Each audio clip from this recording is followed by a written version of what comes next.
に行くわけじゃない。あれが本当に生きてるかどうか確かめに行くんだ。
the theater like with that feeling like, fuck, I missed it already, and you want to like watch it again. Wish I was in it. Yeah, it's kind of like that.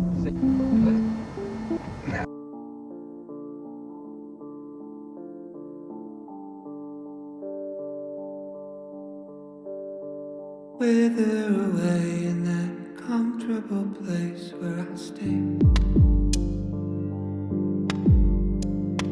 Barely awake as I sleepwalk my way through the day. Don't ask how I've been if you run into me, it's so fake. First it's all quite piss poor and that's not the answer that you need. I've lost my appetite for the bait. Time after time it's a waste. Lost my appetite for what you time after time can ever say. Now I don't care for the convo, I'm up in my head, I'm in space. Floating alone, it's the one place I feel incredibly unsafe.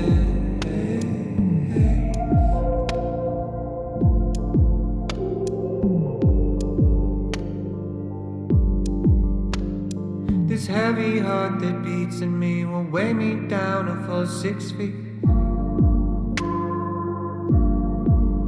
If not these 750 milliliters, one for each of the secrets that I keep. Could you turn it down?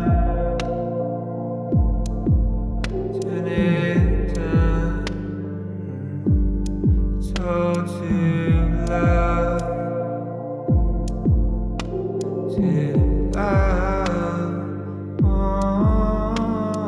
June turned me into a shell. Inhale, God. 6 year exhale. Left a residual self.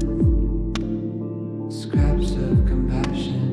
Missing in action. No care for the convo. I'm in space. Floating alone, incredibly unsafe.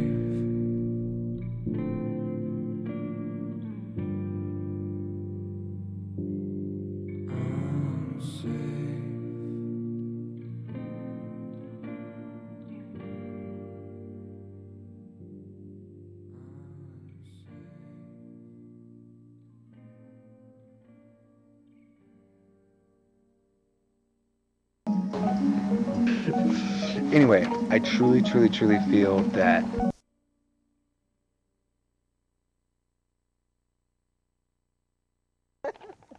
oh, keep going. Anyway.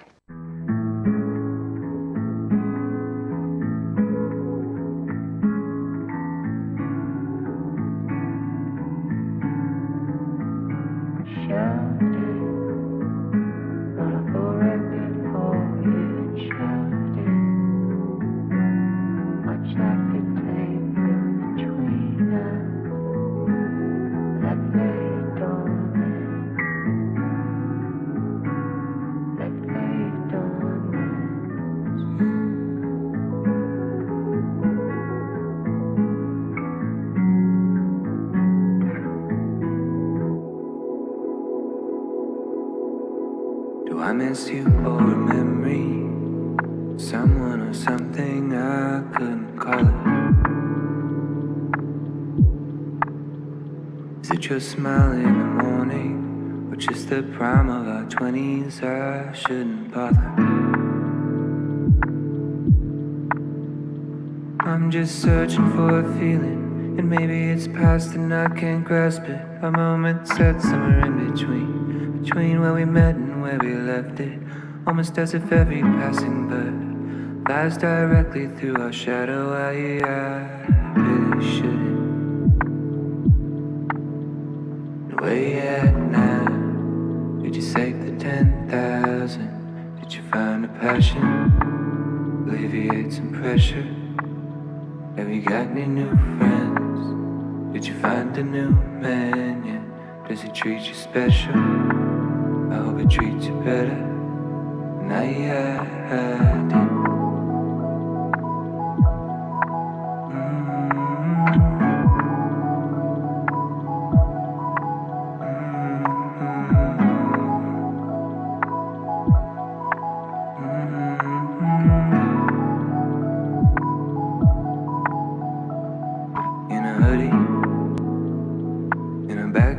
Somewhere we were talking, and your eyes all sparkly, got me nervous, not a clue as to what it would be. Now you're leaving, few years flew past you, and you worried, didn't quite work out just like you wanted. Now packing your things in your car,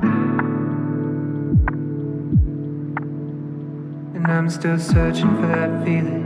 And maybe it's past and I can't grasp it. A moment set somewhere in between two moments I described it. And now that another bird has passed, I'm stuck thinking not of her but of you. I couldn't help it.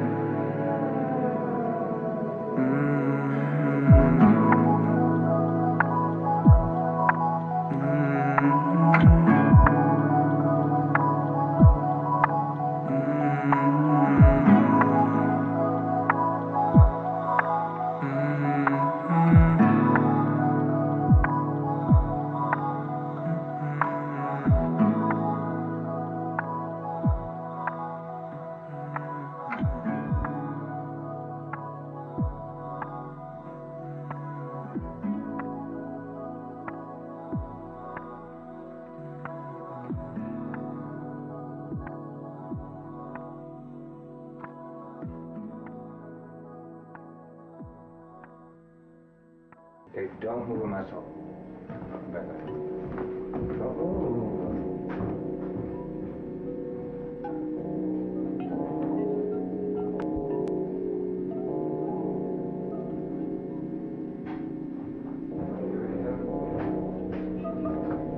Still got a vibe or have a glass of peanut butter? Oh, yeah, give me a glass, bitch. This looks so awesome. Oh my god. I love you, Grandma. Look, this is amazing.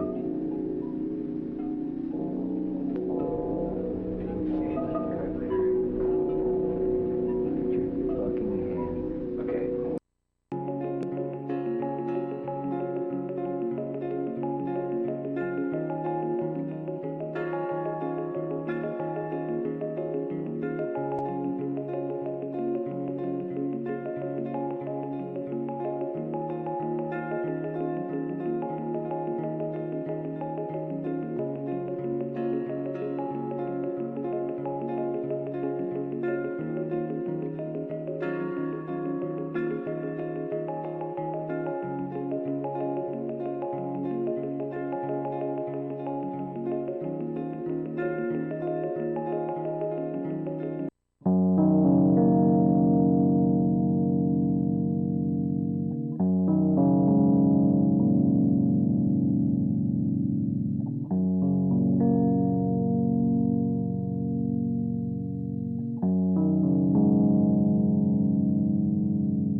Meter low, hanging low. I'm on empty, headed home. I'll make it home. I guess I'm okay. I don't know. No, I'm not sure. I wasn't thinking about you. But the piano roll had me feeling cold with memories of you. Yeah, we were younger. I was struggling. We were good, standing still, right beside me. You were good to me. I couldn't say the same we laid the blame to waste. By the wayside you went away. Took the good times, took the bad times, let them breathe. Left in the wake, the space.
A question and an answer and a worry in the middle.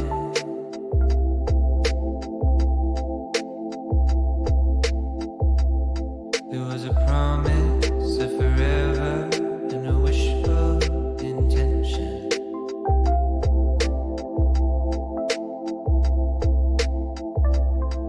What a world it would be if we all made out like the books we read, all the films we see. It's a travesty. As the moon drifts by with the shifting tides, and you're lost in life, so the love floats into the ether. And there was something that you heard and heard, and despite your parents, you placed your bet on love.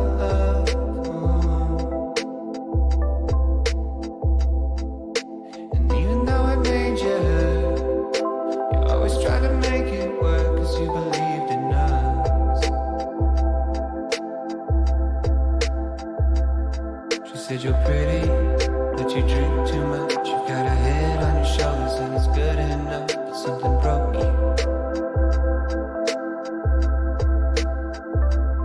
I said I'm sorry, and it's well in advance, but I will hurt you more than anybody has. Yeah, it's a shirt thing.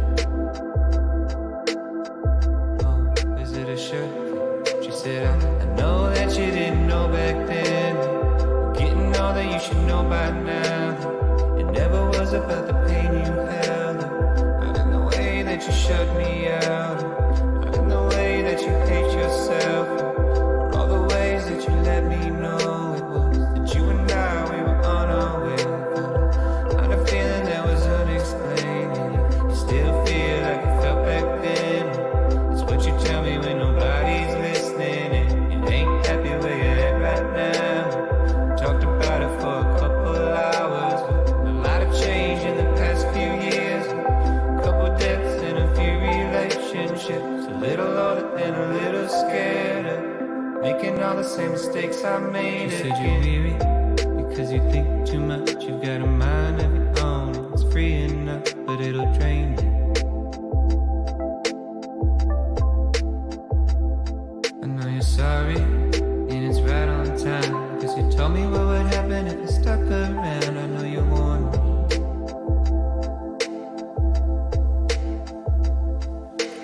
something that you're asking was never in question.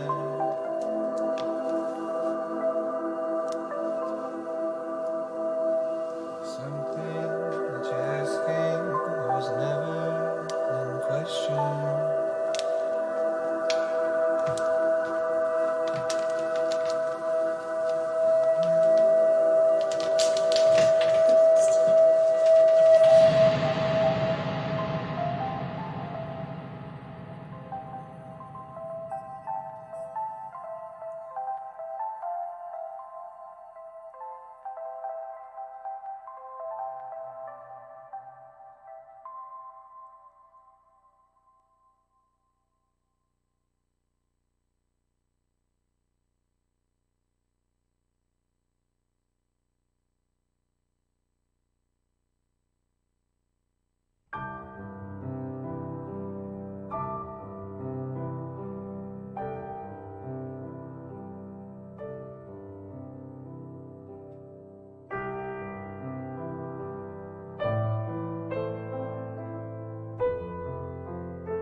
Hello, hello, hello.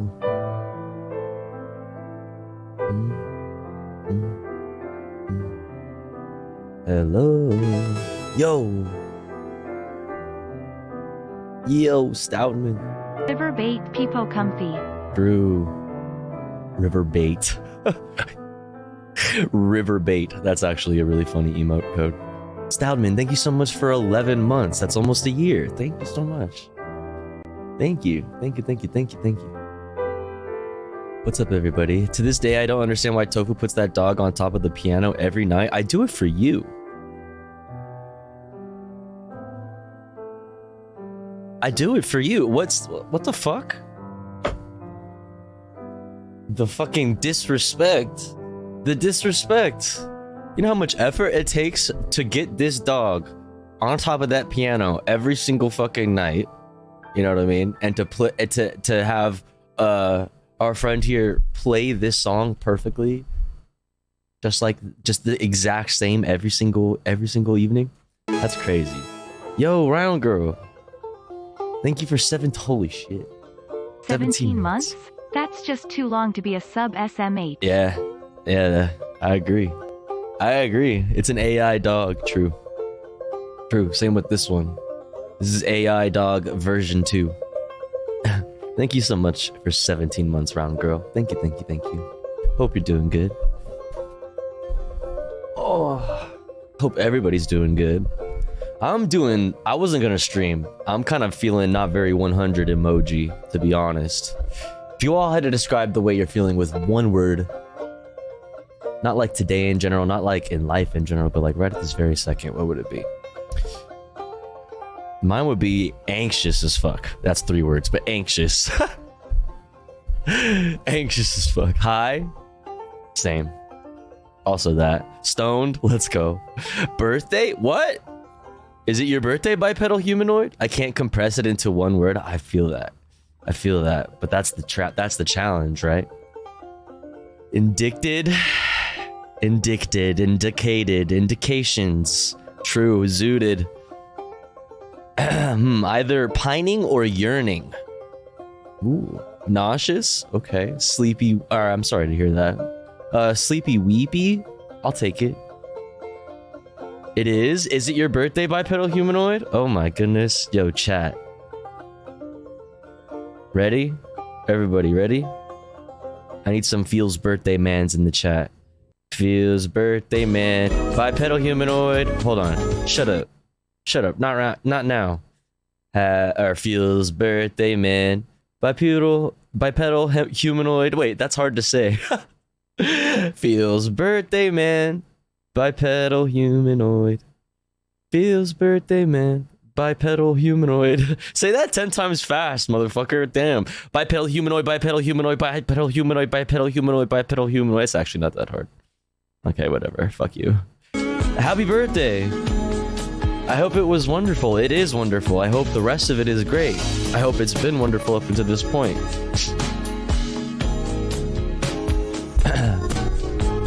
Happy birthday.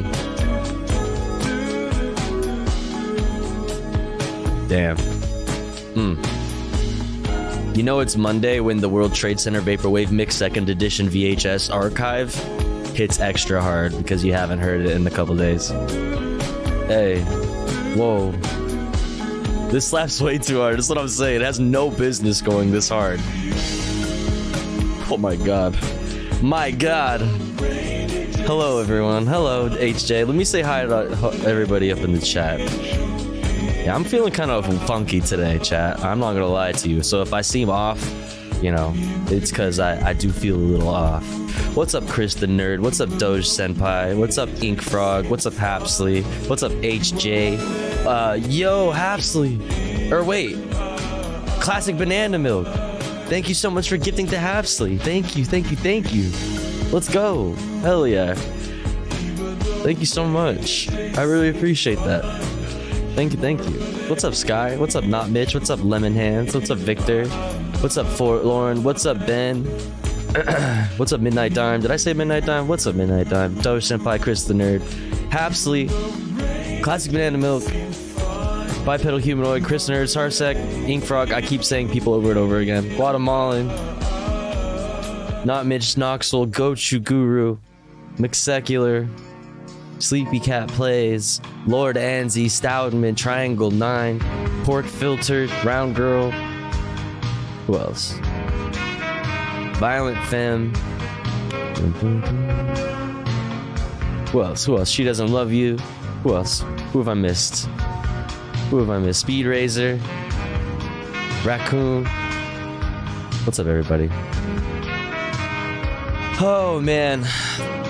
It's super late. I'm sorry. I started so damn late, but I was not about to stream, and then last minute I decided that, you know what, why not? Why not? Hey, Sky can be a real name. True. Glad we are here. Glad to have y'all. What's up, Tavert? Little old lady in my building said to me today, your smile is contagious in spite of yourself. Your smile is contagious in spite of yourself. Thanks? Are you saying... are you calling me an asshole? Like... Thanks? Man. Is that what that means? Like, are you saying that I have a nice smile but I'm a dick? Like, what's up? Let's talk about it. Damn, fuck. My response was, I'll take it. I mean, that's a fair response. Like, thanks, I think. I hope you get to feeling better soon, Tofu. Appreciate the stream, but you better take care of yourself. I appreciate you saying that. I mean, I'm good. It's just, I'm just feeling, like, anxious and stuff. And feeling, I don't know. You know, it's just one of those days where you feel a little off or whatever. Thinking a little extra about, like, things that you have to do, that you're putting off, things that you can't control, you know, all of the things. You just like thinking about them a lot. Some days it's easier to like either not think about them, or like when you think about them, not let them like rule you, you know what I mean, or like freak you out. Other days it's harder, you know what I mean. So today's just one of those days, but I have to like get like, I don't know, I gotta be a big kid. I gotta be a big kid and you know, still show up, you know, if I can. You feel me? I has anxiety disorder. I gets it. Yeah, some days it's like a little bit tougher, but I have a feeling it's gonna be just fine. I have a feeling it's gonna be just fine. You have a nice smile in spite of your personality. I mean, I kind of love that. You have a nice smile in spite of yourself. I gotta like meditate on that, you know? Feels disassociative man. I feel that. What's up, that witch? Do you ever have those moments when you introspect and think about your experience / feelings for an hour? Yeah. Sometimes multiple hours. You ever just like think about life and stuff? Man.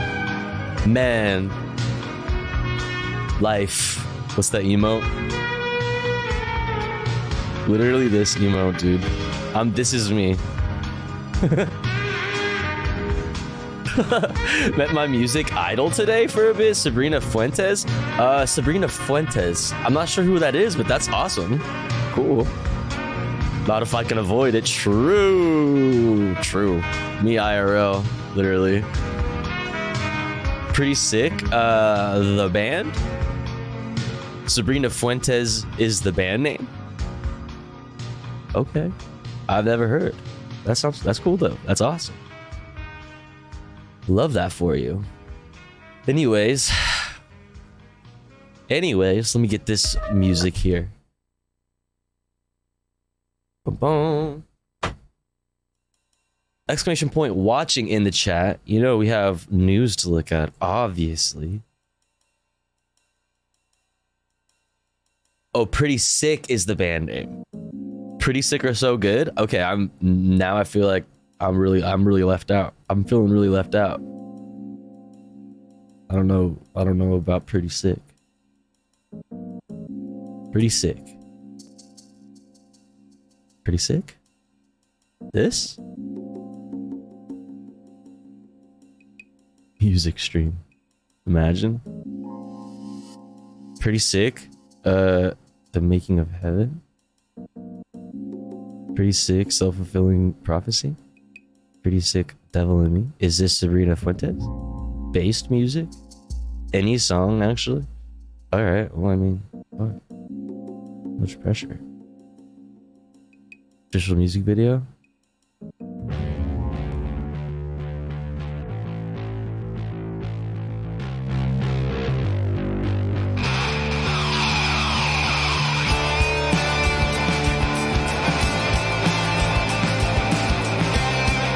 Tofu 3 fan ghosto. True.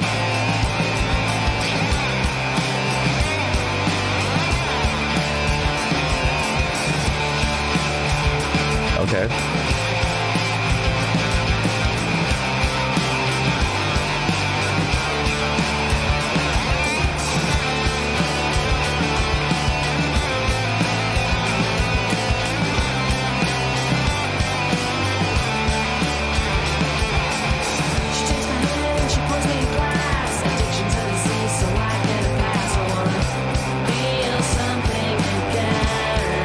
I mean, I love it. It's like straight out of the 90s.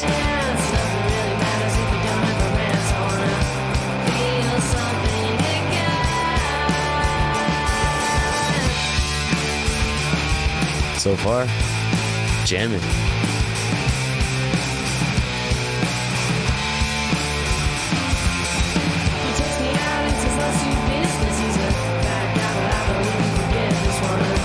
So are you Twitch conning? I am. I'm just like trying to figure out my funds, so I haven't purchased my ticket yet. But I will be. That is the plan. Who's going to TwitchCon? 0 for no, 1 for yes. Oh no, put that away, no! Oh shit.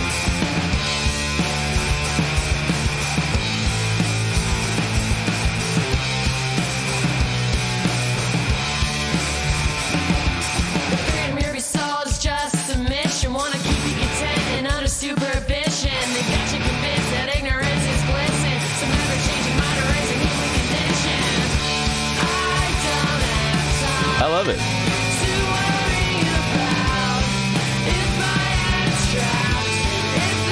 It's cool.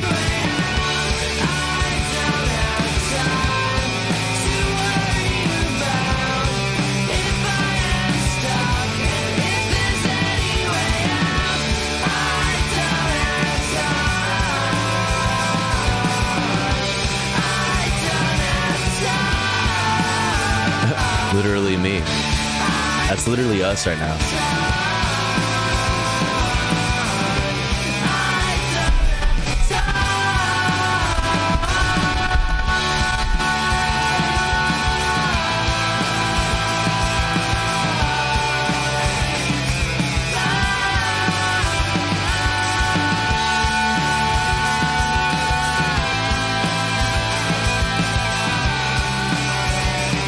Pretty sick.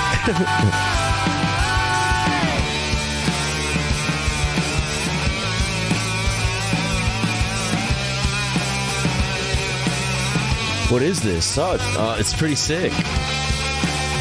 Yeah, but what is this band? Oh, it's pretty sick. Yeah, I know. I like it too. But what is the band name? Oh, oh, fuck. She got her head blown off. Fuck. Yeah, this is pretty sick. That's a factual statement that this is pretty sick. Cool video, actually. Pretty sick. I like it a lot. Yeah, very fucking... Oops, I didn't... Oh, look, it's Peethan online. I didn't mean to press that, but I like it a lot. Very 90s. You know, it's giving garbage. It's giving like old garbage. It's giving like, I don't know, like Hole, I guess. It's giving, you know, like 90s, like garage rock. Very cool. Good shit. How many other YouTubers are you hiding in there? No comment. At least 3, Jack. At least 3. At least 3. Dun dun dun dun dun dun. Anyways, exclamation point watching for the videos that I have on the menu for us this evening. I had like, you know, enough content for like a full normal Tofu Ghost broadcast, but obviously I started very fucking late. So we might not be able to get to everything, but I think, you know, there's like an obvious main story that just kind of broke this evening that we will be focusing on, probably, or at least what we won't be skipping over. This tweet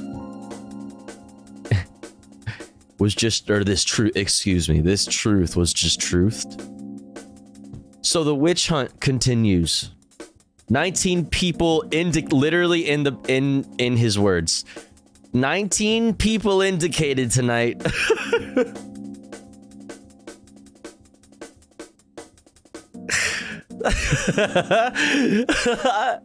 Including the former president of the United States, says me. Well, thank you for reminding us.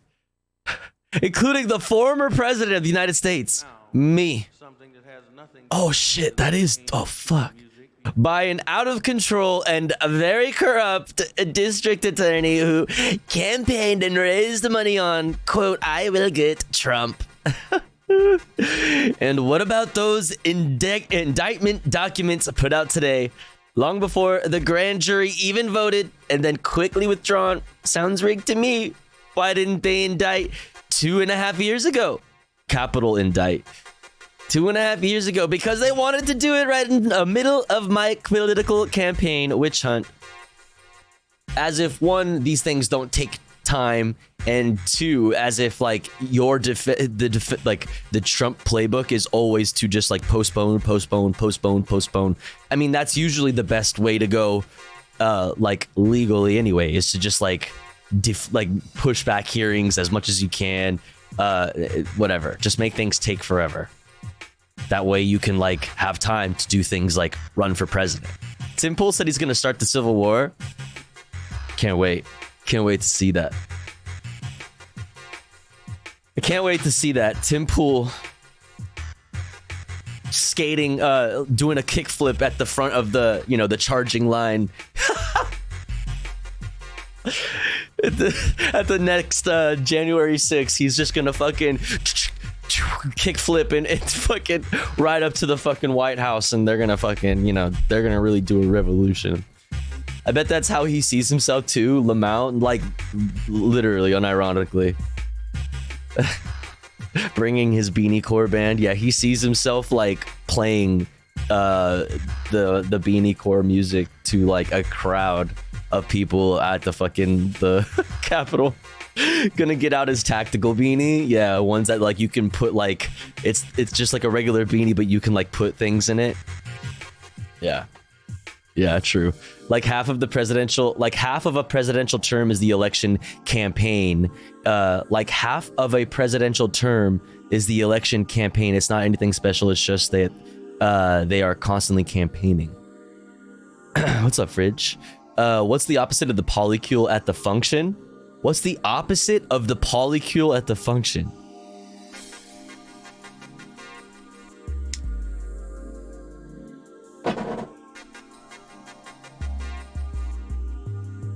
Reminds me of my stoner beanie from high school that holds a lighter. That's so ridiculous. What a ridiculous thing. He has been hiding that he roller skates. Who, Tim? Well, that's cringe. What a poser. I would take him as more of a like a blader for sure, but he skates. He likes to post his skating on main, which is great actually. I love for him. Monocule. A monocule. Yeah, I just fucking love myself. Freely. I have an open relationship with me and all of my personalities.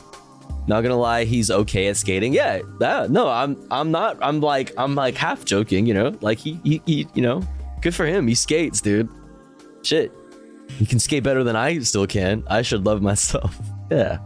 Yeah, if they can indicate Trump, they can indicate all of us. That's literally true. And the reason why they are indicating him is because they're coming for us. And he is just what is standing in between them and us.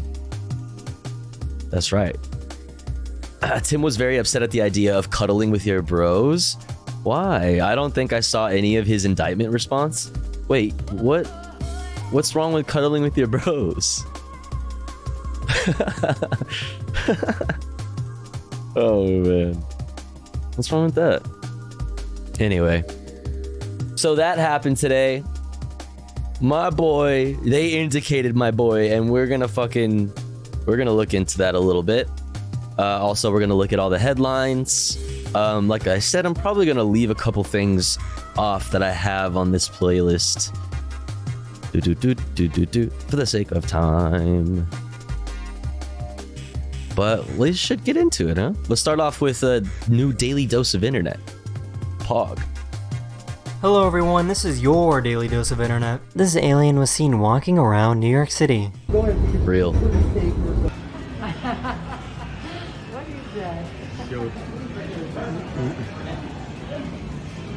They're here.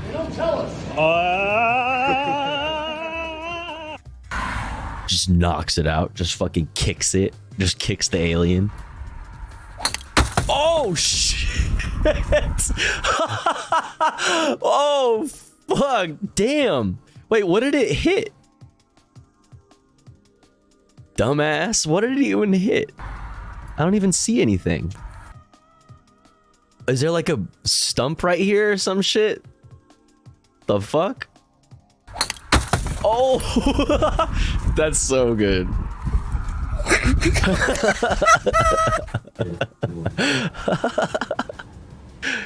I got it. You're fine. A bunch of ants. Yeah. Yo, I would be so pissed. Motherfucker. Nothing. Got together and try to steal this package. What? Oh my god, it's the perfect crime. They'll never suspect a thing.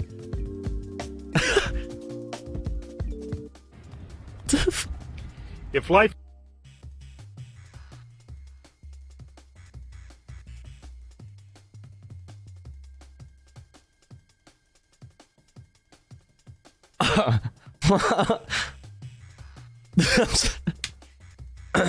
I'm sorry. Wait, hold on. What's going on? Let me run this back. I'm sorry, what? Dude, the way he just like Does it? If life is giving you lemons, squeeze the juice into a water gun and shoot people in the eyes. That is quite literally what just happened. Yeah, I think that's literally what just happened. Damn. Okay. I mean, that's pretty convenient, right? This seal That's was not what about that to get says. eaten by orcas, but found safety on the back of this boat. Oh shit. They're just waiting under here.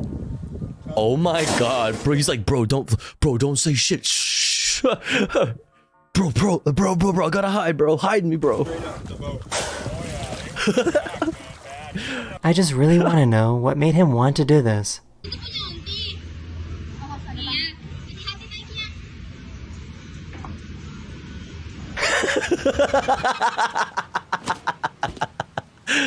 Wait, I missed it. Wait, that was tight. Said fuck the rest of this drink. I don't even want it anyway. Oh, what's up, Nori? Oh my goodness. Wicked. This poor little guy was born a few months ago and is already stressed out. Hey, True. you gotta go to work, bro. Bro. Hey. Hey, man. You gotta go to work, bro. You gotta go to work. Huh, come on. Look, you gotta get out of here, Fuck, man. dog. I feel Nothing comes this. to a man that sleep but dreams, bro. Does any God damn, I felt that.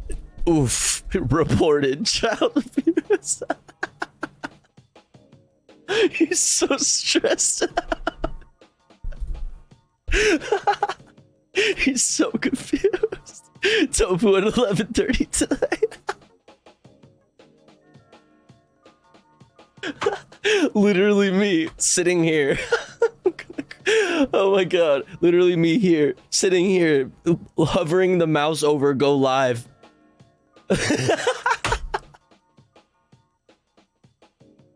Fuck, dude.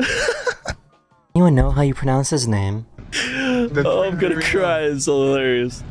The third.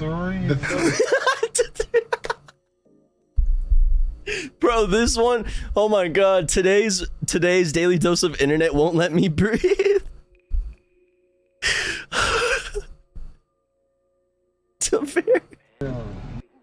The three very young.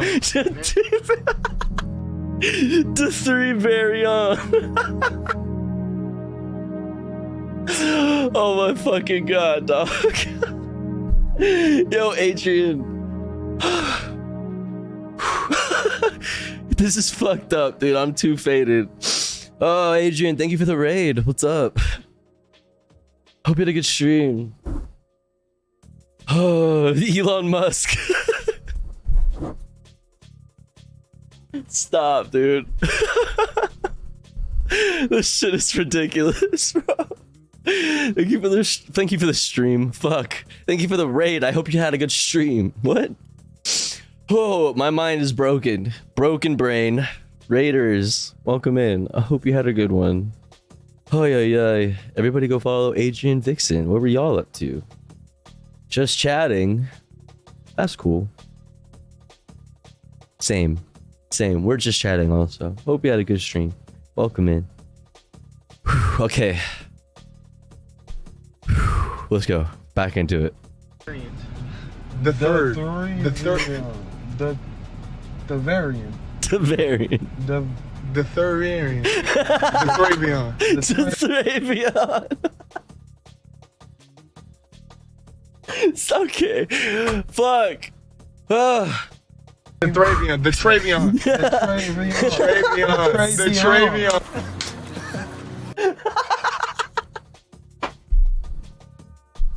Holy shit, this shit is broken.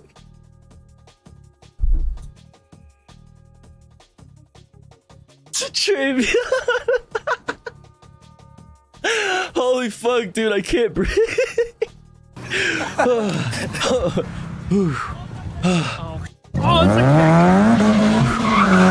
Oh shit. No, go.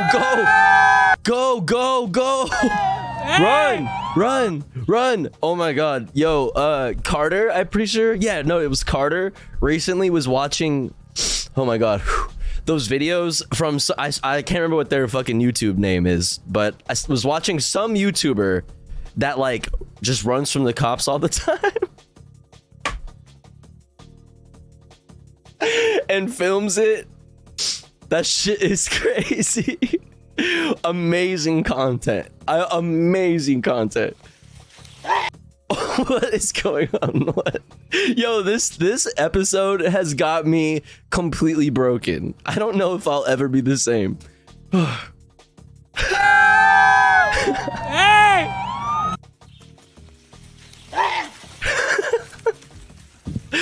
Imagine pulling this off right in front of the judges. Oh, yo, that wasn't funny. Fuck, that hurt. Damn. Yeah. What is? Oh no, no, no, no, no, no, no, no, no, no, no, no, no. Oh. Oh. Oh shit. True. Man, gravity is a fuck. Gravity is a fuck. Abolish gravity. Oh my god, that's so real. Someone's luggage got taken away by the wind at the airport.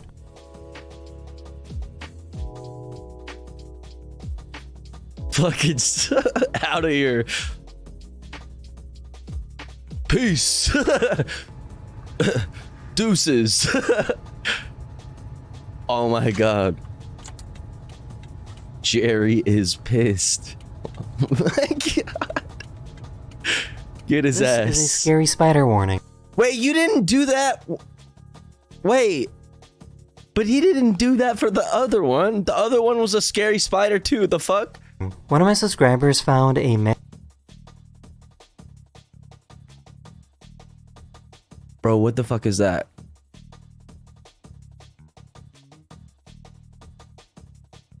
Bro, what the fuck is that? Bro, don't touch that. Do not touch that. Bro, don't touch that.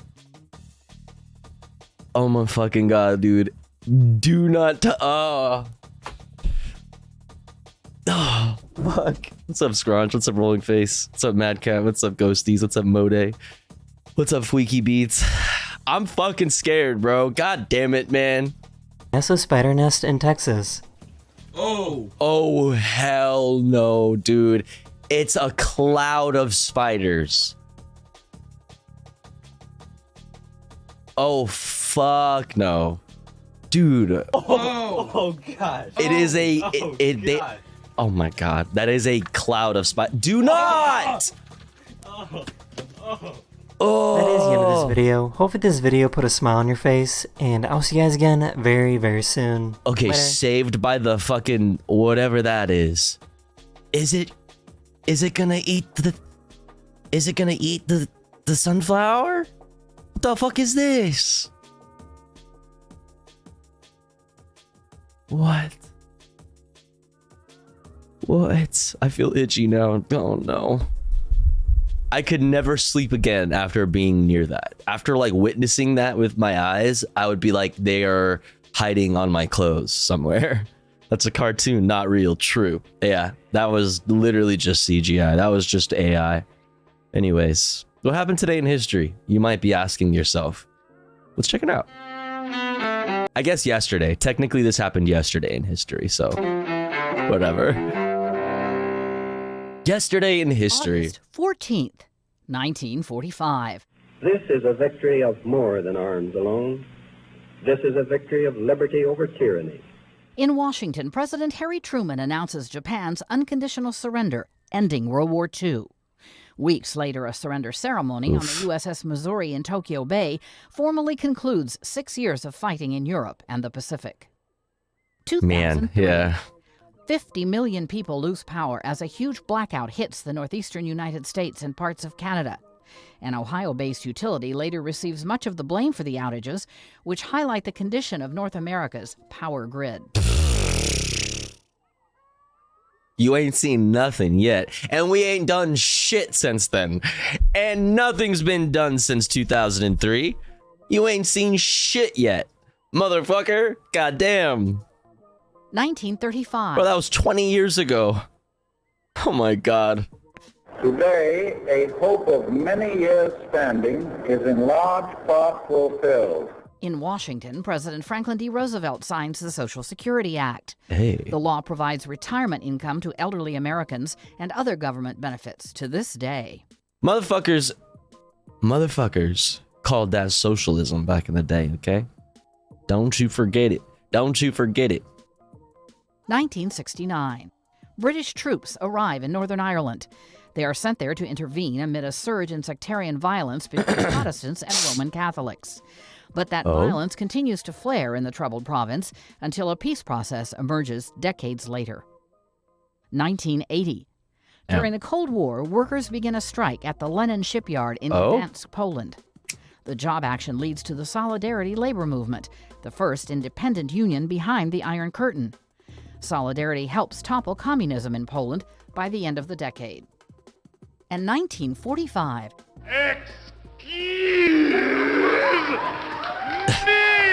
That guy. Steve Martin, actor, comedian, writer, and producer, Is he still alive? In Waco, Texas. Today in history, August 14th. Camille Bohannon, The Associated Press. Is this guy still kicking? Yes? Question mark? Yes, LOL. Okay. How's my boy doing? He's thriving? We love that for him.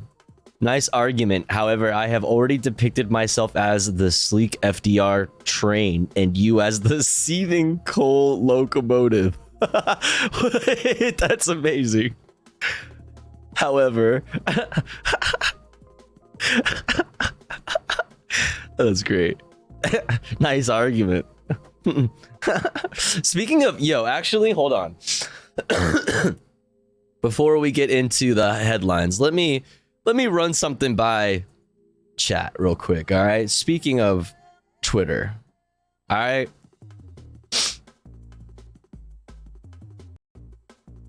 Let's address the allegations, chat. X, true, you're right. I'm sorry. Fuck. Sit and see the bitch. In light of the new indictments, may I suggest some music? Baby D, ATL ho. FKA Twitter, yeah. I will always dead name Twitter. Fuck. We out here dead naming. Yeah, we out here straight up dead naming. That's facts. That's facts. Anyway, chat. I have to address the allegations, and I have to inform you that I am now leaving the left because I've been canceled. Just kidding. But okay, so I said this on the Twitter.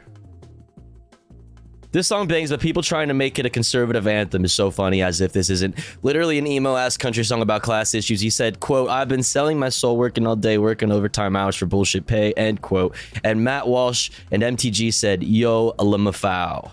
And then I said, working class conservatives are just union-loving socialists, but Reagan had to go and fuck everything up for everybody, SMH. Now, apparently I didn't hear the whole song, okay? Because and rightfully so, everybody informed me about the parts of the song that I missed. It's got some sussy NWO vibes as well, though I don't know, as a tune, it's better off than other stuff cons have been trying to make. Remember, this is different. I didn't think it was right-wing either until you get deep into the lyrics, and it's got all sorts of weird attacks on the obese and welfare recipients. So yeah, classic Reaganite. Look at all the lyrics. He complains about fat people being on welfare. He blames the politicians, but not the bosses. He says the country is kicking men down. This has folk/Americana aesthetics, but the content is far from the plight of the workers. Complaining about welfare queens and feminism is very much not working class. Okay? All very valid. All very valid. Fellini with the good take. Word up. Word up. All very valid. Now, what do you think? Now, chat. And I'm asking you for your response, for honestly. You know what I mean? So I said, so y'all made me aware of other lyrics in the song since I never actually listened to the whole thing. And yo, shit's goofy as fuck for sure. However, making welfare queen jokes is a very common misdirection. Also, there's obviously ableism as well. But I said making welfare queen jokes is a very common misdirection of the very real frustration working cons feel, just like blaming brown people, etc. It's very understandable to dunk on this song, but even if my guy was making trans people or gross jokes or something, which he might end up doing, by the way. Or something, I would still view this as a position leftists can work with. I'm not trying to die on the hill of this actually being a leftist protest song. I just want to point out that none of the conservative politicians or talking heads that are attaching themselves to this song's virality have any policies that address the very working class concepts that make up the backdrop and the themes of the song. To be honest, it's not about the song at all. It's about showing people that there is a way out of the hole they know they are in, regardless of where they think they exist politically. And then motherfucker literally posted, this dude literally out here saying, you weren't born to just pay bills and die. And I think that's like the most perfect like example of the point I was trying to make. I think that's the perfect example of the point I'm trying to make, is that like he incorrectly says, oh, there's like fat people eating fudge rounds that are on welfare or whatever, and that's the reason why like things are the way they are. Obviously that's incorrect, right? But they are correct that somebody is taking advantage of them. They may be very confused as to who it is specifically that is taking advantage of them and exploiting them, but they are aware that something is going on there. It's completely astroturfed. Oh, also that Sky, that the virality of this is completely astroturfed. But that's kind of aside the point of my the point I was trying to make. This is the song is absolutely astroturfed by Daily Wire, Daily Wire and Dan Bongino. I've seen everything. I've been keeping up with it. My point is separate from that. Yeah, a lot of people agree on what the problems are, but their solutions are very different. Yeah. Is it okay if I post my Wordle results here? Fuck. If you want, I guess. You don't have Twitter Blue yet, Tofu? No, I don't have Twitter Blue. I want to change my name to Nick Bongino. True. You're 100% right. Working class cons tend to be folks with socialist dreams, but have been conditioned that their unfortunate issues is because of other workers and not the bosses. But you can 100% work with this because I've turned a few working class cons through talking to them at work. I love that. My God, they've done it. I don't even know what this means. What the fuck?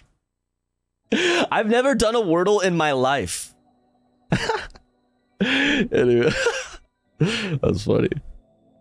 Oh shit, the band Dying Fetus is trending. Let's go. But what are our thoughts? What are our thoughts? I want to know genuinely if this is silly of me to say, and I'm I don't know, am I tripping? I think the overly serious solemn tone of the vid/song makes me think he's dead serious about the obese welfare stuff. I mean he probably is I'm sure he's dead serious about the obese welfare stuff, and I'm sure he's got plenty of other fucking opinions that I don't like either. I have a very strong feeling that he has other opinions that I don't fuck with either. You know what I mean? I don't know. He probably, thinks trans people are not the coolest. I have a feeling. I don't know. Maybe for example. I mean, I don't know. Maybe he doesn't. Maybe he thinks trans people are valid. I have no idea. But I'm just saying, I have a feeling that that's not the only thing that I disagree with him on. It's kinda if quote, "You're so close but no" was a song. Well, that's kind of the entire working class conservative perspective, no? Yo, CX, what are your thoughts? What are your thoughts? Because it's like I truly believe working class conservatives are all actually socialists. They don't fucking realize it. If you ask them directly, what was like that recent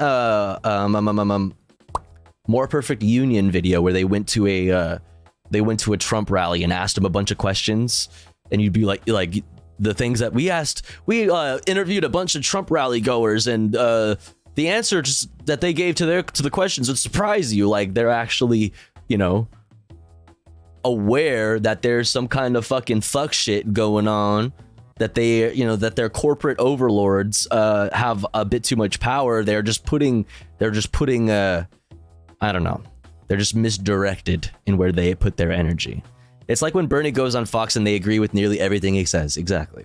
Still socialism for rich. Yeah, yep, MAGA communism is their new shit. MAGA communism.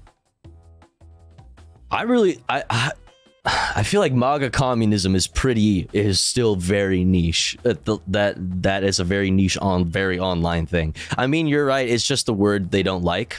Yeah, absolutely. Well, they don't know what socialism means. But that's why I'm saying, like, I could sneak up on them.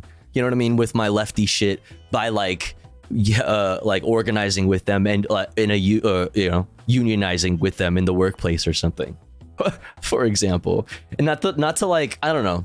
I don't want to like overly prescribe unionizing as like the solution to like so many problems, but I mean, I don't know. It kind of fucking is.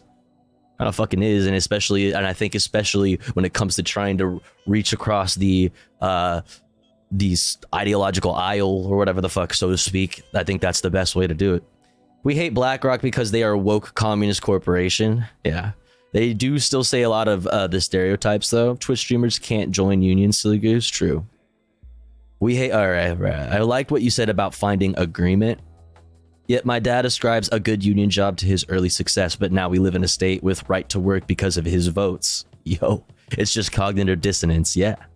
I think they only selected the interviews that helped them build the narrative. Still socialism for the rich. Honestly, I agree they are more socialist than they want to admit. I worked for BlackRock. Fuck. What does this even mean? Unions were very popular when segregation was still happening. Like, what does that mean? Are you correlating union membership with segregation? That's such a fucking weird thing to say. I did some bad jobs too. Listen, man.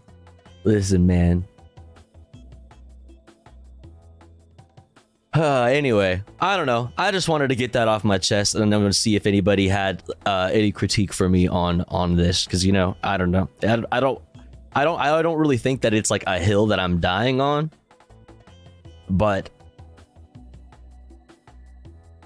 I think, I don't know, a few people may have gotten the wrong idea of where I was coming from. I think. Bump. Anywho, let's move on. Fuck it. 5 things that you need to know today from Reuters. Let's check it out. 1. Maui wildfires killed at least 96 people as the search for the missing continues. No cancel. Well, that's good. My streamer isn't canceled yet. Fuck. What if I want to be canceled? Because I feel like that would be the best thing to happen for my career, right? Yeah, I mean, unions aren't inherently political. I mean, they are. Everything's political, but yeah, I think I know what you're saying. I'm canceling you, but just because I like to cancel people. Based. While survivors grapple with the scale of Hawaii's worst natural disaster. Number 2. Lawyers for Hunter Biden say in a court filing that prosecutors reneged on a plea deal that would have resolved tax and firearms charges against the U.S. president's son, as his father seeks re-election. Yo, Mad Cat, cancel this? Alright then, I bet. Thank you so much for the 580 biddies. I really appreciate it. Thank you. Number 3. A Georgia prosecutor probing Donald Trump. Hey, yo, if Donald Trump and his allies illegally sought to overturn the state's 2020 election results. Yo, Dorgrona, thank you so much for gifting to Stream Elements. Pog. Hell yeah. Thank you so much. I really appreciate that. Thank you, thank you, thank you. Very kind of you. The bot needs emotes. Thank you so much. Is expected to seek an indictment from a grand jury this week, aka earlier today. Number 4, Sam Bankman-Fried will prepare for his fraud trial from a Brooklyn jail, where inmates have complained of subpar conditions. Number 5, Ukraine condemns what it calls provocative Russian actions. A day after Moscow said one of its warships fired warning shots at a cargo vessel in the Black Sea. Okay. ATL probe. Prosecutor probing, you say? I do say. Is that why my emotes don't work on my commands? Oh yeah, your bots need emotes too. Yeah. Yeah, it's like a thing. There's like, I think if you're a partner, you can give like a free sub to like one free sub to one account like forever. And that way you can like give it to like a bot or something so that it always has your emotes. Pretty sure that's still a feature of being a partner. Not that I would know. Isn't it 3? I mean, not maybe. What's up, Izzy? But did Russia even know they were firing at? But did Russia even know who they were firing at? No idea. Boom, boom, boom, boom, boom, boom, boom, boom, boom. Is that why my emotes don't work? Oh, I already read that. Why am I? But did Russia? Fuck it. All right. My brain is fucking broken today. Al Jazeera International Highlights. Let's check it out. Time for a quick check of the headlines here this hour. Prosecutors in the U.S. state of Georgia have charged former President Donald Trump for trying to overturn the results of the 2020 election. These election meddling charges are in addition to 3 other cases the former president is facing. John Hendren has the latest from Atlanta. My guy. These charges include racketeering, one of several charges against Donald Trump, and that is listed as a serious felony. All the rest are listed as felony. What that means is that this is a charge that carries a sentence of up to 20 years in prison. And here in Georgia, there's a minimum sentence of 5 years in prison. So it's a very serious charge for a man who was trying to be elected president one time again. There were also as many as 18 other people who have faced indictment on this same list of documents. Multiple indications, chat. The West African regional bloc, ECOWAS, has condemned the decision of Niger's military rulers to prosecute the deposed president for treason. They're calling it yet another provocation. At least 26 Nigerian soldiers have been killed in an ambush and an evacuation mission that followed. An Air Force helicopter crashed near a village in Niger Delta State. It was on its way to rescue soldiers who were wounded during a military operation against gunmen. 4 soldiers were killed in that attack. Just gunmen generally? There have been clashes in and around Libya's capital Tripoli. That's after the detention of a powerful commander whose forces control much of the city. A rival force captured Mahmoud Hamza in Tripoli, according to those loyal to him. All flights in and out of the airport have been suspended. The death toll in Hawaii's devastating wildfires has reached 99, with the governor saying that numbers set to rise. Officials say the efforts to find and identify the dead. Motherfucker said, oh, this must be fake. The trees are still there. It makes me so sad how broken people's brains are, man. It really does. Are in the early stages. Officials in Iran have blamed the armed group ISIL for Sunday's attack on a prominent Shia shrine. At least 2 people were killed. A group of foreign nationals has been arrested. And supporters of a prominent jailed Bangladeshi religious leader have protested in the capital hours after he died of a heart attack. Delwar Hussain Sayedi was being treated at a prison hospital in Dhaka. Thousands of mourners gathered outside the institution chanting anti-government slogans. Sayedi was sentenced to death 10 years ago for war crimes. His jailing triggered violent protests in which dozens of people died. Good evening and welcome to the NewsHour. All right. PBS NewsHour. The death toll from the Maui wildfires continues to climb. At least 96 people are now confirmed dead.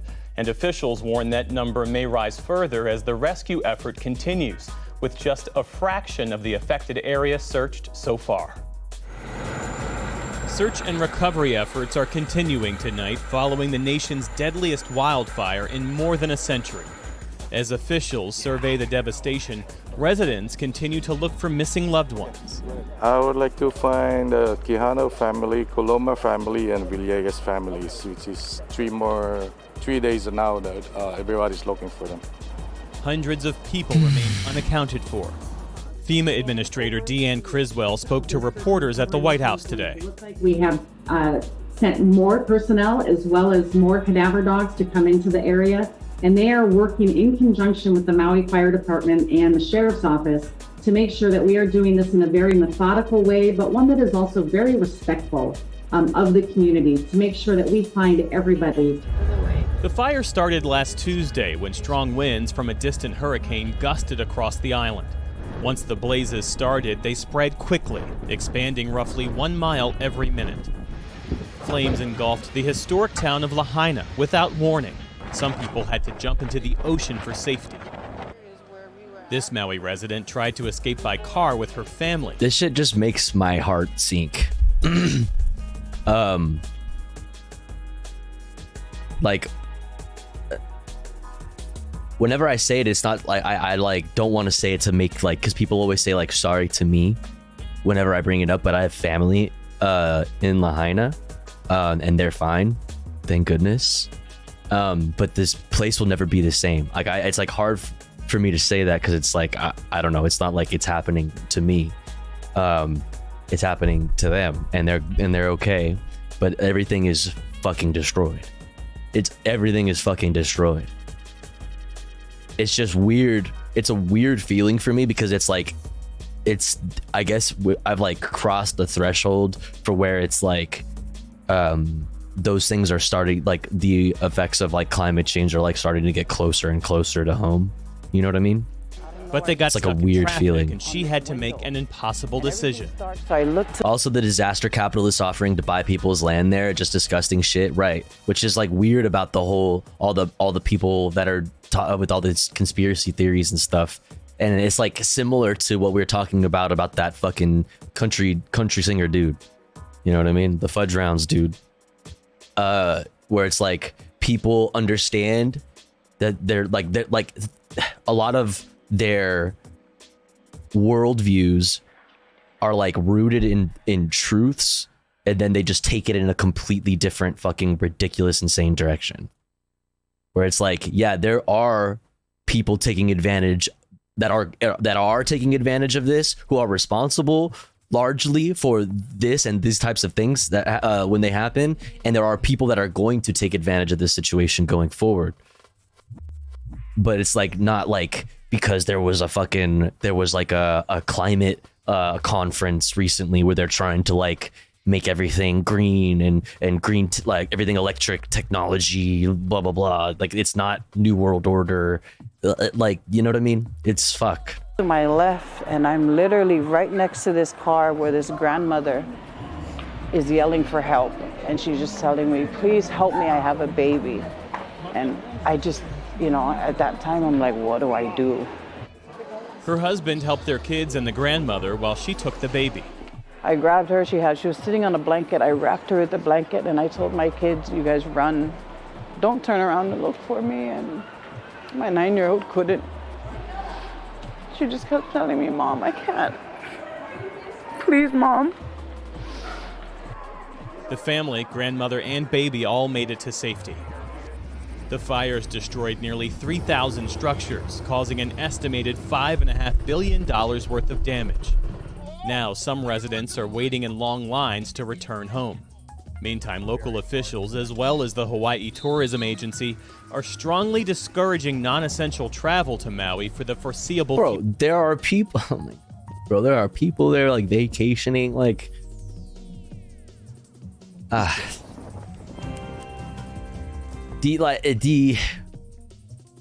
don't know, man. I hate to just be like, I don't know. I don't want to just be like constantly crying like colonizer and everything, but man, the amount of like people whose stories are being highlighted by the media that are like not from there and stuff just like really feels weird. It really feels weird. The island of Maui was created by two volcanoes, Pu'u, Kukui, and Haleakala.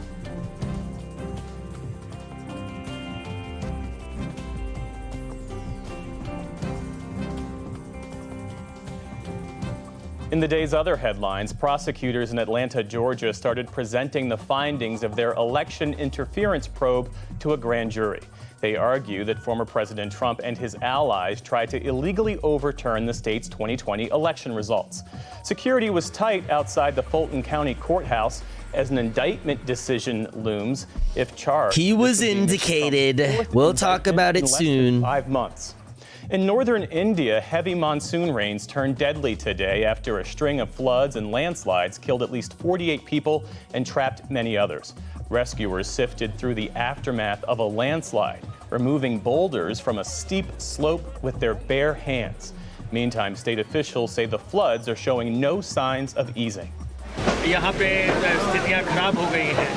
The situation here is bad. There are continuous floods and the rivers are overflowing. There are flash floods, villages are being flooded, and people's homes have been affected. Floods are common this time of year in India's Himalayan region, but experts say glacial melt brought on by climate change has made conditions far worse in recent years. A senior health official in Ethiopia says an airstrike on a bustling town square has killed at least 26 people. The attack happened Sunday in the country's Amhara region. More than 55 people were wounded. It comes as local militia members have been clashing with the Ethiopian army that's trying to disband them. In Ukraine, 3 waves of Russian drone and missile strikes rocked the port city of Odessa. Russian forces have targeted the area since the Kremlin backed out of the Black Sea grain deal last month. A supermarket was set on fire in one early morning attack. The Ukrainians said they intercepted 15 drones and 8 missiles. By daylight, the extent of the damage became clear. There is nothing left inside. Everything was burnt down. Some animal feed was intact, otherwise everything is gone. Thank God it wasn't a residential building that was hit. We will restore everything. Meantime, the U.S. State Department announced another $200 million in military aid to Ukraine. It will include air defense munitions, artillery rounds, and anti-armor capabilities, among other things. 6 white former Mississippi law enforcement officers have pleaded guilty to state charges of a racist assault. In January, they invaded a home, brutally tortured 2 black men for hours, and then staged a cover-up that led to false charges. The Just normal officers cop recently shit. admitted their guilt in a related federal civil rights case. A judge in Montana has ruled. And they got him in the pink. They got him in the pink stripes. Their guilt in a related federal civil rights case. Just normal cop a judge shit, in man. Montana has ruled that young people have a constitutional right to a clean environment. Yo. The lawsuit was filed by 16 plaintiffs ranging in age from 5 to 22 who argued the state's lawmakers weren't doing enough to combat climate change. It's the first youth-led climate case to reach trial in the U.S. and sets a powerful precedent for similar cases to come. Michael Oher, former NFL tackle depicted in the book and movie The Blind Side, filed a petition in Tennessee today alleging he was never actually adopted by the family who took him in.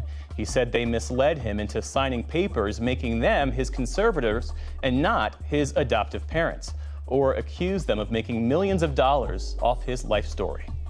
On Wall Street, stocks closed higher today. The Dow Jones Industrial Average gained 26 points. Stonks. Stonk. 500 added 25. And Clarence Avant, the legendary music executive known as the Black Godfather of entertainment, died Sunday at his home in Los Angeles. Avant helped launch the careers of musicians like Quincy Jones and Bill Withers. He was a power broker in music and also sports and politics. He was inducted. Is that Bill Clinton and Condoleezza Rice? He was a power broker in music. Maybe not. I don't know who that is, but that's definitely Bill Clinton. And also sports and politics. He was inducted into the Rock and Roll Hall of Fame in 2021. Clarence Avant was 92 years old. And still to come on the News Hour, Tamara All Keith right, and that's enough from you, Pubis. Pubis. All right, first thought, biased news. Let's go. In today's biased news, the Maui wildfires become the deadliest in Hawaiian history. Germany considers banning another far-right party, and a new ecosystem is discovered in the Pacific Ocean. Ooh. Terrifying images out of Hawaii as wildfires in Maui have raged for several days, leaving 93 dead so far. Much of the resort section of the island was engulfed as the fire quickly spread across the city, destroying homes, shops, and other property. The search for victims is ongoing, as firefighters work to subdue the remaining pockets of active burning. Although Hawaii has an emergency notification system in place, no siren stations were sounded, and some witnesses said they received little warning while the flames ravaged the town in just a few minutes. Some witnesses dove into the Pacific to find safety. This event marks Hawaii's worst natural disaster, dethroning a 1960 tsunami that killed 61 people. Other major fires have taken similar tolls around the US. One example being the 2018 Paradise, California fire, which killed 86. Several hundred people are still missing as crowdsourced databases have popped up, others mobilizing on social media in search of loved ones. The city has just reopened as of Friday, though some parts remain barricaded and the area continues to be deemed a hazard zone due to fumes and other contaminants. In total, nearly $6 billion of damage was done, with over 2,200 structures damaged and 2,000 acres burned. These problems will only increase in frequency and severity thanks to capital-driven climate fallout. This can only be minimized in the future if drastic environmental policies, including the nationalization of all non-compliant industries, takes place, along with a dedicated political program that actually recognizes the threat posed by climate change. This, however, does not seem to be a major concern of the capitalist economies. Global environmental disaster doesn't seem to be stopping with Hawaii either. Intense rains in the Himalayan region have led to floods and landslides, causing at least 24 deaths and leaving dozens missing. 2 large states have been severely affected, with buildings, bridges, and roads being destroyed. The monsoon In my season workplace, there's a Hawaiian Shirt Friday. Right now, there's a sign that says in honor of Maui. Oh my God.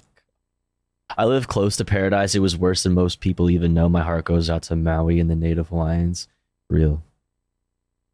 typically brings floods and landslides in India, but experts attribute the increasing frequency and severity to the climate crisis. The worst affected states It's so witnessed a tone temple deaf, yeah. collapse that killed 9 Just like people. wear fucking Hawaiian shirts for Matt. Like, fuck off. Thousands have been stranded, and key infrastructure, like roads and power lines, has been disrupted. Rescue efforts are ongoing, and officials urge people to stay indoors and avoid rivers. Germany is considering a ban for the far-right Alternative for Germany Party, or AfD, which has surged to 21% in polls. Intelligence officials are concerned about the party's increasing extremism. The German president and the country's spy chief have indicated support for a ban due to the spread of hate against minorities by the AfD. The party's influence is raising alarms. Some believe a ban is necessary to prevent a repeat of German history, while others I've seen this movie before. skeptical. The country's history makes party bans legally complex. Public opinion is evenly split on the ban, with 47% in favor and 47% against. It's worth noting that the second a party like AfD takes power anywhere in the world, they immediately ban opposition parties. Treating the rising threat of fascism with kid gloves is actively irresponsible. The Russian ruble's decline, reaching over 101 per US dollar, has led to tensions within Russia's monetary authorities. President Putin's economic advisor, Maxim Oreshkin, criticized the central bank, attributing the currency's slump and rising inflation to their loose monetary policy. The ruble has dropped by around 30% this year, and has lost a quarter of its value against the dollar since the beginning of the war in Ukraine. Oreshkin suggested that higher interest rates could help stabilize lending and inflation, but the central bank's stance remains uncertain. Never tolerate intolerance. There's a name for that. There are There's concerns like a that the ruble's weakness, something- inflation, and economic challenges What's the might name impact for the thing? upcoming You know presidential the thing. election.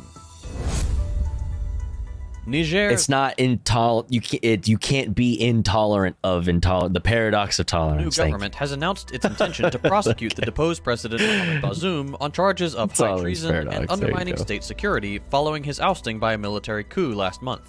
The charges stem from Bazoum's alleged communication with foreign countries during his house arrest. The new regime Just has bought a ton of ruble also futures. accused foreign politicians and international partners of fueling a disinformation campaign against them. The announcement of prosecution came shortly after the military government signaled openness to a diplomatic resolution to the crisis. The deposed president could potentially face the death penalty if found guilty. More bad news from South America. Javier Milei, a far-right populist and admirer of former US President Donald Trump, has shaken Argentina's political establishment by leading in the presidential primaries for the upcoming October general election.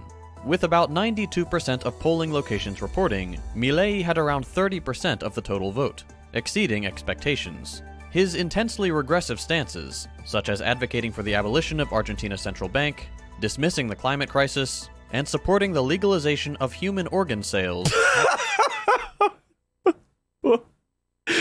What the fuck? What a thing to say. Are you, gained him a following among the the fuck? You said what? frustration over high Bro. inflation, rising poverty, and economic challenges have led voters to seek bombastic outsider candidates like Milei, as Yikes. tends to happen when no class-conscious option is available. Yeah. And to finish with some True. positive news, a recent expedition by the Schmidt Ocean Institute has uncovered a previously unknown ecosystem beneath hydrothermal vents in the depths of the Pacific Ocean. This area, which had never been explored before, was found to contain veins of subsurface fluids teeming with life, including worms, snails, and chemosynthetic bacteria. The discovery Cool. highlights the existence of a whole new world of life hidden beneath the already known ecosystems. The findings underscore the importance of further exploration don't touch it. of the ocean and protecting these newly discovered ecosystems from potential disturbances due to deep-sea mining. That's all for today. Damn. We'll be back. I don't day know. after tomorrow I with guess more that's news. cool. If you'd like to see longer episodes with more How in-depth will the worms pay my rent though? analysis, consider becoming a patron so we Can can I grow borrow and expand. $5 from the worms? I need $5. Just get your hand in there. Don't do that, dude. Don't do that, dude. Democracy Now! They're doing their best. You're right. I'm just angry today. I'm just in a poopy mood. To Democracy Now!, democracynow.org. The War and Peace Report. I'm Amy Goodman. In Hawaii, the death toll from the Maui wildfire has reached 96, continues to rise, making it the deadliest U.S. wildfire in a century. Family resource centers have been set up to help survivors desperately trying to locate their missing loved ones. This is a Maui resident who said this weekend 9 of his relatives are still missing. I cannot describe what I'm feeling right now, so it's all I can feel it underneath me. So when I see the Lahaina town itself, I cannot describe how. Yo, Keep. Thank you for 3 months. Thank you. No, thank you. No, thank you. I appreciate that. Thank you so much. Welcome in. Hydrate time, chat. Drink some water. Stop what you're doing right now and drink some shit. Water specifically. Cheers.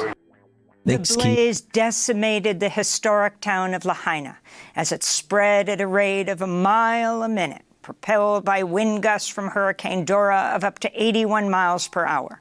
A lawsuit filed against Hawaiian Electric Industries alleges electrified power lines blown over by the high winds helped the wildfire spread at such a rapid pace, and that the company should have de-energized their power lines after a high wind alert. We'll have more on Hawaii and the climate crisis going to Maui after headlines. Damn, that's crazy. We should nationalize our energy grid in infrastructure nationwide. Like, we should nationalize that shit. That's crazy. Niger, the ruling military junta, said they'll prosecute deposed President Mohamed Bazoum for high treason following his ouster last month in the July 26 coup.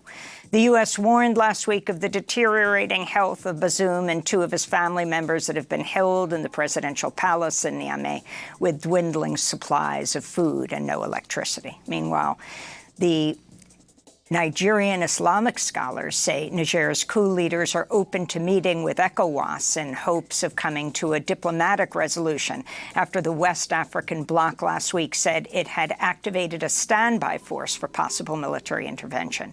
Over the weekend, a delegation of the Nigerian military traveled to Guinea, where they met with Mamadi Doumbouya, who is the interim president of Guinea after leading a military coup in October of 2021.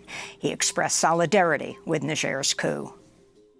As far as the Republic of Guinea is concerned, we are Pan-African. When our people have problems, we're always there, and will always be there. And that's what happened with my brothers in Mali, Burkina, and Niger. As far as we're concerned, we're the only ones who can find solutions to our problems. Pro-coup Nigerians have continued to protest against any outside military action. On Friday, they rallied outside the French army base in the capital, Niamey. 6 asylum seekers have died after a boat carrying dozens of migrants to the UK sank in the English Channel. Several people are still missing, while 55 were rescued in efforts largely led by French coastal authorities. The mayor of the port city of Calais, Natacha Bouchard, slammed British policy, which they say saddles France with handling the mounting crisis at the maritime border. On se fait systématiquement avoir. We are... Texas used to be part of the national grid. They own their own problems. The lower 48, with the exception of Texas, is nationalized. So now okay, now let's inform the streamer. Let's inform the streamer. Let's educate the streamer. How does that work? Dun, dun, dun, dun, dun, dun.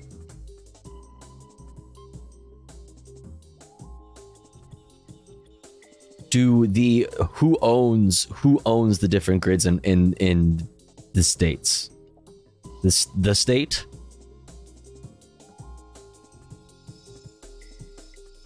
Learn me on this, chat.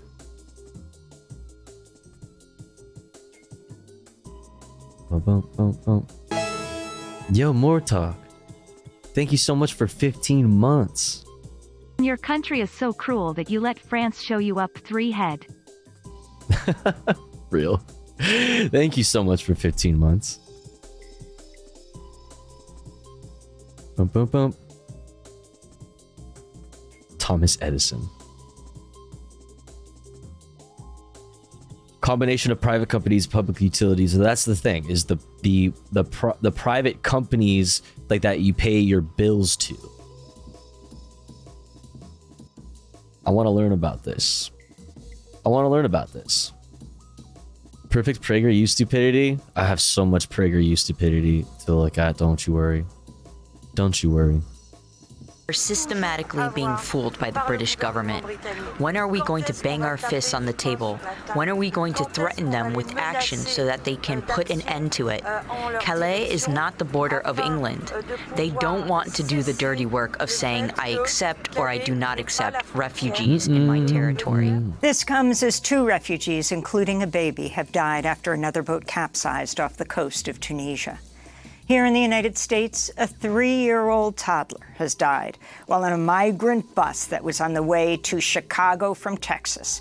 The child's death is first reported by Texas authorities since Republican Governor Greg Abbott began busing thousands of asylum seekers to Democrat-led cities last year, including Chicago and New York. CBS News reported the child was from Venezuela.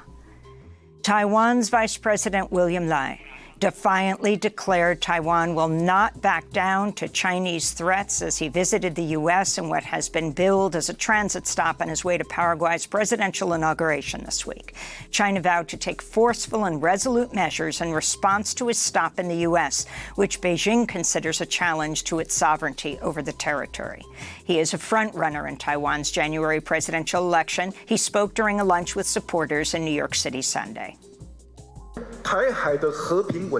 Peace and security in the Taiwan Strait is not only Taiwan's problem, but rather an international issue that concerns all the countries of the world. When Taiwan is safe, the world is safe. When there's peace in the Taiwan Strait, there will be peace in the world. In the occupied West Bank, mourners marched in a funeral procession Friday for 23-year-old Mahmoud Jarad, who was shot dead during an Israeli raid in the Tulkarem refugee camp. At least 8 others were injured. This is Mahmoud Jarad's mother. He was ambitious, like other youngsters.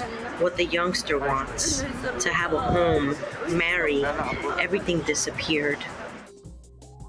A group of over 1,500 academics from around the world, including Israel and the United States, signed a statement condemning Israel's, quote, regime of apartheid, unquote, against Palestinians. They write, quote, there cannot be democracy for Jews in Israel as long as Palestinians live under the regime of apartheid. Literally true. You can fucking try to fucking claim democracy, the lone democracy in the Middle East, all you fucking want, but that it will always be untrue so long as the Palestinians are living under the conditions that they are. And have no democratic representation. President Mahmoud Abbas welcomed their first Saudi Arabian ambassador. So I want to know. I'm genuinely want to understand how this works.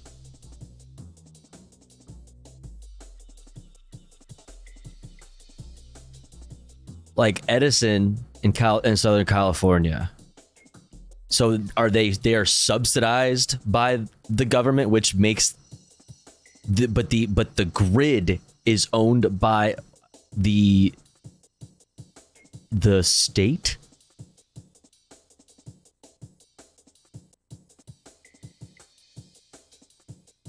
I still don't understand, and I feel stupid for not understanding, to be honest. Al-Sadari will serve as an envoy to Palestine and consul general in Jerusalem. This comes as the U.S. has been pushing for the normalization of relations between Saudi Arabia and Israel. Jordan enacted what's been described by rights groups as a draconian cybercrime law.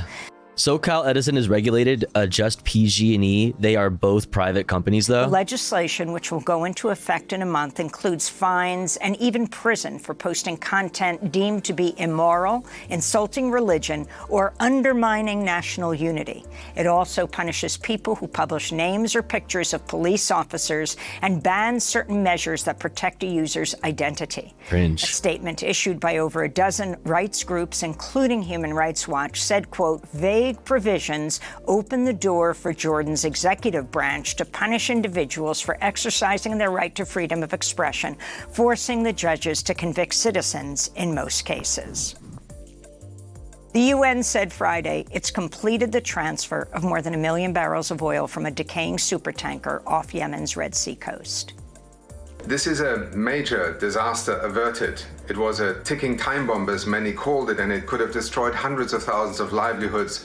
It could have affected the shipping up the Red Sea towards the Suez Canal. It could have destroyed biodiversity and fisheries for... So what's now? Like, now they just deconstruct the ship in the middle of the ocean, or like what? How does that work? Quarter of a century.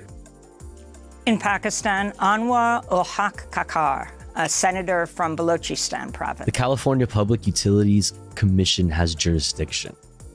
has been named as caretaker prime minister ahead of elections, which are supposed to take place within 90 days following the dissolution of the National Assembly last week. But it's unclear if Pakistan will be ready for elections by November after the outgoing government of Prime Minister Shehbaz Sharif approved a new census, which the Election Commission will now have to rush to translate into new boundaries. Observers are warning a delay in elections could hand more control to the military, which already exerts significant power in Pakistani politics. Former Prime Minister Imran Khan, who's accused the military of going after him, is imprisoned and barred from running for office on corruption charges that he's denied. In Argentina, voters cast their ballots in a crowded primary Sunday. Far-right populist Javier Milei emerged as the surprising lead, I don't like receiving his the chops. largest number of votes, about 30%. I don't like his haircut. The 52-year-old is an admirer of former U.S. President Trump, who's vowed to shutter Argentina's central bank, opposes sex education, wants to... He said he's going to abolish that shit. ...facilitate the purchasing of guns, and is a climate crisis denier. Milei has served in Argentina's Congress since 2021. He addressed supporters Sunday. Goodness. We are facing Look at the chops, dude. I just like, I have a hard time taking him seriously. the end of the caste model. That model Steampunk looking ass motherfucker. Dude. 1960s fucking UK looking ass motherfucker. Austin Powers called. He wants his haircut back. Like the fuck? Which says that where there is a need, a right is born, but forgets that someone has to pay for that right, whose ultimate manifestation is that aberration called social justice. Is that Doctor Who? Argentina's current president, Austin Powers' dad. Yeah. is not Oh my seeking God. re-election as Argentina faces a worsening economic crisis with soaring inflation. The general election is scheduled for October. In Ecuador, presidential candidates participated in a debate Sunday night where they vowed to address violence and security issues following the assassination of the presidential hopeful Fernando Villavicencio last week. An empty podium stood in his place while candidates held a moment of silence before starting the debate. Construye, or the Build political party, has opted for journalist Christian Zurita to replace Villavicencio as presidential candidate, reversing its previous decision to go for Villavicencio's vice presidential nominee, Andrea Gonzalez. The election is scheduled for this Sunday, August 20th. Meanwhile, Ecuadorian authorities have transferred a powerful gang leader accused of threatening Villavicencio before the I candidate got so was scared. killed. I got so scared. I saw bodies on the floor and I dove from my fucking Steam Deck. To a maximum Stream Deck. security Steam prison. Deck. Some 4,000 soldiers and police were deployed to help relocate Adolfo Macias from a low-security jail. This comes as Villavicencio's widow blamed the state for her husband's murder. Damn. They did not protect him as they should have protected him. The state was in charge of Fernando's security. The state is directly responsible for the murder of my husband, Fernando Villavicencio. The state still has to give many answers about everything that happened. I mean, he was running on like holding people in this, holding members of the state accountable for their ties with like organized crime. Personal guards did not do their job. I do not want to think that they sold my husband to be murdered in this infamous way. Oof. After headlines, we'll go to Quito, Ecuador, to speak with the vice presidential candidate, Andres Arauz. Back in the United States, Kansas police raided a local newspaper, the Marion County Record, and the home of its publisher and co-owner, Joan Mayer, Friday, seizing computers and other materials. One day later, on Saturday, the 98-year-old Joan Mayer died. The paper blamed the police action, which it said, quote, stressed beyond her limits. I mean, the raid reportedly stemmed from a dispute between the newspaper and a local restaurant owner who accused the Marion County Record of illegally obtaining information about a drunk driving incident. But it appears the newspaper had also been actively investigating the Marion police chief, Gideon Cody, after sexual misconduct charges at a previous job in Kansas City. Details about that investigation were on a computer seized in the raid. Now, over 30 news organizations and press groups have published the DOJ needs to investigate this shit. And also needs to look into to the sheriff's department in Los Angeles when they raided the oversight, like the county oversight organization. Can't remember their actual name. Like that needs to be stomped out. Cannot allow this to go. Like if this continues to happen, more and more people are gonna feel like, you know, empowered to just like do whatever the fuck they want Open in their letter to jurisdiction. Marion's police chief blasting the raid, writing, quote, newsroom searches and seizures are among the most intrusive actions law enforcement can take with respect to the free press and the most potentially The public should suppressive investigate. of Fuck free the speech, DOJ. unquote. Yeah. The group Reporters Without Borders said the seizure may violate federal law. A federal judge in New York ordered Sam Bankman-Fried to jail after revoking bail for the disgraced founder of collapsed cryptocurrency exchange FTX.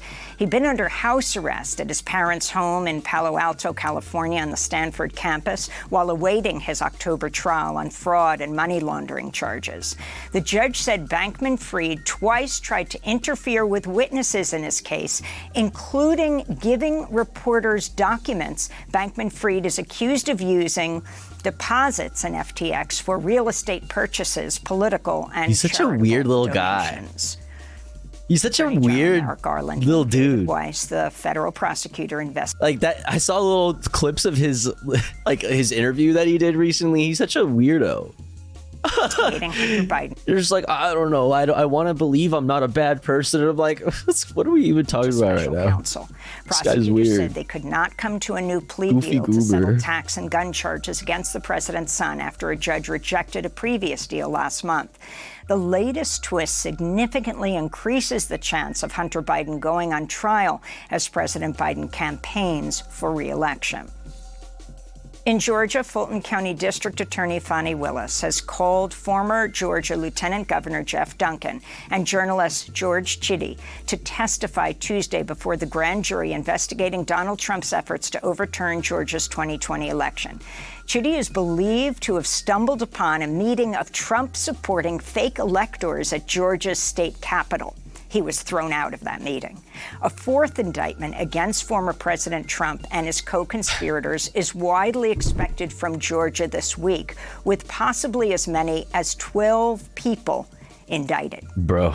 And another Pepe La. news from Georgia. We'll talk about it. Activists campaigning to get a public referendum on Cop City has gotten 80,000 signatures, surpassing the minimum number needed to get the measure on the November ballot. Let's go. The vote to stop Cop City has set a stretch goal of 100,000 signatures before it submits the petition Let's next fucking Monday. go, dude. And those are some of the headlines. This is Democracy Now!, Let's fucking go. democracynow.org. There's already been like record turnouts at public, at the like city council meetings and such. Warren Peace It's going Report. down. That's good. I'm Amy Goodman. DemocracyNow.org, the War and Peace Report. I'm Amy Goodman. Chat, we're late for the ad break. Plus, I have to pee. If you want to avoid the ad break, you know what to do. You just got to subscribe for $5 worth of free with the Twitch Prime. Or maybe if you're already subscribed to the channel, maybe consider gifting a sub to one of our friends in the chat. We dropped off a bunch of subs since payouts went out. Dropped a bunch of subs. Every little piece of support goes a long way. It's very much appreciated. I'll be back in 3 minutes. Don't you go anywhere. BRB.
neat. We're back.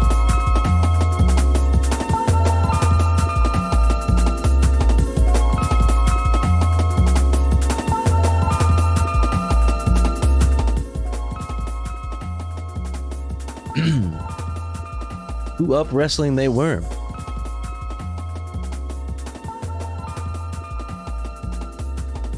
Who up?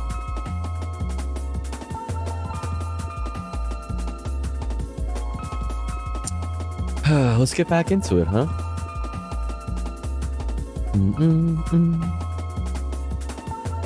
All right. It's that time, chat. We got to get into the fucking normie people news. Get a little bit of Philip DeFrankers in there. Okay, then we're going to look at a little bit of update from the WGA. We're going to look at that that story, Marion County Record story. And then we're going to dive into the Trump indication. And then I don't know that we'll be able to get to these Democracy Now! Pieces on Maui. They're not really updates anyway. They're more commentary on climate and colonialism. So we might not be able to get to those. But yeah, exclamation point watching in the chat if you'd like the playlist. Get into it. Today, we're talking about the viral woman who was dubbed Crazy Plane Lady by the internet, speaking out about her cryptic Final Destination-style message, Mr. Beast destroying the internet, new laws being passed going after the parents of child influencers, there's a horrifying jet crash, survivors of the wildfires in Maui are crying out for help and in anger. We're going to talk about all that and so much more in today's brand new Philip DeFranco show. You daily dive into the news, so hit that like button and let's just jump into it. Crazy Plane Lady, I followed her on Twitter. Talk about 38-year-old Tiffany Gomez, or as the internet referred to her, she's got a website. Crazy Plane Lady, because she was the woman on an American Airlines flight preparing to take off from Dallas to Orlando last month. And reportedly, Tiffany got into an argument with a family whom she accused of stealing her AirPods, with that then somehow turning into her marching to the front of the plane, proclaiming that it was not safe and that it wouldn't reach its destination, with her then pointing towards the back of the plane and claiming not someone that kind was of not website. real. They can either believe it or they cannot believe it. I don't give two f***s, but I am telling you right now, that back there is not real. And so because of that, man, but yeah, he's probably gonna play the video, but she has a website, TiffanyGomez.com, and she made a bunch of social media. She made like a Twitter account for this, and like I don't know, she's gonna try to turn her virality into something. I don't know. We'll see. Everyone on board had to get off and go back through security. But by the time police arrived, Tiffany was trying to get back on the flight. With that, you can then hear an airline manager through a body cam threatening her with criminal trespass if she doesn't leave, with her eventually relenting, but not without repeating this warning that people liken to a scene from Final Destination. Bro. Do not let that flight leave. That flight's not going to make it to Orlando. Oh, yeah, until y'all see. Oh, I didn't know that part. I only saw the that person isn't real clip. I didn't know she did all of this too. That flight blow up. And over the week, bro, that you cannot just start walking around the airport telling people that their flight is about to blow up. Like you just cannot do that. Weekend in addition, you can never do, just never do that. I never saw this video. Yeah, this is my first time seeing this. That second video, we've also now seen a third, which was Tiffany's apology. Because for a while after this, no one actually knew who this woman was. Over around the last week, her information started to come out, although it was like a lot of information. She was like full on getting doxxed, and all of that leading to her speaking to TMZ, where she called her actions completely unacceptable and saying, distressed or not, I should have been in control of my emotions, and that was not the case. My use of profanity was completely unnecessary, and I want to apologize to everyone on that plane, especially those that had children aboard. Can't imagine going through that and trying to explain to your kid what in the world just happened. The thing is, like, the problem is not the profanity, right? Like, the problem is that you told people that their flight was not going to make it. And you said that one specific dude on the plane was not even a real person. Like, it's not even the profanity. Like, It's like she doesn't say anything about like what, like whether or not she like was off her meds or anything. Like she just says like, I'm sorry, it was super rude of me to do that. Like, it's like, bro, but what about the part where the dude wasn't real and where the flight wasn't gonna make it? I'm just curious what your thinking was there though, specifically. With Tiffany then starting to choke up while noting that everyone has bad moments. Toxic gossip plane, stop, dude, what? But hers were caught on camera and that made her a laughing stock to the whole world. Well, it has been really comical for everyone. Bro. And I have highly enjoyed so many of the memes. On the flip side, it is very invasive and unkind. And her then thanking her family for supporting her through everything and saying that she just wants to do good in the world. But her apology has sparked a number of reactions, including a wave of conspiracy theories. So it's the internet, some are serious, some are joking. So countless tweets saying they got to her. you know, they keeping her quiet. Her website is routed through Washington, D.C. IP. What does that have to do? Are you kidding me? YoshiCrypto.eth? The fuck? Wait, this person is not even joking. Her website is routed through Washington, D.C. They got her. Stop. Prophecy 13 says with the fucking, yeah, you know. She got visited. We will never know. Come on, man. Got to her, whoever they are. Others saying that the Tiffany who made this apology video isn't the same person from the original. No, that's crazy. That's crazy. That's not her. Clearly, that's not the same person. Clearly. Others claiming that this is just... That's a clone. That's a clone. Some sort of marketing ploy. Of course, this just in addition to people that are like, okay, she had like some sort of break or some sort of episode. But whatever the theory. Yeah, no, she clearly did. Right? Like, clearly. Reaction. Many people are still asking that same question under her apology video that they've been asking since the original video blew up. What did you see? And then, y'all, a jet crashed into a parking lot in Michigan with her. We'll play. You know what, dude? Hold on. I'll play you the listen. Because I thought he was going to play the whole thing. It's not that long. You can just go to her website. It's her first and last name.com. Stay tuned, chat. Okay. Tiffany Gomez, all right? Hi, everyone. It's me. It's me. Gomez, probably better known as the Crazy Plane Lady. Yeah. Which is completely warranted. As you know, I have been unwilling to speak on the viral video, but I do finally feel that it's time. First and foremost, I want to take full accountability for my actions. They were completely unacceptable. Distressed or not, I should have been in control of my emotions, and that was not the case. My use of profanity was completely unnecessary. And I want to apologize to everyone on that plane, especially those that had children aboard. Can't imagine going through that and trying to explain to your kid what in the world just happened. We all have our bad moments, some far worse than others. And mine happened to be caught on camera for the whole world to see multiple times. Sorry, trying not to sound like Minnie Mouse. Well, it has been really comical for everyone, and I have highly enjoyed so many of the memes. On the flip side, it is very invasive and unkind. And I don't know what I would do without the love and support of my friends and family. They are loyal to a fault, and I don't know what I did to deserve them. Sorry, y'all. I feel bad. I feel bad. That's real. And do a little bit of good in the world, and that is what I intend to do.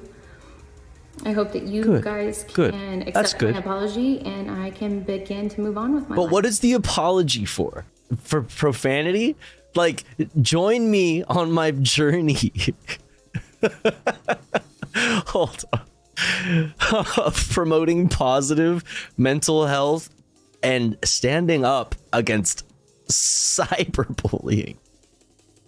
Because she's been cyberbullied. I mean, honestly, I do feel bad for her because, yeah, she went viral. No, like, I'm laughing, but it is that's a traumatizing thing. Like, seriously, that's fucked. To go at your worst moments, just be fucking viral.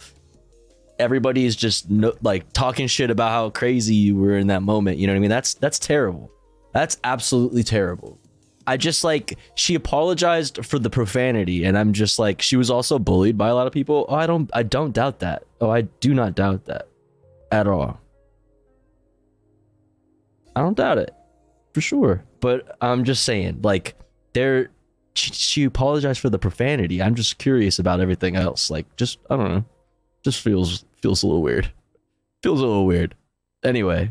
Reportedly being a Soviet fighter plane used in the Thunder over Michigan air show in Belleville on Sunday, where on the final turn, there was a problem in midair, forcing the pilot and crew member to eject from the plane and parachute to the ground, with the jet then crashing into a parking lot of a nearby apartment complex. And amazingly, I love that she paid for a domain and shit instead of just posting to YouTube.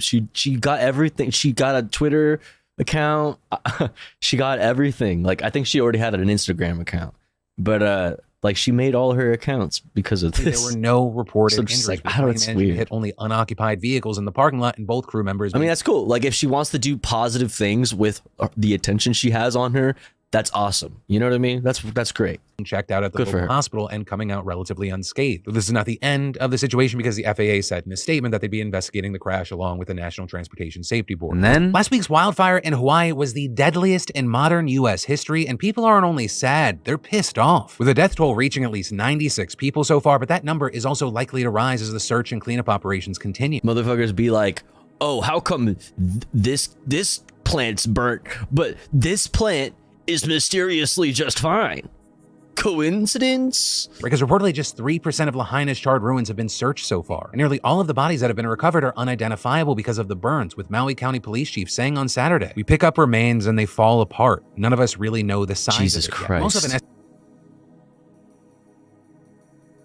Jesus $5.6 billion in damages, with thousands of acres being burned, including homes, businesses, schools, churches, and historic sites, all simply incinerated. And as we talked about last week, the hardest hit area has been the town of Lahaina, with Maui County estimating that more than 80% of the more than 2,700 structures in the town were damaged or destroyed, and 4,500 residents are newly in need of shelter. So now the cleanup process has begun, and state officials say that it will likely take weeks, if not months, to clean up toxic materials left over from the fire, starting with the most urgent hazards like propane tanks, and then moving on to all the ash and rubble that may contain stuff like lead paint, asbestos, and arsenic. So if you're in a destroyed area, experts advise that you cover up as much as possible with closed-toe shoes, pants, long-sleeve shirts, gloves, and goggles, as well as a well-fitting surgical mask or an N95. Also, officials issued a water advisory Friday for Upper Kula and Lahaina, warning that it's unsafe to consume tap water even if you boil it first. But for many displaced residents, the lack of access to PPE is the least of their worries, with a number of them telling Insider that they're increasingly desperate for first aid, food, and water, and feeling abandoned by their government. You have local volunteers with no experience in disaster management helping to coordinate supply drops and organizing neighborhood patrols to keep one another safe, with one resident even saying, "I had to deal with a situation that wasn't even part of who I am or what I do. I had to talk to pilots that got grounded with our medical supplies who were stuck on the Big Island because the Department of Health stopped them from transporting insulin." And the road closures have also caused a lot of grief for people just trying to get back to their homes, with reportedly a near riot breaking out between cops and about 100 residents after police closed off access to a highway leading to Lahaina. And elsewhere, you have local authorities reportedly struggling to maintain order, with a co-owner of a Lahaina bar saying, "There's some police presence, there's some military presence, but at night, people are being robbed at gunpoint. People are raped and pillaged. I mean, they're going through houses. And then by day, it's hunky-dory." Meanwhile, you have state officials trying to safeguard the tourism economy by stressing that the island is not closed to visitors. But that has also led to concerns that evacuees will have to compete with wealthy tourists for housing, which already had a shortage even before the fire incinerated thousands of homes. And so a lot of critical scrutiny has been directed toward the tourism industry and mainlanders on the island, with, for example, one Maui snorkeling company having to apologize after it ran a boat tour on Friday while parts of the island were still burning. But then more broadly, FEMA is notoriously stingy on getting back to people applying for aid in disasters. This wildfire is going to supercharge the displacement of native Hawaiians and local-born residents who can no longer afford to live in their birthplace, with residents telling reporters they're worried that when their hometown is rebuilt, the new homes will target wealthy outside buyers looking for a tropical haven. Because that's how that works. You know what I mean? Well, that, yes. that's very fucking real. QE telling the AP, I'm more concerned of big land developers coming in and seeing this charred land as an opportunity to rebuild hotels and condos that we cheap land can't afford to live in. That's what we're afraid of. Because already the median price of a Maui home is $1.2 million and a condo is $850K. And while some residents may be eligible for payouts, they're probably going to have to spend months or years wrangling with insurance companies and government aid agencies into giving them the cash that they need, which is likely going to be too long for locals working low-pay service jobs. Or we're talking about people just trying to make ends meet, which was hard enough before all this happened. With a state analysis last year showing that a person working 40 hours a week would need to make at least $18 an hour to afford housing and other necessities, but the minimum wage there is only $12. So you've got Hawaiian residents spending on average 42% of their income just on rent, the highest of any state in the US, which also means a growing share of them are being priced out of their homes, with many of them having to leave and resettle in places like Vegas and Sacramento. Native Hawaiians, people who have lived, whose families have lived generations on the islands, priced out. Literally, it's like more like how fucking many interviews with like locals did you see on like the news?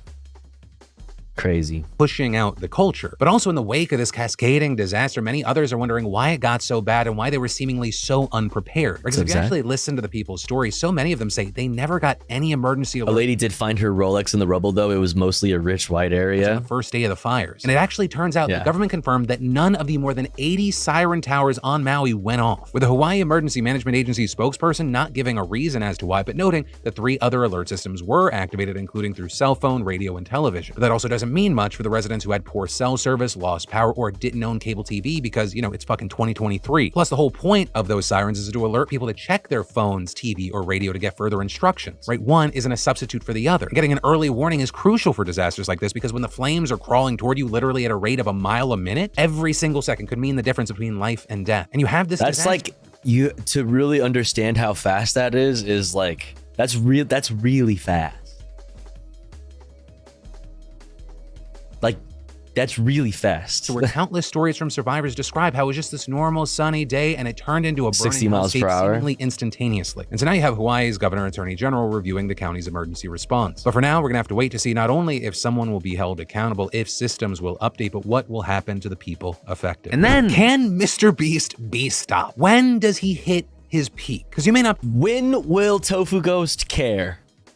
Be aware of this, but every time he one-ups himself now, it's just history. Like he was on a podcast recently saying he was having to lower everyone's expectations about the release of his now newest video. And saying before the release, guys, like we need to not stress if we don't one-up ourselves here. And that's because the video that he had posted before that was his best performing video ever, getting the second most views in a 24-hour period in the history of YouTube. And then he released the new video and got the most views in a 24-hour period. And so the question remains, is there something that can slow this guy down? Because not only do the views keep going up into a place I never thought we'd see. It's just like, you have so much money, dude. The actual content itself, it's doing the same thing. With Jimmy giving a preview of his upcoming video, and it's insane. It's like he's doing his own Squid Game Olympics. And it's no wonder this guy's having to create companies like Feastables, because what ad agencies have the budget for these kinds of videos? Like, it's not a one-to-one comparison, but Jimmy essentially releases a weekly Super Bowl. Like, according to Nielsen, 200 million people watch the Super Bowl, which, by the way, is just a huge piece of content, let alone, like, what parts were they watching? Mr. Beast's last 4 videos, and keep in mind, this ranges from just 2 days ago to 2 months ago. His record breaker currently at 68 million views, the one before 115 million views, 134 million, 200 million views. With him also now recently expressing his goal to surpass T-Series as the most subscribed channel. Mr. Beast thumbnails are like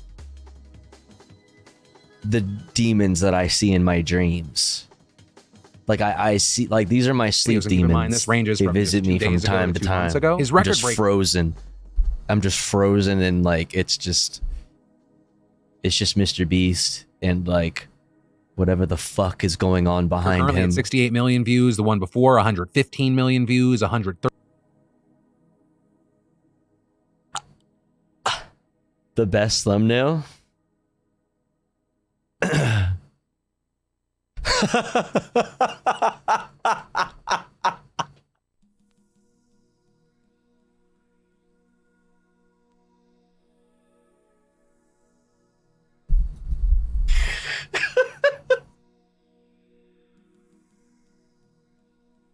Stupid motherfucker.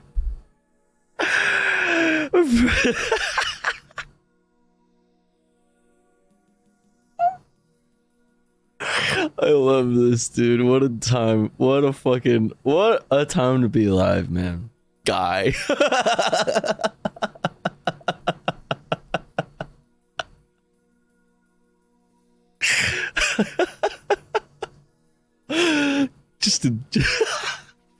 just a dude. 34 million, 200 million views. With him also now recently expressing his goal to surpass T-Series as the most subscribed channel on YouTube. Though notably, he is still far off for now. And then, ooh, let's talk about some dirty laundry getting exposed. Because reportedly, the owners and managers of Williamsburg, Virginia Laundry Company smuggled more than 100 migrants, including minors, from El Salvador and forced them to work for them. With a Homeland Security probe into Magnolia Cleaning Services beginning back in 2021 and court documents detailing the chain of exploitation and abuse these migrants faced. With them recruiting in Central America, bringing back migrants between the ages of 14 and 25 to Virginia, then giving them fraudulent social security numbers and a place to stay at the laundry facility. But the workers were also told that they owed it. Izzy, I will never use this. This would literally be the end of me. Mr. Beastified, that would literally end my life. That would be it for me. I would go insane. To Magnolia Cleaning for smuggling. Start seeing Mr. Beast in my dreams for real. Country. And so they were expected to pay rent for lodgings, which didn't have heating or cooling and even lacked basic necessities. Can you imagine just like putting that on somebody's computer?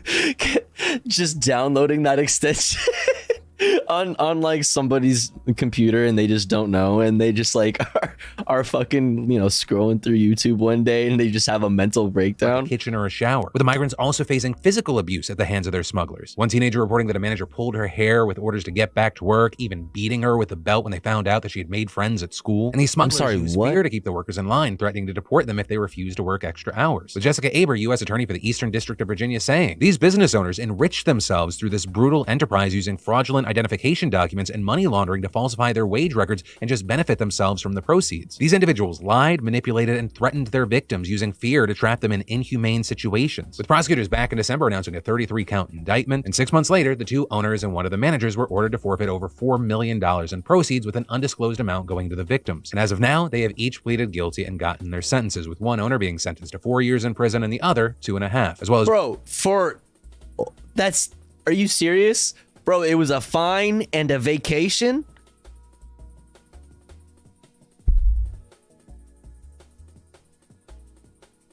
Are you fucking kidding me? One manager who was sentenced to nearly 5 years in prison with— Bro, how many fucking non-violent drug offenders are in jail for way fucking longer? Are you kidding me right now? Others seeing only 2 years for creating false identity documents. And as kind of like a silver lining to this, according to a Homeland Security special agent, the victims in this situation were given resources including a T visa, which is a visa provided to the victims of human trafficking that allows them to stay in the country temporarily and serves as a pathway to citizenship. And then meet your douchebag of the day, Marquez Jamal Jackson. And I can say that confidently because Marquez was part of a revenge porn lawsuit brought on by his ex, who's only identified as Jane Doe in this, that has now ended with a Texas court telling him he needs to pay her $1.2 billion. Because for whatever reason, this waste of space decided to harass her constantly after they broke up in 2021. And on top of the standard horrible things like constantly calling his ex with a spoofed phone number, he also posted nude photos and videos she had sent him onto Facebook, Twitter, Dropbox, and Pornhub, with him then going even further and sending links to this stuff to her friends, family, and workplaces. And this poor woman telling reporters that her life revolved around trying to constrain it and that this type of experience is devastating. And it's not like Marquez could pretend he didn't know that the nudes were only for him, as his ex made it very clear. What the fuck?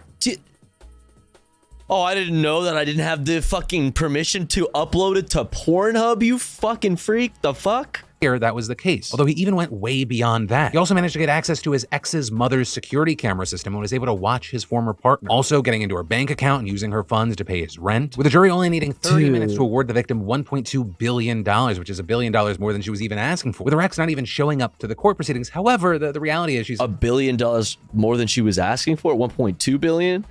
likely not going to see anywhere near that amount of money. And unfortunately, it's not all good news either. While revenge porn's been illegal in Texas since 2015, there hasn't been a criminal case here involving Marquez, with the victim reportedly having gone to police after the problem but receiving very little help. Though hopefully— Wait, is Philip, did he say here? Is Philip in Texas? Headlines like this will make police departments a little more receptive to actually listening to victims. And then the former CEO of FTX, Sam Bankman-Fried, had his bail revoked and was ordered back to jail in New York. Our goofy little guy. Prosecutors, SBF was tampering with witnesses on at least 2 separate occasions. Most notably is the release of the private diary entries of his ex-girlfriend, girlfriend, Caroline Ellison, who also managed SBF's hedge fund, Alameda Research, with Ellison pleading guilty to charges against her and very likely going to testify against Bankman-Fried in his upcoming trial. And reportedly, the diary entries contained Ellison's misgivings regarding her career and position, as well as reflections about her relationship with SBF. And just hours after the New York Times published their piece, including Ellison's writings, prosecutors filed a request to modify Bankman-Fried's bail, saying that this was a move by SBF to try to intimidate and discredit Ellison. And specifically, prosecutors saying this was an attempt to, quote, intimidate and corruptly persuade Ellison with respect to her upcoming trial testimony, as well as an effort to influence or prevent the testimony of other potential trial witnesses by creating the specter that their most intimate business is at risk of being reported in the press. Though it also wasn't just this release. SBF also reportedly tried messaging another FTX executive and was caught using a VPN. And before Friday, SBF was staying in his parents' multi-million... Isn't he like still allowed to have a phone and a computer though? Home in California on house arrest. However, with his bail revoked, he was immediately remanded into custody of the U.S. Marshals and will stay in the Metropolitan Detention Center in Brooklyn until his trial in October. Now, SBF's lawyers have appealed the decision and argued that jailing him makes it harder to defend him because of the massive amount of information that his attorneys need to confer with him about. This is a developing situation, so we're going to have to keep our eyes on. And then child influencers are constantly being... I heard the opposite, but I don't know who is right. Okay, yeah, I don't know shit about that. Often by their parents, but the laws are starting to change. I'm going to let you know, based off of my own personal experience and knowledge of the industry, these laws still fall short. And I say that because Illinois has now become the first state to set up financial protections for child influencers. With a law being signed on Friday, and per the Associated Press, it will entitle child influencers to a percentage of earnings based on how often they appear on video blogs or online content that generates at least 10 cents per view, with this specifically falling under the state's child labor law and applying to children under the age of 16. And regarding the adult vloggers or influencers responsible for posting the content, they'll have to maintain a record of appearances and set aside earnings and a trust account that the kid can access once they turn 18. And a very big deal, if they do not do that, the kid can actually sue. And to qualify, a child reportedly would just have to be in at least 30% of the content over a 30-day period. And in part, this is kind of just an evolution of the industry, where similar rules have been in place for children in traditional forms of entertainment like film and TV. But over the past decade, online content has absolutely exploded. And so with that, you had State Senator Dave Kaler saying in a statement, the rise of social media has given children new opportunities to earn a profit. Many I don't like the way that's worded. Parents have taken this opportunity to pocket the money while making their children continue to work in these digital environments. We need to work with our children to see the problems they face and tackle them head on before any further harm is done. With a spokesperson for Illinois Governor J.B. Pritzker adding in a statement to Teen Vogue that, I mean, I guess this is good, right? Kids deserve to be shielded from parents who would attempt to take advantage of their child's talents and use them for their own financial gain. And actually, this legislation was inspired by a teenager in Illinois who frequently saw family vlogs online and thought it was unfair that often these kids are made to participate in videos without any guarantee of the income generated from the content. So she approached Senator Kaler with her concerns, prompting legislation that turned into law. Also, just to get like a little taste of how invasive this can get, you had Teen Vogue speaking to someone who had their likeness used by their parent online against their will as a child, with them saying things like their first period and photos of them hospitalized after a car crash were posted to their mom's 10,000 Facebook followers, with them noting that this digital footprint that they didn't get to create, it follows them for the rest of their life. And notably here, the Illinois law doesn't go into effect until July of 2024, but now that the state has passed it, experts say that other states could follow. But that is where I'm going to inject my annoying ass. If other states do this, you have to tweak the law. I don't know if any actual online influencers were a part of this legislation being made or the specifics being put in, but it's very possible that this law actually won't help anyone because of the threshold, which if you're not in the industry, you may not know this. 10 cents per view is actually pretty high. I'll give you a little math example. There are no exacts here. Let's say you have a family vlogger who puts out a video and they average 1 million views per video. And then let's say they have a sponsor in every single one of those videos. Depending on the brand and the quality of the ad sales team, those people may make anywhere between $5,000 and $100,000 for 1 million views. So based off of the number of family bloggers I've seen, let's say it's $20,000 to $45,000. When you split that across a per view payout, you're looking at 2 to 4.5 cents. That is far below the 10-cent threshold. And so I think the only kids that are going to be affected by this are, like, you'd probably count them on 2 hands. People like the kid from Ryan Toys Review, for example. And that would only be because in addition to the YouTube ad revenue and any kind of paid sponsorships, they're a merch and toy powerhouse that find themselves in big box stores. So the amount of revenue coming in is on another level. But for the other 99% of kids being featured in content, like, they're not going to get anywhere near the threshold for this to matter. And so my hope in reporting this is, yes, we see more states implement laws like this, but also they do so in a way that's actually going to do something. And that is where your daily dive into the news is going to end. That's all bad. More news. That's all bad. Right now. I got you covered. Yeah, like Lainey said, it's something, but also it's let's carve out acceptable child labor. And then not even that many people, it seems, are going to be able to even benefit from it. So that's pretty weird. Right here, seems weird. The links down below. Or if you've already seen everything, don't worry, because my name's Philip DeFranco. You've just been filled in. I love your face. Shut up. Shut up, bitch. All right, let's go to CBS News real quick to talk about WGA updates. And then we'll go to PBS, talk about the Marion County Record. And then we'll dive into the Trumpy boy news. Hooray. The Writers Guild of America is mulling over a counter-proposal from major Hollywood studios this week as the strike by guild members surpasses 100 days. The two sides returned to the bargaining table on Friday for the first time since the strike began in early May. The talks were paused shortly after to allow WGA negotiators to consider the offer. The Writers Guild is expected to deliver its response later this week. With financial losses mounting on both sides of the bargaining table, there is increasing pressure on each to reach an agreement. Right now, industry experts say the strike's costing California's economy about $30 million a day. The total cost so far is estimated at about $3 billion. $3 billion. Joining us now is Elaine Lowe. She is a staff writer. Damn, how could the CEOs do this? How could AMPTP do this to our economy? For the Ankler. Elaine, thanks for joining us. Let's talk a little bit just about... Right, CBS? That's what you're going to say, right? How long this has been going on. The strike has now surpassed the previous Writers Guild walkout in 2007 and 2008. Why is this taking so This is good, Frogan emote. Oh. so long to reach an agreement? Hi there. Thanks for having me. Right. We're on day 105 now of the writers' strike. And there are a few major sticking points between the Hollywood studios and the writers. And essentially, it comes down to what the writers call the preservation of the writers' room and what they see as the sustainability of their profession. And so they're looking for staffing minimums, they're looking for duration of employment minimums, and they're looking for regulation over the oversight of artificial intelligence, which has really come to the forefront as a major issue when you talk to folks on the picket lines every day, as I have, both with the actor strike and the writer strike. This is a major concern for both of them. And so this is something that they're really looking to be able to discuss and negotiate. This is something that's important to them. Also, residuals. I wish they would, they like to focus on the AI thing, which is a big thing. But I wish they would talk more about residuals and things like specifically the numbers. Elaine, forgive me for asking something that to someone like you who covers show business every day is going to sound silly, but to the rest of us might be a little more practical. When they say they want to preserve the writer's room, are you literally talking about a room on set where the writers would be able to gather to do this? Or are you talking figuratively the idea that writers collaboratively are working together on scripts and on character concepts and whatnot? What does it matter? The writer's Zoom or the writer's room? What does it matter? Well, the thing that's happened with the streaming economy, as we've seen so many streaming shows, and the way the streaming era has really changed the television landscape, is that writers' rooms have literally gotten smaller. So whereas in the days of, a CBS broadcast sitcom where you'd have, maybe 15 to 20 writers in a room, these days there are things called mini rooms, which are smaller rooms. There are maybe only 3 to 5 writers in a room. What color are these rooms? Are these rooms ventilated? Windows? How many walls? What would we say these square footage is on average of these rooms? And, they work for fewer weeks in a year. And, as the writers tell me, they are working fewer weeks out of the year. And there's longer times in between shows because of the way that streaming shows are produced these days. Carpet, hardwood. So, there just isn't the kind of regularity in the profession and the kind of stability in the profession that has existed before. And Elaine, do we have any sense of what may have been included in the counter proposal? They are on a media blackout, so unfortunately, no one's been privy to exactly what's been included in the counter proposals. But the Writers Guild has been firm that they want those quote unquote preservation of the writers' rooms issues addressed in particular. And when we talk about the financial toll of the strike, we talk about $30 million a day in California's economy. This is really what they want to they want to harp on. So basically what you're saying is that the strikes are effective?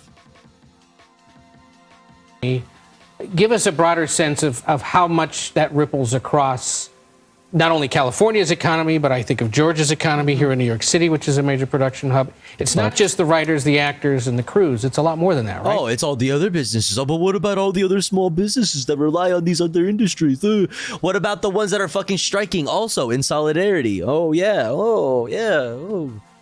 Yeah. Oh, but what about all the small business owners? Oh, but what of the consumers? Absolutely. When you're looking at it, I mean, production has been shut down for many months now. It started out with the late night comedy rooms once the writer's strike started on May 2nd. And then once the actor's strike started about 4 weeks ago, essentially all production on. Yeah, exactly, Mortalk. And that's the thing, is a lot of these normies are people in adjacent industries. Like they're the people that they're like talking about right now. Like, oh, but what if the caterers and the makeup artists and like the whatever, like motherfucker, they're dealing with the same bullshit too. Also, I hate how it's framed like, I can't believe these unions would hurt our economy like this. I can't believe they would do this to our economy, as if these people don't also live in the same economy. Whoa, that's how could they do this to all of us? Wow, whoa, as if they aren't a part of the same fucking economy and have and the you know, the opposite of organizing and striking is not worth it. Or at least it's worth it to do damage to the economy, you know, that they live in as well. Shows have been shut down. There's only, you know, reality TV and commercials and non-union projects that are really still able to shoot right now. But, you know, this goes beyond the writers and the actors. Like you said, it's, you know, the hair and makeup artists, it's the writer's assistants, it's the camera people, it's craft services. All of these folks are out of work right now. And, you know, you're seeing an enormous ripple impact through the California economy to the tune of about $3 billion right now. And that figure is only going to climb. Sounds like it's a huge part of our economy then. And that means that if the people that are responsible for the product that makes that industry such a huge part of our economy, it's almost like they should, you know, be fairly compensated for how much value they're fucking producing in our society. Damn. If what they do is worth so damn much, then maybe they should be paid a fair fucking, you know, paid fair compensation. What a fucking concept. As both of those strikes continue. But I do think it's also interesting to note that you see a lot of these folks on the picket lines in solidarity with the writers and actors, a lot of IATSE crew members, hair and makeup artists, who believe that in what the writers and actors are really striking for, and they believe it's key to the sustainability of their own profession as well. All right, well, Elaine Lowe with The Ankler, thank you for breaking it all down for us. I suspect we'll be talking again because this isn't quite done yet. Thanks for having me. All righty, take care. This isn't finished. I'm not done with you. All right, let's go to this story real quick from PBS NewsHour. Let's talk about the Marion County Record. Police officers in Marion, Kansas are facing scrutiny after raiding the newsroom of the town's local newspaper. As William Brangham reports, press freedom advocates say it's a clear violation of the First Amendment. Jeff, Marion, Kansas is a town of roughly 2,000. Its paper, the Marion County Record, has 5 full-time employees. On Friday, as you can see in this video, police raided the newsroom, took photos and confiscated computers, cell phones, and other materials. Police say they executed the search warrant as part of an identity theft investigation, but the newspaper has rejected that accusation. The newspaper's publisher and editor said that his 98-year-old mother, Joan Meyer, collapsed and died following a separate raid on the house that they shared. She was co-owner of the paper. Eric Meyer is the publisher and editor of the Marion County Record, and he joins us now. Eric, I'm terribly sorry about your mother's passing and this whole ordeal, and I just wonder how are you holding up? How are your colleagues holding up? I'll be honest with you. The shock of the raid and all of the attention it's received afterward really hasn't left me almost any time to reflect on my mother's death. So it's pushed it off a little bit. I mean, the details of this case are complicated. A local restaurant owner alleges that someone at your paper illegally obtained personal damaging information about her, about a previous drunk driving case. She went to the police got the warrant, and they executed that warrant. Is that true? Did anyone at the newspaper illegally obtain this information? Not illegally, but what really happened was a source sent us that information. We were worried whether it was authentic and attempted to verify that it was factual information. We then informed the police that the source had sent us this thing because it was possible that the source had obtained it from police records rather than where she said she did. We notified the police of that Friday before the raids. A week later, they did not ask any question. We offered at the time, if you think that there's a case you want to pursue, we'll give you any more information you want. They didn't talk to us, didn't say a word to us until they showed up at our doors on the following Friday morning. I mean, more than 30 news and press freedom organizations, as you know, have condemned this raid, arguing, quote, that there appears to be no justification for the breadth and intrusiveness of this search. You have suggested that the extremity of this action was partly because of your other reporting about local officials. Can you explain what you mean? Well, this is, as with most small towns, a very divided community in some regards. And it's more so than others. There's also other stories we've been pursuing, including stories we haven't published because we haven't found enough support for them, but we were doing investigation into the chief of police, for example. His background, did some work about his budget and how we didn't quite make sense of that. So there are other things that we've done reporting on that. He's like, perfect, perfect, an excuse. Maybe they took that. We have some suspicion to believe that. The document itself, the one that was obtained that they say we stole the identity of, a copy of it was sitting on my desk right next to my computer, and they didn't seize it. They didn't find any copies that we had downloaded and printed because we didn't print them. We just looked to see is this the same document that we'd seen shown up? That's not criminal intent. So are you planning on taking legal action against the police force for this raid? Well, we obviously want our equipment back. And we'd like to have it back sooner rather than later because we're struggling right now to publish this week's paper. But the bigger issue is this kind of stuff can't stand. We can't allow police to come running through newsrooms and seizing things and looking, and there's nobody watching the police at this point. Your mother, as you mentioned, she was co-owner of the paper. And in an article this weekend about her passing, the first sentence reads that she was, quote, stressed beyond her limits and overwhelmed by shock and grief. I mean, yeah. Do you really believe that this event bro. is what precipitated the... Dude, she's old as shit. Yeah, for sure, dude. You fucking, if you like fall down, dude, it's like, it can be real dangerous. If you like, you know what I mean? If you trip over some shit, you could like bruise and then never stop bleeding on the inside and just like die. Like, if you're old as fuck, yeah. Bro, if you get raided by the police and you're that old, like, for sure. Of her life? Contributed. I don't know that it caused it entirely, but it's not only I who believe that. The coroner who handled her case and who was her family physician for many years thinks so too. She was so distraught. You know, when you're 98 years old, your world shrinks. 98. She lived in that house. Yo, Nellis D, thank you so much for 7 months. I appreciate that. Thank you, thank you, thank you. Thank you, thank you. Hope you're having a good day. Welcome in. Oh shit, Anonymous, thank you for gifting to Sauce 240. Pog. Thank you so much, Anonymous. I really appreciate that. Thank you, thank you, thank you. Let's go. And thank you again, Nellis. Nellis D. 70 years. It was her castle. It was her safe place. To have police officers come and stand and watch her for 2 hours waiting for other officers to come and search her material, because we had to conduct these raids as if it was against some Medellin drug cartel, simultaneous raids at 3 locations and so on and so forth.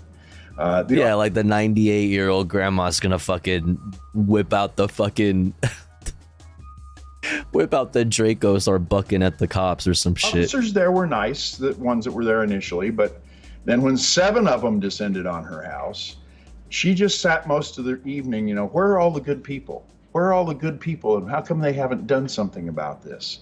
Why are they allowed to do this? She worked at the newspaper for 50 years. We bought it 25 years ago. My parents and I jointly bought it 25 years ago to keep it from going under chain ownership. What's with the color of the wall? It's kind of vibey. To the community and the dedication to community journalism that said, That photo is you can kinda make more tight. money buying something, buying stock or something like that rather than buying a newspaper company. But we wanted to do it because it benefits the community. And this is like everything, their back was turned on her. So the last 24 Oh, you're talking about this, the blue.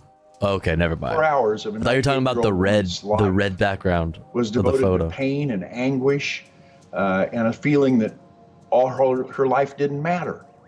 I think if she were alive today, she'd be pleased that her death has brought some attention to this story, and in a positive way.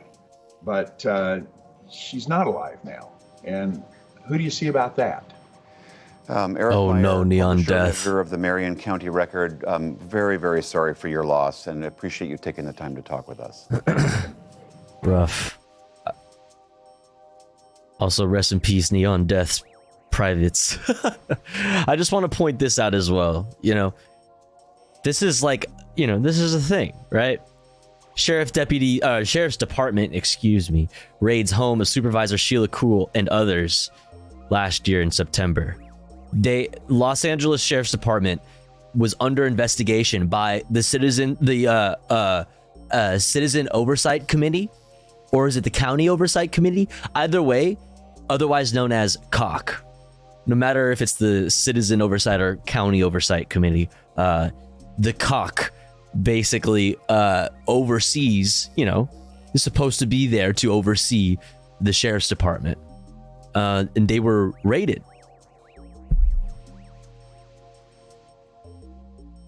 They were raided. You know what I'm saying? It's a thing. It's a thing. Dun, dun, dun. Cock blocked. For real. Rip. All right, chat. Next up, we're going to get into the Georgia. I guess Georgia is probably why I said that. I was going to say George Trump, but whatever. Georgia indications. We're going to do it coming up next, chat. But here's the thing. It's been 50 minutes and 45 seconds since our last ad break. So in order to make sure it doesn't run while we're in the middle of content, we're going to run an ad break right now. But here at the Tofu Ghost broadcast, when we run ads, we run them while the streamer is away from the stream. That way, even if you're unsubscribed to the channel, you don't miss out on any of the content.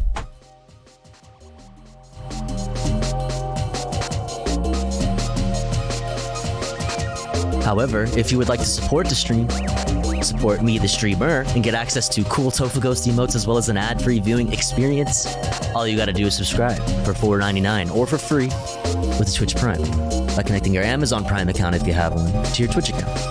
Or let's say you're already subscribed to the channel and you're feeling generous and you have the means to. Maybe consider gifting a sub to one of our friends in the chat, one of our comrades in the community that may not be able to afford a sub this month. That way they may also be able to enjoy the Tofu Ghost emotes in an ad-free viewing experience. Currently at 5 out of 30 for the daily sub goal. Thank you so much for all the support so far. I'll be back in 3 minutes. Don't you go anywhere. BRB.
All right.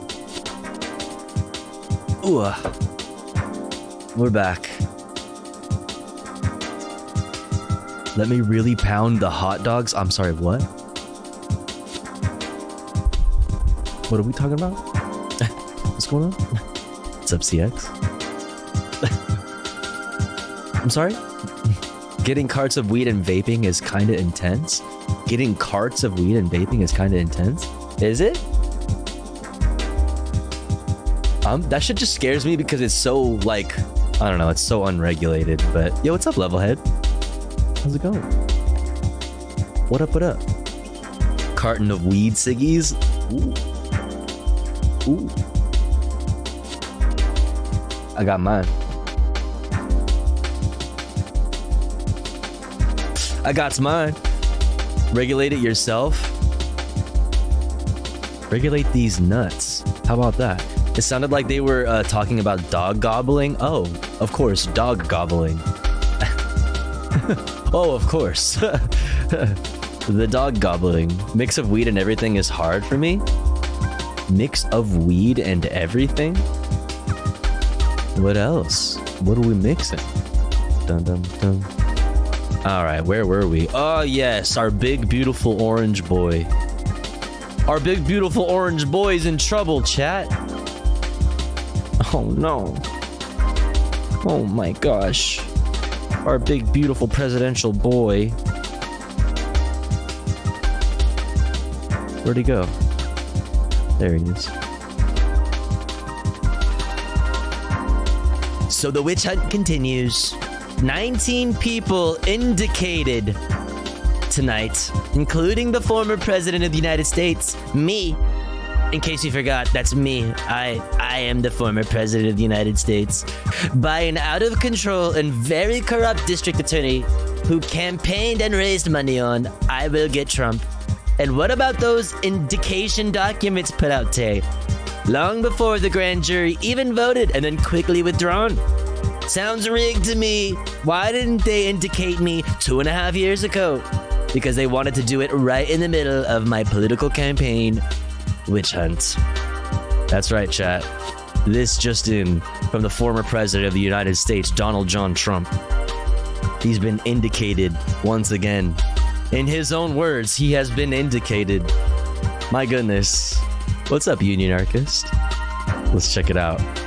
CBS News. Are looking over this indictment tonight, issued so late. Now with the clerk down in Fulton County, Georgia, there are some very familiar names under this RICO prosecution. Mark Meadows, the former White House chief of staff. Rudy Giuliani, who was working closely with Trump in those final days of his No fucking way Trump wrote that. No words were in all caps. Damn. Administration. What's up, Nikel? And other names we've heard a bit about over the past few years, like Ken Chesborough, the lawyer who authored a memo that talked about pushing people in Georgia and elsewhere. Just let's look at these. The state of Georgia versus Donald John Trump counts 1, 5, 9, 11, 13, 15, 17, 19, 27 through 29, and 38 through 39. Violation of the Georgia RICO Act, Racketeer Influence and Corrupt Organizations Act. Solicitation of violation of oath by a public officer.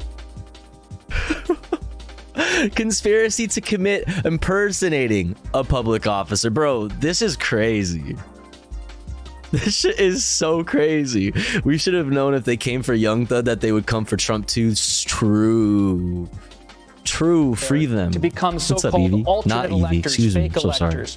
Definitely not This is all Evie. about an effort that was put into motion, allegedly by Trump and Giuliani, a pressure campaign to get people in different states to buy into their plan to overturn the election. This was not just playing out in Georgia, though that was a center battleground for this entire alleged conspiracy. So Ricky Kleeman on the phone with us tonight. When you look at this indictment, a RICO indictment, what do you see as a lawyer? Well, I think one of the things that stands out is that the RICO indictment, which is, as Jeff so eloquently put it, really looking at racketeering influence in corrupt organizations, What we look at is when it started and when it stopped, and who is a member of this so-called enterprise. It started, according to the indictment, on the 4th day of November 2020. That is the day after the election.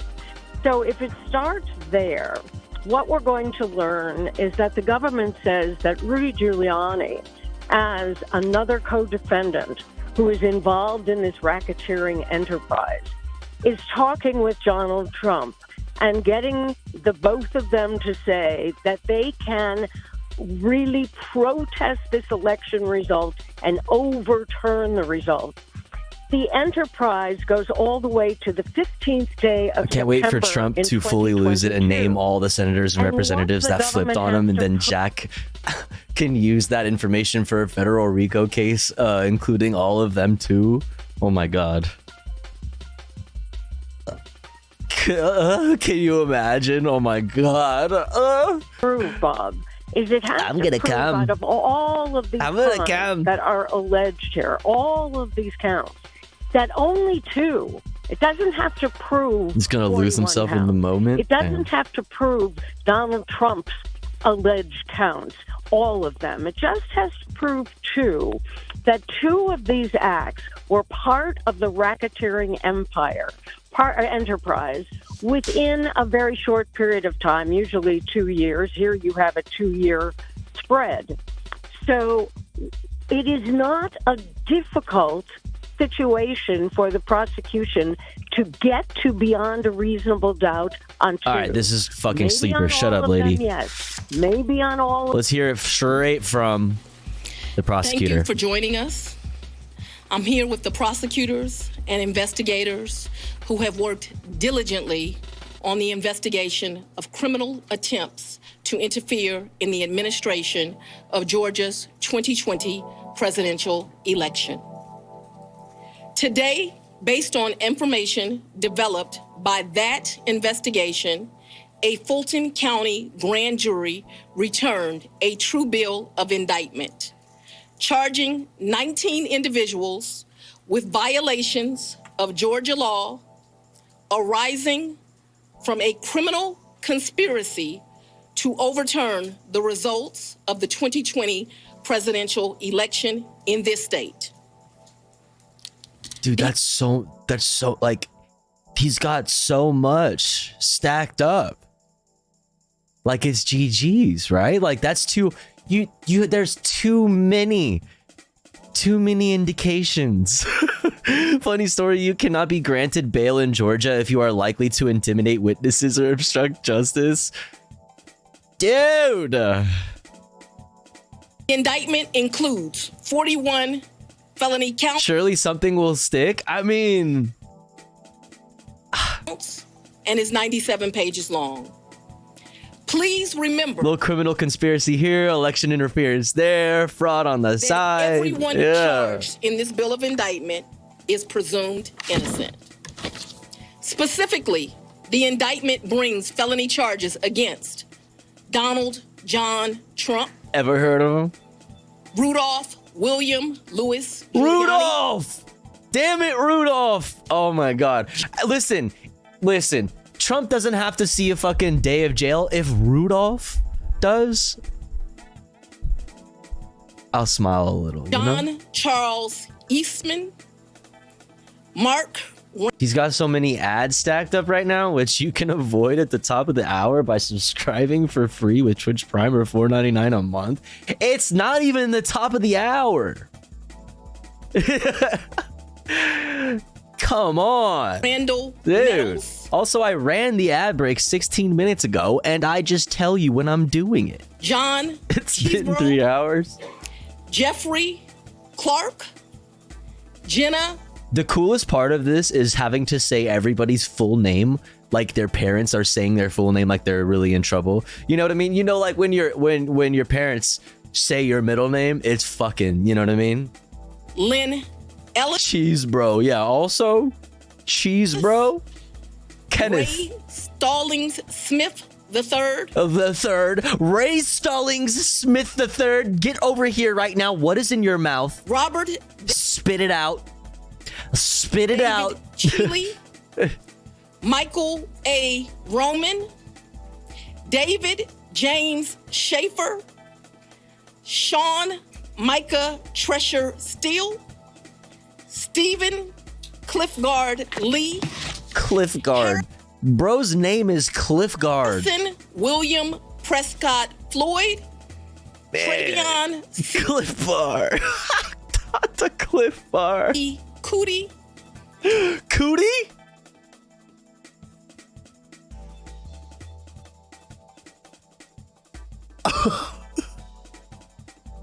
Real. Sydney Catherine Powell, Kathleen Austin Latham, Scott Graham Hall. I love this cadence we and got. Misty Hampton, also known as Emily Misty Hayes. Every individual charged in the indictment is charged They with indicted one the count cootie. of violating Georgia's Racketeer, Influenced, and Corrupt Organizations Act through participation in a criminal enterprise in Fulton County, Georgia, and elsewhere to accomplish the illegal goal of allowing Donald J. Trump to seize the presidential term of office beginning on January 20th, 21. Specifically, the participants in association took various actions in Georgia and elsewhere to block the counting of the votes of the presidential electors who were certified as the winners of Georgia's 2020 general election. As you examine the indictment, you will see acts that are identified as overt acts and those that are identified as predicate acts, sometimes called acts of racketeering activity. Overt acts are not necessarily crimes under Start Georgia booking law it to Mexico. in isolation, but are He even said himself, I wish I was on the beaches of South France. It would be nice, but you know, here I am fighting for you. alleged to be acts taken in furtherance of the conspiracy.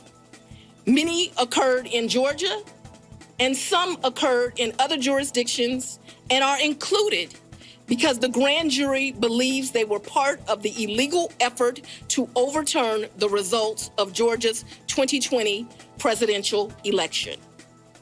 The acts identified as predicate acts or acts of racketeering activity are crimes that are alleged to have been committed in furtherance of the criminal enterprise. Acts of racketeering activity are also charged as separate counts in the indictment against those who are alleged to have committed them. Good morning, Allie. All elections in our nation are administered by these states, which are given the responsibility of ensuring a fair process and an accurate counting of the votes.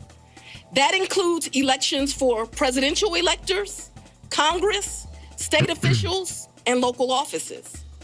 The state's role in this process is essential to the functioning of our democracy. Georgia, like every state, has laws that allow those who believe that results of an election are wrong, whether because of intentional wrongdoing or unintentional error, to challenge those results in our state courts. The indictment alleges that rather than abide by Georgia's legal process for election challenges, the defendants engaged in a criminal racketeering enterprise to overturn Georgia's presidential election result. Subsequent to the indictment, as is the normal process in Georgia law, the grand jury issued arrest warrants for those who are charged. I am giving the defendants the opportunity to voluntarily surrender no later than noon on Friday, the 25th day of August, 2023. Surrender. I remind everyone here that an indictment is only a series of allegations based on a grand jury's determination of probable cause to support the charges, It is now the duty of my office to prove these charges in the indictment beyond a reasonable doubt at trial. I would like to take a moment to thank the Superior Court Clerk, Shay Alexander, and her staff. Yo, Anonymous, thank you so much for gifting to Allie. Thank you so much. Thank you, thank you, and thank making you. sure that this indictment was I processed. appreciate it. I would also like to thank the men and women of Sheriff Labatt's office for keeping the courthouse open, but most importantly, for keeping us safe over the weeks and months that have led up to this indictment, and for what I know they will continue to do to keep us safe. Damn. We also want to thank the Atlanta Police Department and other law enforcement partners who have worked with the sheriff to keep us safe. Damn. I will now take a very limited number of questions prior A very limited number to sleep.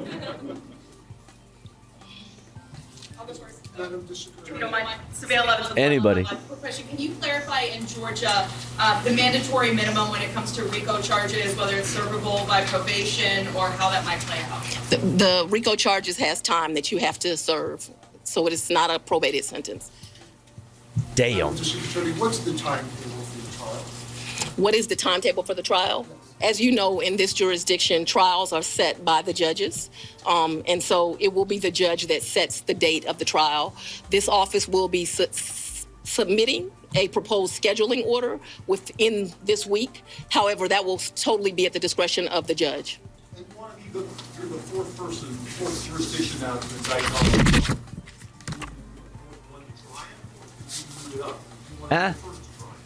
I don't have any desire to be first or last. I want to try him and be respectful for our sovereign states. We do want to move this case along, and so we will be asking for a proposed order that occurs a trial date within the next 6 months. District Attorney, there was earlier today there was a fictitious document according to the Fulton County Clerk's Office that was circulated online with charges against former President Donald Trump. That fictitious document matched exactly the charges that we now see in this indictment. Can you tell us more about that document leak? Because now you have the former president's lawyers who are saying this is emblematic of a serious problem with your office. No, I can't tell you anything about what you refer to. What I can tell you is that we had a grand jury here in Fulton County. They deliberated till almost 8 o'clock, if not right after 8 o'clock. An indictment was returned. It was true billed, and you now have an indictment. I am not an expert on clerks' duties or even administrative duties. I wouldn't know how to work that system, and so I'm not going to speculate. Next question. Have you had any contact with the special counsel about overlap between these cases, and do you intend to try all of these defendants together? Do I intend to try the 19 defendants in this indictment together? Yes. And have you had any contact with the special counsel about the overlap between this indictment and the federal indictment? I'm not going to discuss our investigation at this time. I'm going to take... What do you make of the arguments made by former President Trump that this is a politically motivated vote? I make decisions in this office based on the facts and the law. The law is completely nonpartisan. That's how decisions are made in every case. To date, this office has indicted, since I've been sitting as a district attorney, over 12,000 cases. This is the 11th RICO indictment. We followed the same process. We look at the facts, we look at the law, and we bring charges. Fucking shit, George Stephanopoulos, you scared the fuck out of me. Why did you see that? She answered with the yes, not 30 minutes dancing around the question.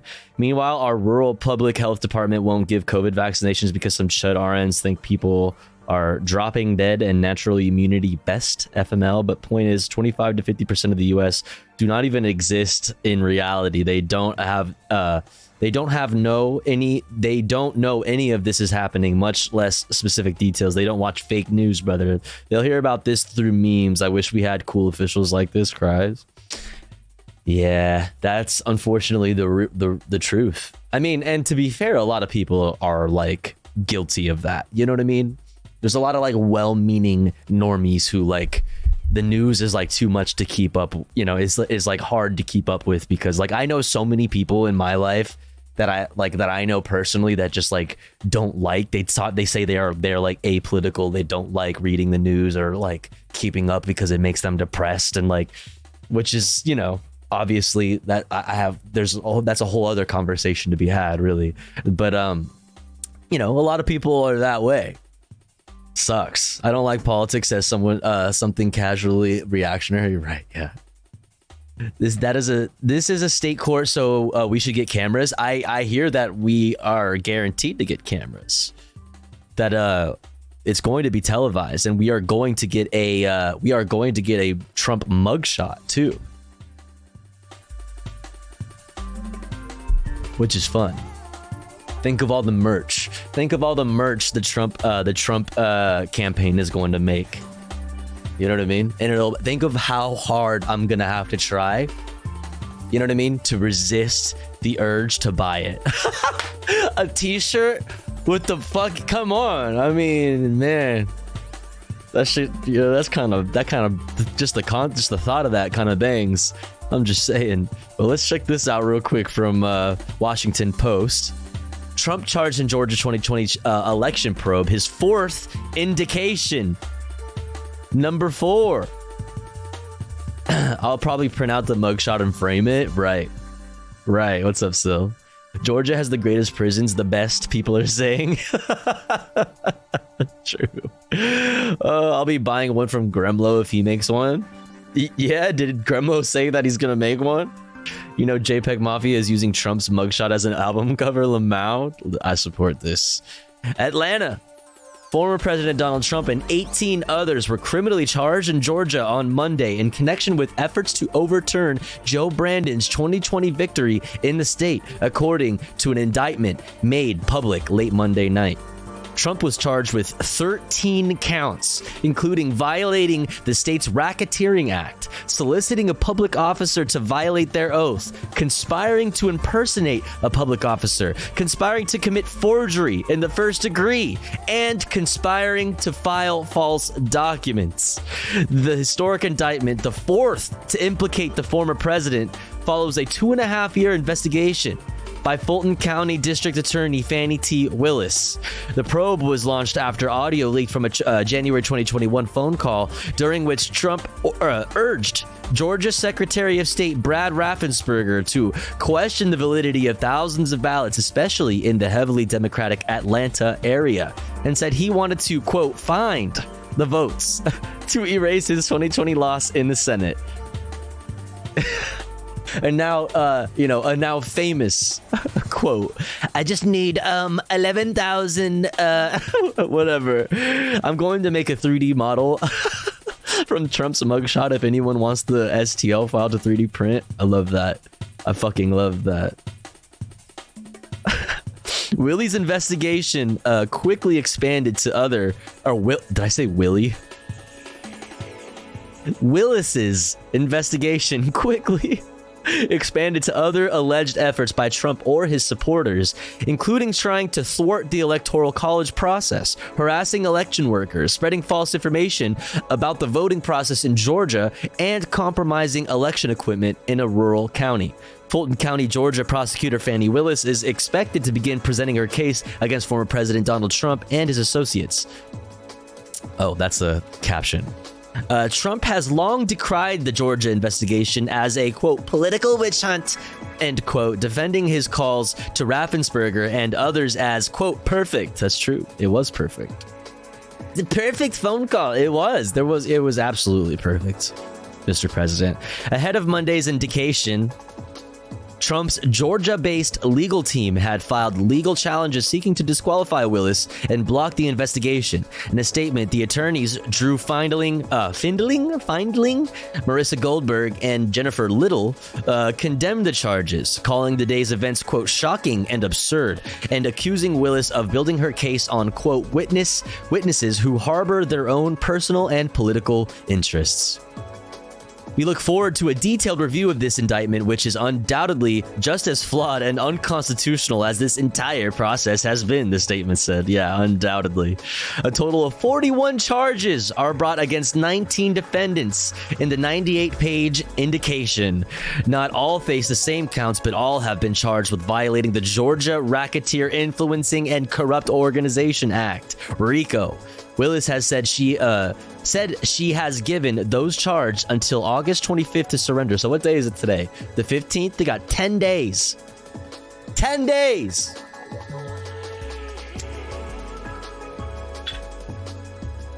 LOL, I think they pissed off the Justice Department with all those phony lawsuits.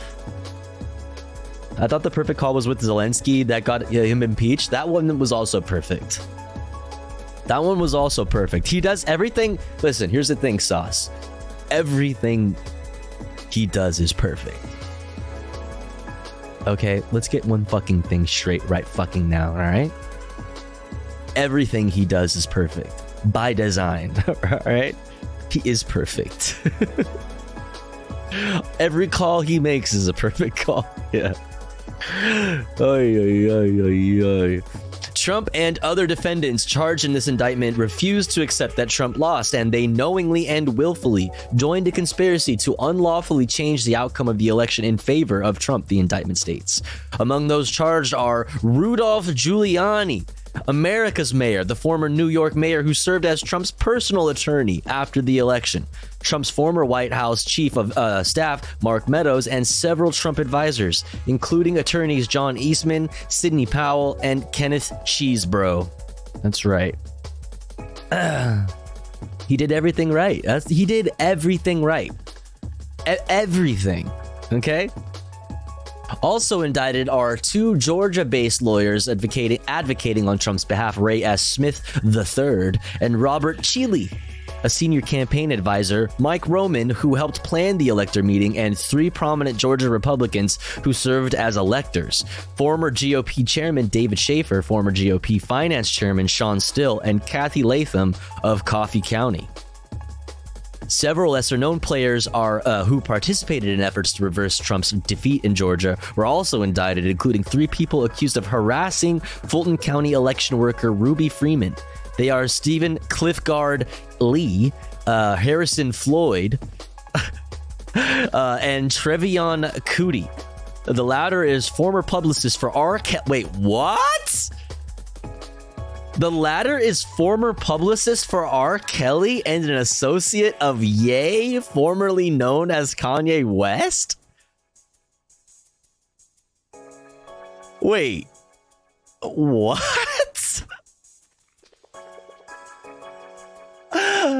That's a little fun fact. What a wonderful bunch of people. So Cootie was the one that let Kanye go off about hating Jews? Bruh. My goodness, R. Kelly's publicist. Yeah. Anyway, a final group of individuals charged in the indictment allegedly participated in an effort to steal election equipment data in rural Coffee County, Georgia. In addition to Latham, the former county GOP chair, they are former Coffee County election supervisor Misty Hampton and Georgia businessman Scott Hall. Trump was indicted in Washington this month in a separate Justice Department probe into his various attempts to keep his grip on power during the chaotic aftermath of his 2020 defeat. Some aspects of that 4-count federal case, led by special counsel Jack Smith, I think he's called, Trump calls him deranged Jack Smith, I think that's his name, overlap with Willis's sprawling probe, which accuses Trump and his associates of a broad criminal enterprise to reverse Biden's election victory in Georgia. But the Fulton County indictment issued by a grand jury and made public Monday night is far more encompassing and detailed than Smith's ongoing federal investigation. Willis declined to say if she had contact with Smith, who so far has only charged Trump in his elections-related probe. The federal indictment also listed 6 unnamed, unindicted co-conspirators, 5 of whom have been identified by the Washington Post and other news organizations as Giuliani, Eastman, Clark, Chesebro, and Powell. Prosecutors brought charges around 5 subject areas: false statements by Trump allies, including Giuliani, to the Georgia legislature, the breach of voting data in Coffee County, calls Trump made to state officials, including Raffensperger, seeking to overturn Biden's victory, the harassment of election workers, and the creation of a slate of alternate electors to undermine the legitimate vote. Those charged in the case were implicated in certain parts of what prosecutors presented as larger enterprise to undermine the election. I can't wait to see what the defense is in regards to these fake electors. They're just gonna like make the try to make the case maybe that they did it on their, they acted on their own accord, or like how does that work? They're just gonna say Hillary did emails, or like what? Amnesia? Man. Willis has signaled for months that she planned to use Georgia's expansive anti-racketeering statutes, which allowed prosecutors not only to charge in-state wrongdoing, but to use activities in other states to prove criminal intent in Georgia. That statute is broader than federal law in terms of in terms of how prosecutors can define a criminal enterprise or conspiracy. The indictment alleges that the enterprise, quote, constituted a criminal organization whose members and associates engaged in various related criminal activities, including, but not limited to, false statements and writings, impersonating a public officer, forgery, filing false documents, influencing witnesses, computer theft, computer trespass, computer invasion of privacy, conspiracy to defraud the state, and acts involving theft and perjury. The indictment takes an expansive view of the behaviors it alleges were acts, quote, in furtherance of the conspiracy, end quote, including, as an example, at least a dozen instances of Trump's tweets alleging fraud and other claims. Such details from the indictment quickly drew criticism as potential violations of the defendant's free speech protections. Bruh. It's a witch hunt. They are paid actors, something like that. He'd use...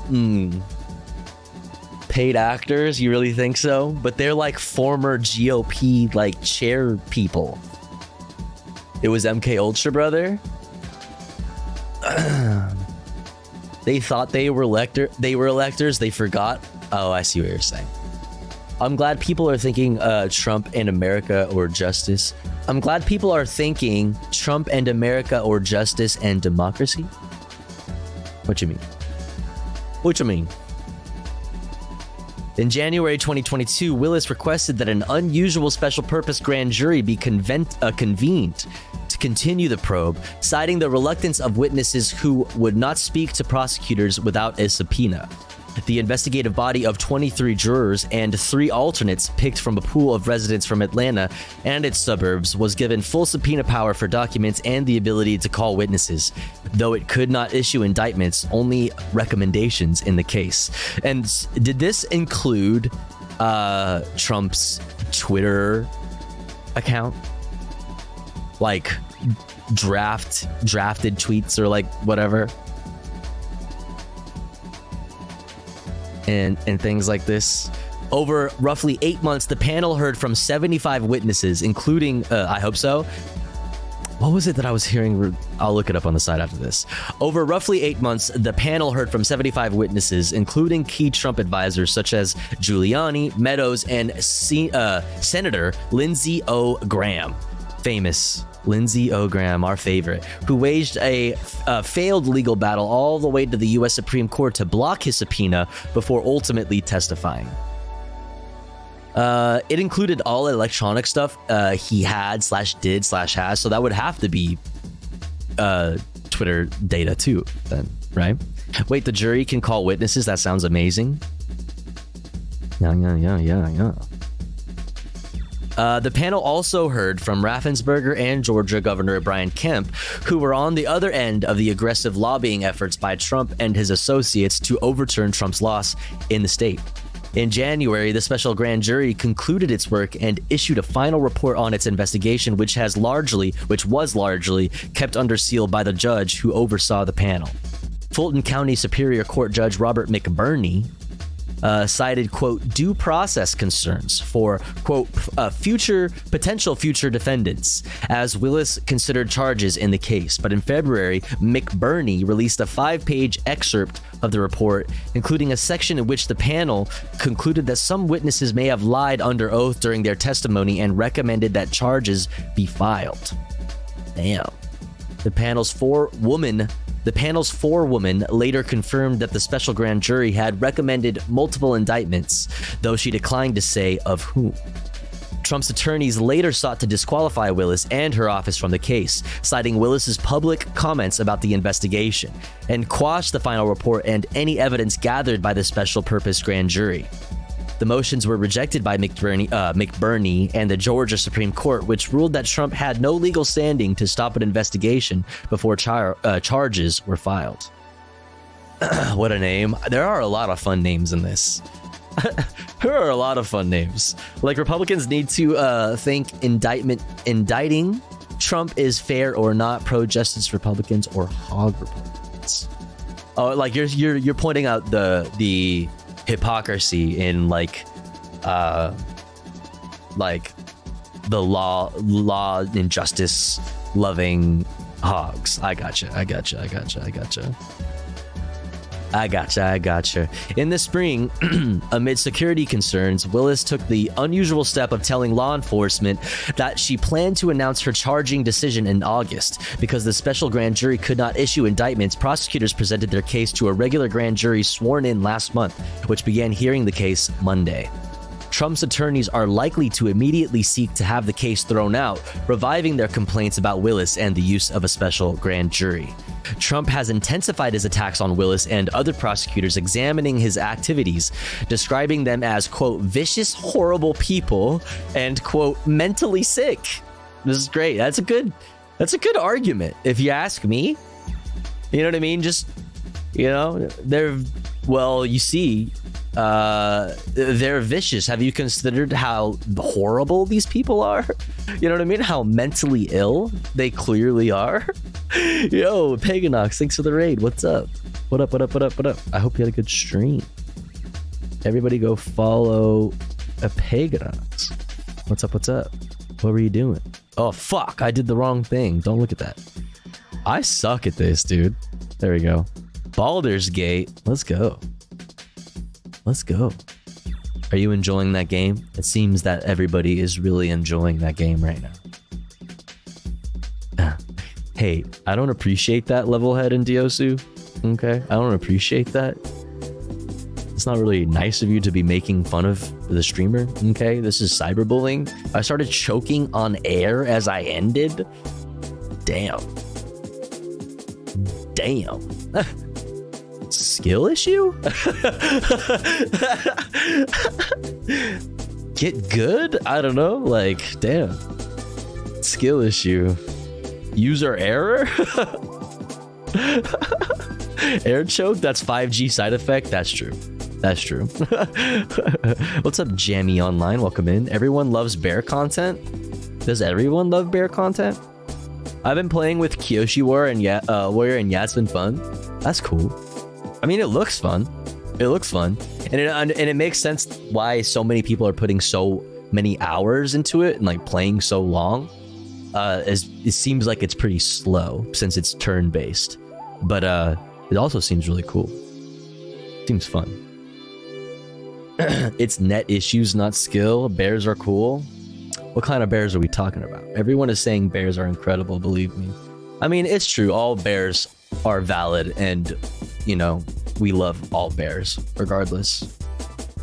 You know, base as fuck. What's up, Polsky? I used to be a Republican. I agree that people in power need to be held accountable and drain the swamp. Wait, what does that have to do with being a Republican?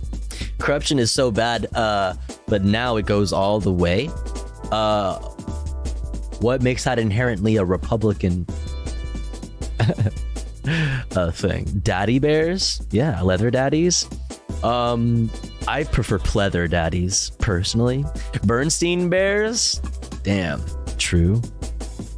What are the Bernstein bears up to? Is that still a thing? Are they still like super? Is that still like Christian? Wait, Levelhead. I feel like you were talking about the Bernstein bears like sometime on stream, maybe a long time ago. But I feel like I remember you talking about them. Now they're like Christian weirdo stuff thing, whatever. Bears are avoidable as long as you don't accidentally trip up and fuck the hairy man. I'm sorry, what?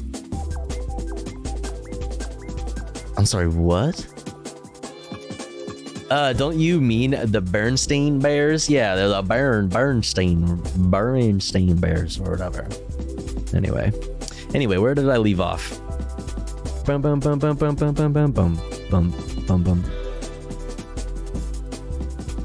Yes. Trump has intensified his attacks on Willis and other prosecutors, examining his activities, describing them as, quote, vicious, horrible people and mentally sick.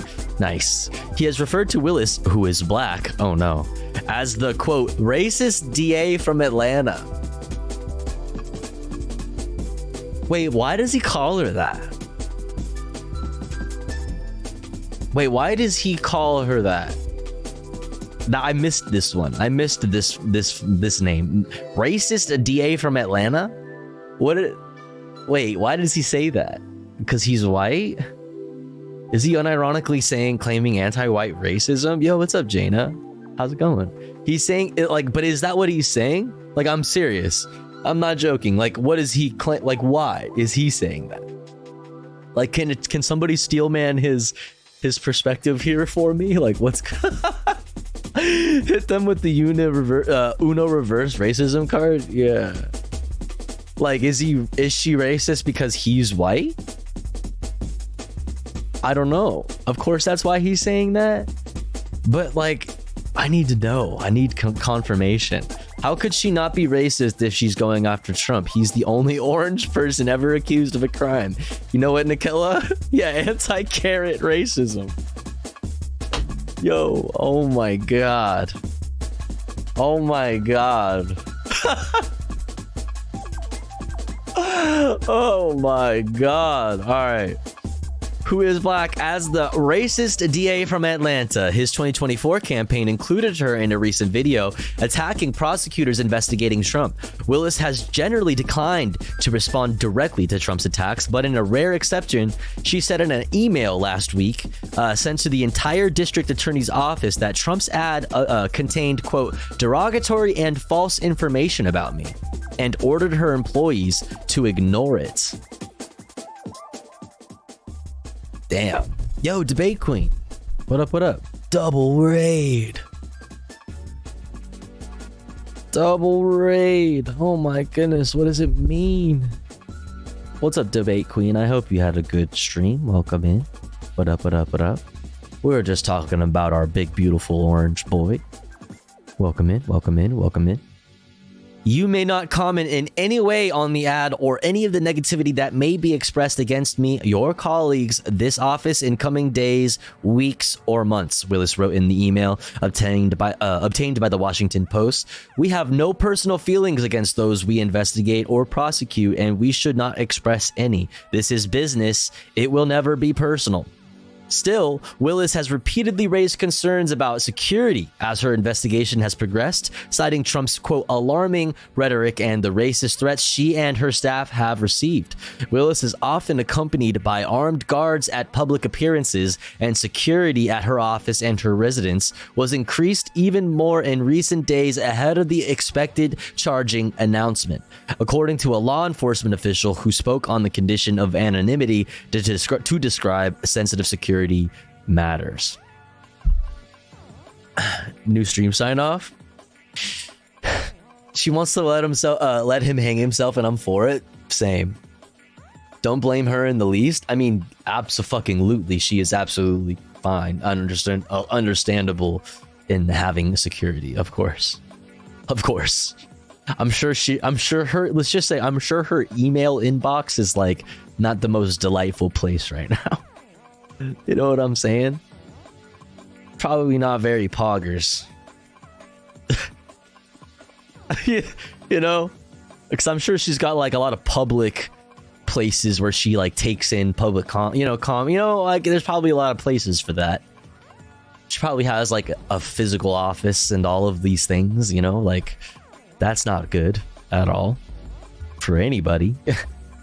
Let's look at this Al Jazeera piece. Trump charged with attempt to overturn 2020 U.S. election loss in Georgia. All right, let's take you live now to Atlanta, Georgia, where the district attorney involved in the latest indictments of Donald Trump and his team is speaking there following those earlier indictments. Let's just listen. We're not going to watch the thing that we already fucking watched. Is that literally what this is?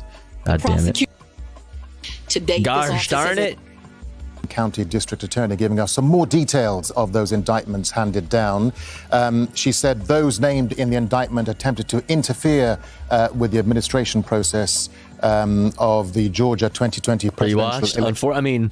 Unfortunately, this is what I get for not pre-watching. Results, she said 19 people have been charged in connection with violation of Georgia's election law. She said 41 felony counts were brought, 97 pages long, so quite a substantial document. She named all the defendants, including former President Trump, Rudy Giuliani, his lawyer, and Mark Meadows, the former White House chief of staff. She reminded the press conference that indictments are a series of allegations and that they are all innocent until proven guilty. So live pictures there of that press conference coming from Atlanta, Georgia. Now, the former president's campaign... She donated her inbox to AI research. The whole thing's basically a goldmine for brand new sentences to add to word/phrase content filtering. Team have just released this statement on Trump's social media platform. We created the most efficient and most racist AI. Truth Social attacking the Georgia prosecutor leading the investigation over election interference. It says Georgia's radical Democrat district attorney Fani Willis is a rabid partisan who is campaigning and fundraising on a platform of prosecuting President Trump through these bogus indictments. Listen, you can say whatever you want, sir, but the fact remains that you are the one fundraising off of all of this shit. Like, you've just been riding, you know what I mean? You're like, you've just been riding the legal system and your like support, your base of support, as much as you possibly fucking can, to postpone everything as much as you possibly can. You are running for president just so that you are able to have all of these weird obstacles that people have to go through in order to hold you accountable for anything. You're just keeping your head above water. Literally just writing. I mean, come on. It's the most obvious thing.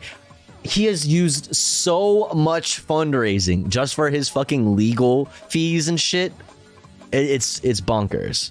Introducing Chat KKK, a new tool to revolutionize conservatives' sea lioning on Twitter.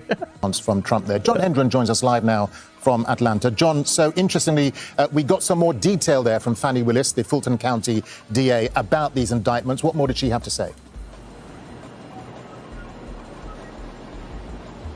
Well, she outlined a widespread conspiracy. She said every one of those 19 people who are accused of crimes was accused of playing a role in a massive conspiracy to steal the presidential election in the state of Georgia. Those charges included such things as forgery, making false verbal statements, making false written statements, harassing and intimidating poll workers. And there was also a breach of data in Coffee County, Georgia, in which people who worked in the election office invited in the pro-Trump officials who came in and then physically scanned those votes. So that's included among the charges. They're saying that was an illegal seizure. The fucking irony in that, you know what I mean? The whole like fucking whatever, a million mules and shit, like the irony in that is just so fucking it's fucking rich. It's pungent conspiracy. And you know, in the US, you don't actually in a presidential election directly elect the president. You elect that person through electors. And what they're alleging happened in Georgia is that the Trump team tried to substitute its own slate of electors who they hoped would then turn the election for Donald Trump instead of Joe Biden. And there's no precedent for having done that. So those people, how are you going to defend against that? What is your defense there? Are named as members of this wide-ranging conspiracy, but also among those people are people who pressured officials in Georgia in order to get them to help them with this conspiracy. There's Rudolph Giuliani who testified in front of the Georgia Senate saying that... I love how everybody's calling him Rudolph today. It's really cool. There was an attempt to steal this election. Like everybody's been like he's really in trouble. You know what I mean? Like these people are really in trouble when everybody's calling him Donald John Trump and Rudolph Giuliani. Like... they're really busted. Naming poll workers and showing a heavily edited video in which he said they were handing each other a thumb drive with votes that they were going to insert. When those two poll workers were asked exactly what they were handing to each other in that very fuzzy video, they said it was a mint. John, I think I'm right in saying there was also one count of racketeering. This is an What are extremely you handing serious each other? Drugs. charge, isn't it? Nothing. Methamphetamine. Racketeering charge is a gun. The most serious. If you look on the category of what those charges are, that one says a serious felony. All the rest just say felonies. Why is it serious? It comes with a penalty of 20 years in prison. A Good night, penalty nighty. of Not 5 Evie. years. Night Evie. Not Evie. More like night Evie. Wrecked. Have a good evening. See you next prison. time. So with a charge like that hanging over people's head, you can bet that some people have flipped and reported on the former president's activities, and that some others may likely either We're losing flip him. or try to do so in order to reduce the charges against them and get rid of that very serious charge. For someone like Rudolph Giuliani, who is an old man now, that is a death sentence. So very serious charge. Chat, you got to drink every time he says Rudolph. And one that's kind of a trademark for this particular prosecutor. She also used that racketeering charge against the Atlanta school system. Night, Jaina. Thanks for hanging in. Cheating Also, everybody go follow Jaina. that hurt particularly minority students. So that Do it, racketeering charge, which is usually used only to pursue organized crime, in this case is being used rather creatively, but creatively in a way that this particular district attorney has done before. It remains to be seen whether in a case this high profile that will be effective. John, just a quick one before you go. I mean, let's remind our viewers this is now Trump's fourth set of indictments. Remind us quickly of the other three. And how is all of this likely then? That's so crazy, dude. I have to force myself to be like, it's weird because I have to like force myself to realize the weight of the historical moments that we live through now. I have to remind myself of how crazy that actually is. I have to tell myself, like, damn, that's a crazy thing. 4 indictments. That's a crazy thing. Nothing like, because nothing like really shocks me anymore. You know what I mean? Nothing really like, anything is possible. Literally anything could happen and I'd just be like, yeah, dude, it's fucking, well, of course. To affect his run for the White House next year. Just quickly, John. Well, the quick answer to that is the more he gets indicted, the higher his poll numbers go among Republicans and the more money he raises. It's a perverse thing, but that's what's going on. But he also has a case in New York State, another state case in which he's accused of a scheme to pay off and with hush money a former porn star. Then he's got a federal charge in Washington for his activities in trying to overturn the election. One in Florida also. Do you think he'll be able to have Diet Coke in prison? In federal prison? Documents. Obviously, absolutely. He's gonna have so much Diet Coke. He's gonna be just fine, is the thing. You know what I mean? He's just prolonging this. He's prolonging his like vacation that he's gonna go on. You know what I mean? Like worst case scenario, he does like house arrest in Trump Tower or some shit. Like he just has to stay home and just like drink Diet Coke and eat Taco Bowls all day. You know, he'll probably still be allowed to have like his cold medicine and like, you know what I mean? Like he'll be fine. Case in Georgia. Some of them perhaps be finished before the election, perhaps be finished after, but none of them disqualifies him under the U.S. Constitution for being president. There's an argument to be made that if someone commits treason, they are not allowed to be president, but these crimes aren't specifically listed as treason, so that would be contested in court as well. Okay, John Hendren live for us there in Atlanta, Georgia. John, thank you. Thank you, John. Love you. We love you, John. Thank you so much, John. Mwah. Oh, fuck. Oh my God. Chat, oh no.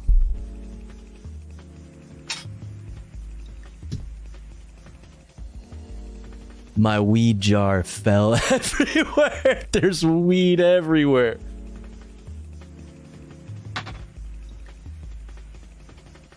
Chat, I wish I could show you this. There's like literally just there's just fucking nugs of weed all over the ground right now. It's really dramatic. There's so much. Oh no.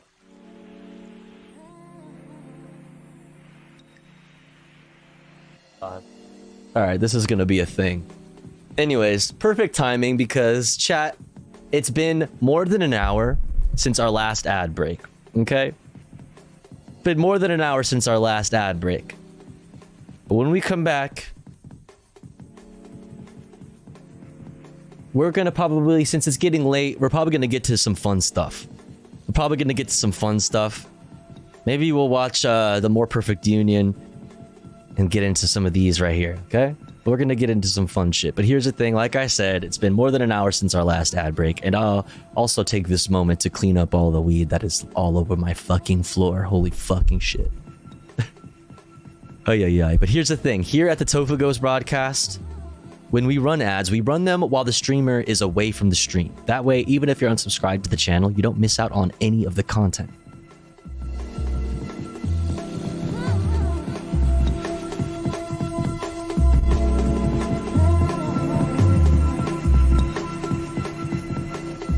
However, if you would like to support the stream, support me, the streamer, and get access to cool Tofu Ghost emotes as well as an ad-free viewing experience, all you gotta do is subscribe for $5 or for free with a Twitch Prime by connecting your Amazon Prime account, if you have one, to your Twitch account. Or let's say you're already subscribed to the channel and you're feeling generous and you have the means to. Maybe consider gifting a sub to one of our friends in the chat, one of our comrades in the community that may not be able to afford a sub this month. That way they may also be able to enjoy the Tofu Ghost emotes and an ad-free viewing experience. We're currently at 7 out of 30 for the daily sub goal. Thank you so much for all the support so far. Really appreciate it. This is my main source of income, so every little piece of support goes a long way. And like I said, it's very much appreciated. I'll be back in 3 minutes. Don't you go anywhere. BRB right back.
Okie dokie, we're back.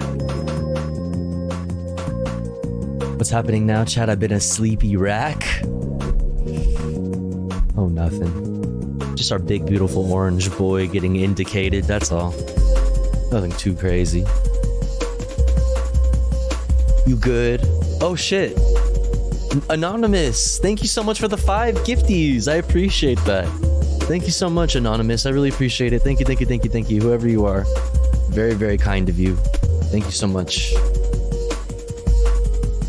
Very, very cool. Now we are at 12 out of 30 for the daily sub goal. Almost halfway. Let's fucking go. Oh, the spilled weed. Don't worry, chat. We're good.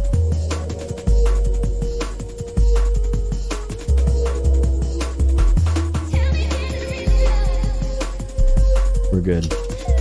Weed has been recovered. Saved. Could have been devastating. Could have been devastating. What's up, Hans? All right. What's next? What time is it? 3:40 a.m. in the morning? In the morning time? Dum, dum, dum, dum, do, do, do, do, do, do.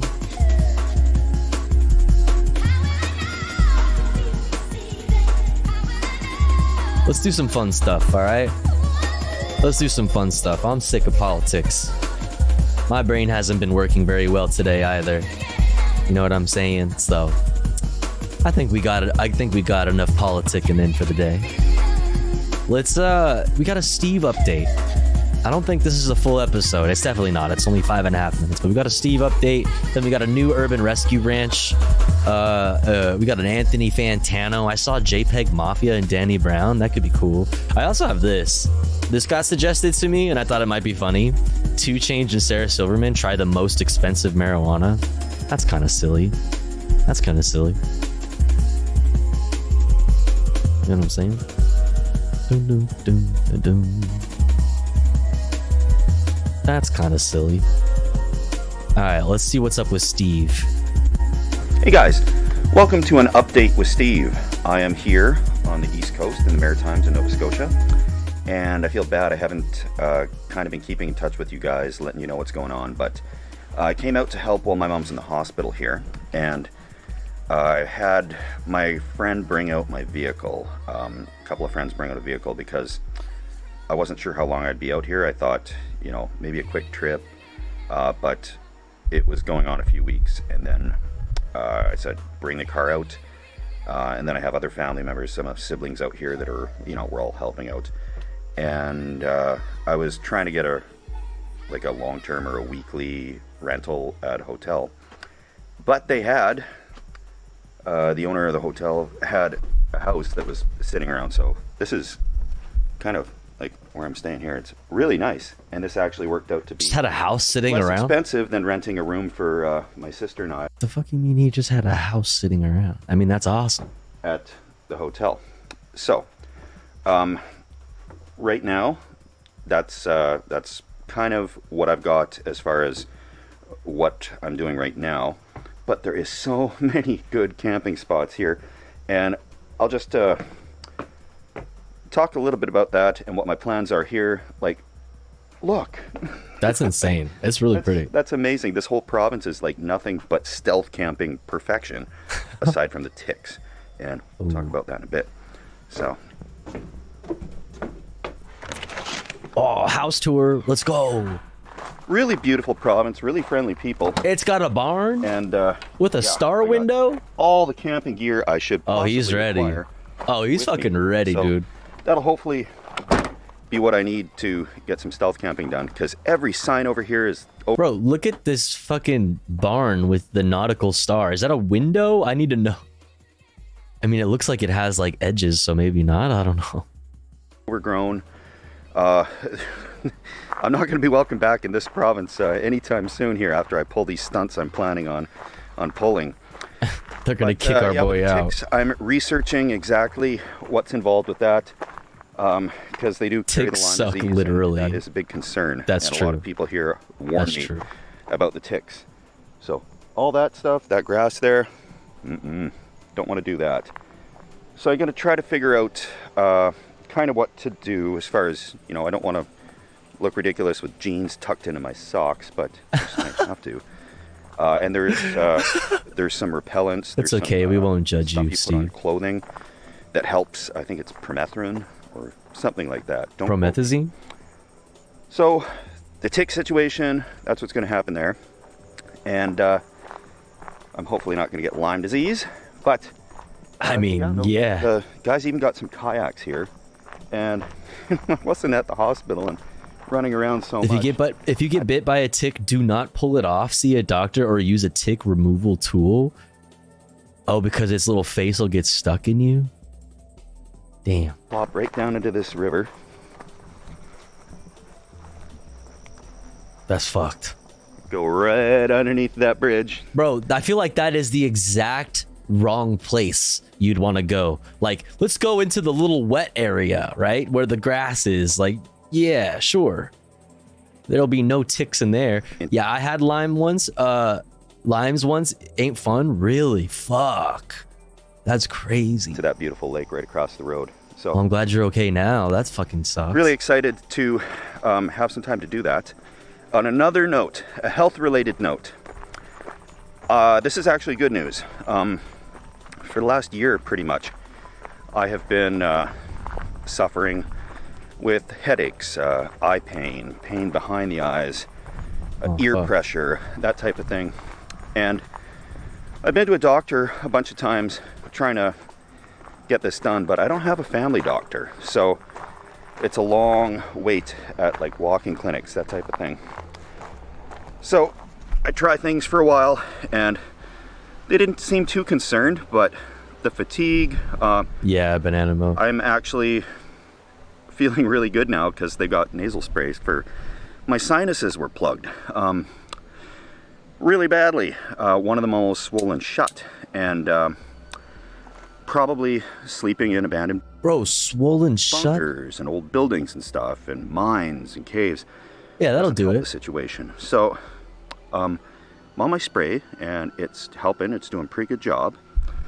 And so I'm optimistic about the future, and yeah, probably out here for a month just to kind of film what I can, and I'll be driving back right across the country. So there's going to be kind of a cross Canada video expose, and I hope to find some stealthy spots along the way. Thank you guys for sticking with me. Lyme disease sort of steals a piece of you away. Ticks also carry anaplasma, which dogs often get, but there's also mycoplasma, which is a blood infection. Ticks also carry prions, which are super fucked. Tophagos, if you know about prions. What the fuck is a prion? Is that like a joke? Are you going to say prion these nuts in your mouth or something? That sounds scary. Quick update to let you know, I'm still kicking. I know a lot of people are concerned. Steve's Steve's had like a lot going on, man. It's not the case, but unfortunately, there are very few people in the world that can actually be helping out in this situation I'm helping in now, and I'm one of them. So thank you for your patience, and cheers, We everybody. just want the best for you, Steve. I am planning to get out and do a video that'll hopefully be this Thursday. There's a wicked spot I'm looking at. There's wicked. I've got so many ideas out here. As long as I can get away with these ticks not biting me. But what do? Do you just like wear long clothes? Just wear like layers? Is there like sprays? Like, what do you do? It would seem, if it were me, I'd be like, well, you know, I guess we can't fucking stealth camp then because there's ticks and I don't want to get Lyme's disease. The fuck? A prison is a prison? Is a protein? A prion? Is a protein? Is that what you meant? Prison? Prion? I'm going to say prion because we were talking about that earlier. A prion is a protein that can deprogram proteins in your own body, fuck with your brain and everything in between. No one really knows for sure exactly how they work. What? Prions are misfolded proteins that cause any pithy protein it comes in contact with to fold in the same terrible way. It's cascading, no cure. Fuck. Mad cow is a form of prion disease. Oh, prions are mad cow disease, giant superfolding proteins that can grow and grow and grow, almost like a protein cancer, and our bodies don't do well against them. Cannibals get prions from eating the brains of the same animal. Don't do that. Don't eat that. Don't eat the brains. Don't eat brains. Pithy equals other. Okay. Sprays, long clothing, showering immediately after you get home, get your TBE vaccination. Yeah, I think it's called Kuru Kuru. Oh. Damn, I'm learning so much. Avoiding ticks, wear long clothes, use bug repellent, ingesting garlic. Really? Damn, I love brains.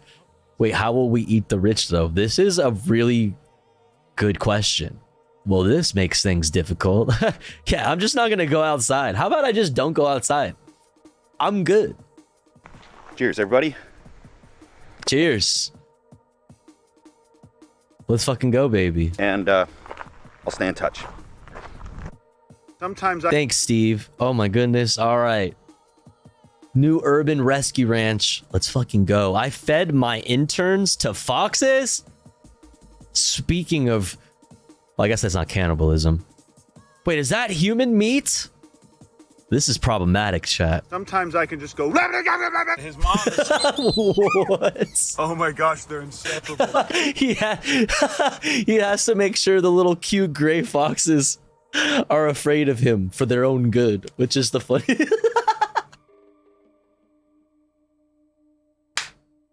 Which is the funniest thing ever. I'll throw that back. Sometimes I can just go. His mom is. Oh my gosh, they're inseparable. Look at my new setup. It's perfect. Just kind of curls up in a little ball in my pocket. We hit the Biggerton ounce. Setup. It's perfect. Just kind of curls up in a little ball in my pocket. We hit the jackpot. Good gravy. And I'm gonna feed on. Where are we going with this? Where are we going with this? I've been having the Cappies free range this whole area for a while now. Those enclosures over there are almost done. And we finally have all these poles set in concrete. Take a look at this, you guys. We really have done a lot with this property. And also look, Garbanzo Beans is best friend with this Cappy. But this sure is a surreal feeling. Even though everything's dead, it's crazy to see this precious little bean. They're friends. Best friends. Look how cool. They're just chilling, bro. They're just chilling in the pond, just being bros.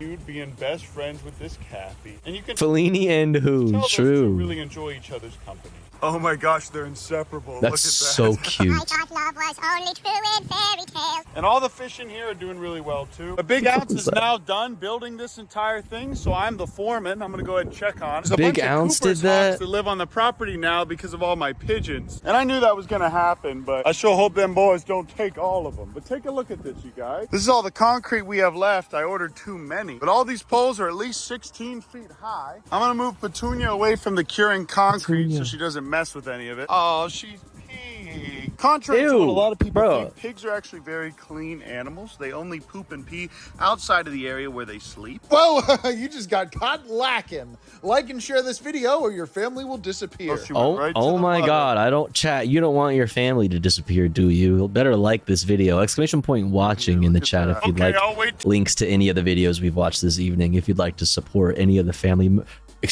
any of the video content creators, or else your family might disappear. Just this video or your family will disappear. Oh, she went right to the mud over here. Look at that. Okay, I'll wait till tonight to herd these Cappies back inside because it looks like they're having a lot of fun out here. They are the best of friends. Morning, head rapping artist to baby. Are you enjoying some alone time over here, sir? All right, I'll leave you be. Petunia looks like she already found the mud hole. I'll let her go ahead and work on all this feed we spilled in the video that I'm legally not allowed to show you guys yet. But look at this precious little girl. Good morning, sweetheart. Well, it may be 100 degrees, but all these animals seem to be pretty happy. Oh my goodness, look at that. Petunia gets a along pretty Dude, well they're with the cappies, actually too, because chilling. They're basically the same animal. And in this case, They're actually chilling together. kangaroo food. Look at that little guy trying to eat the algae off his butt. Precious little creatures. Later that night, I went to Austin with some friends to see the bats fly out from under the bridge. This is where Austin Sniffer. Bat Rescue releases all Oh of the my bats. God. I also found this palm branch on our walk back, and I thought it'd be perfect for good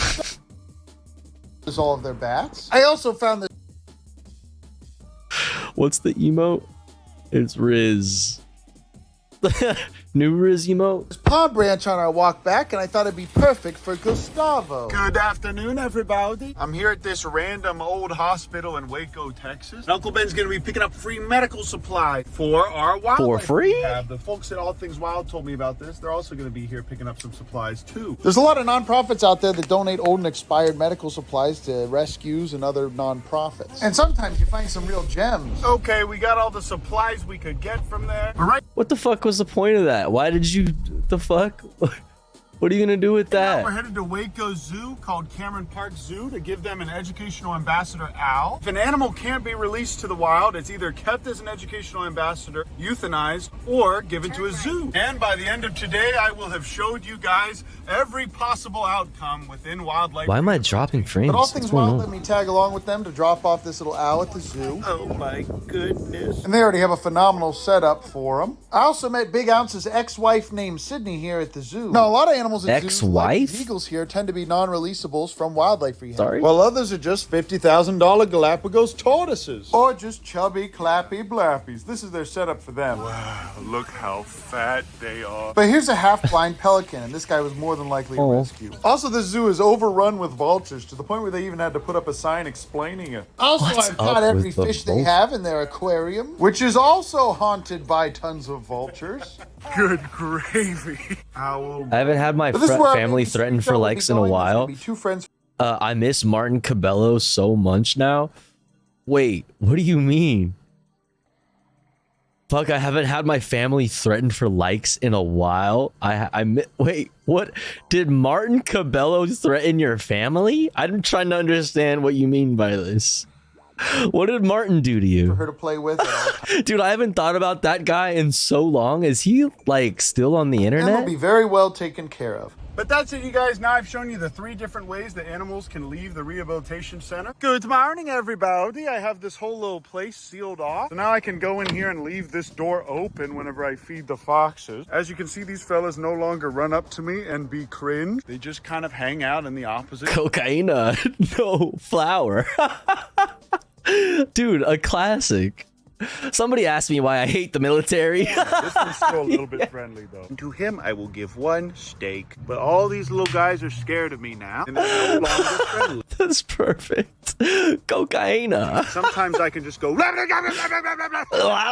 cocaina. You seriously think I was gonna hand feed that animal that I'm rehabbing? Especially when the whole point is to get them to wild up before they go back to the wild. No, I'm just gonna go ahead and leave these steaks right here. As you can see, these guys are not as friendly with me as they used to be, and I'll just give these guys little pieces. But that's it. They are terrified of me and everybody else. And now, because it's so dang hot outside, Biggerton Ouncerton lives in here. Pretty soon the new house will be done, and I can take all these medical supplies and just start stocking everything. Instead of having cups and plates and things like that in here, or little food bits, this entire kitchen and all the cabinets will just be filled with medical supplies for the animal. Might even take this oven out and just replace it with an exam table. Obviously, my Damn. bedroom will be the nursery. I keep Dude, the Bucky's blanket. Every time I see the Bucky's blanket, a fucking wave of jealousy, like, flows over me. out and just replace it with an exam table. Obviously, my bedroom will be the nursery where I keep all the little baby animals. And out here will just be another room with racks and Damn. incubators. Here's me on the front cover of the Waco Tribune Herald. And whoa, what are these? What are these little things? Good morning, everybody. This is my son Patrick over here, and boy, do I have something to show you guys today. Look at this boy walking over to me. Take a look at this, you guys. I showed Look you at in this Austin how boy. I got this palm branch for free and by legal means. But look at my new setup. It's perfect. We have grass that's naturally growing in here. That's right. These are the same blades of grass that I put in here a week and a half ago, and now they're actually growing. And I'm gonna feed. Been living I'm off gonna of feed some toast for the stuff with past other shrimp. I week get-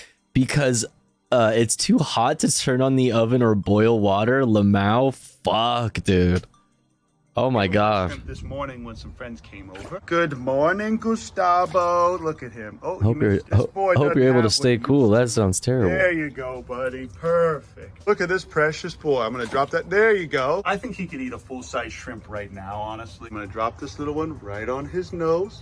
Oh, I'm Oink. sorry, Chandler, from the hit YouTube channel, Chandler's Wildlife. Do you have a palm branch, 2 rocks, and fresh natural vegetation growing in your croc enclosures? I'm sorry, Chandler. Do you have access to fresh palm branches? That's what I thought. I do wonder how long this palm branch is going to last in here before it starts to rot. But look how happy Gustavo is here. He can go under it and hide under it. And on top of that, he has natural live grass growing in here and a nice little spot to sit in the sun. Just chilling. Where were we? Smooches. This is my son. And Papas and Queen are still happy in here, and I give them a little bone to chew on every now and then. I'm cleaning out the Cappy water again, and Petunia somehow got stuck in there. Oh, Petunia. Cappies, but she did. I think somebody let her in here. Thankfully, Gord, Kumala, and Sylvester saved her by coming to her aid when she needed them most. By that, I mean I ran over here and then picked her up out of the water because she couldn't get out on her own. As you can see, the barrier around the bottom is now in, and now we just need to frame in the top. But there's only one more month of this, huh, Kevin? Isn't that right, buddy? My little precious baby boy. My little precious man, isn't that right, Kevin? Just kidding, guys. Oh my god. But that was quite a little bleeder. Wait, don't show that. I'm gonna go ahead and disinfect that and leave these boys alone. Remington moment. We're almost done with the fencing on this flight pen, and the house is now painted. We still need to finish shading this Kevin. one. And yeah, whatever, guys. Big Ounce and I picked the cringe blue color. I thought it was cuter than just boring white. But Big Ounce finished everything with the tile. We just need to paint everything again. Wow, With Big all Ounce this is being done, really we are handy. one step closer to turning this other house over here into a wildlife rehabilitation center. Look at this, you guys. Big Ounce has done so much work these last few weeks. And that little place up there is where Tank will live. I can open up this little door, and with this Minecraft chest, he can Oh my climb god, down it's literally a Minecraft chest. hang out Stop. with me and get back in there whenever he wants. Look at this precious little... Wait, does that mean I can walk up to it and punch it like a few times and it'll crumble? Woohoo! Oh, it's so cute. But the best is when I kiss him so much that he can't handle it and he has to scream. Woohoo!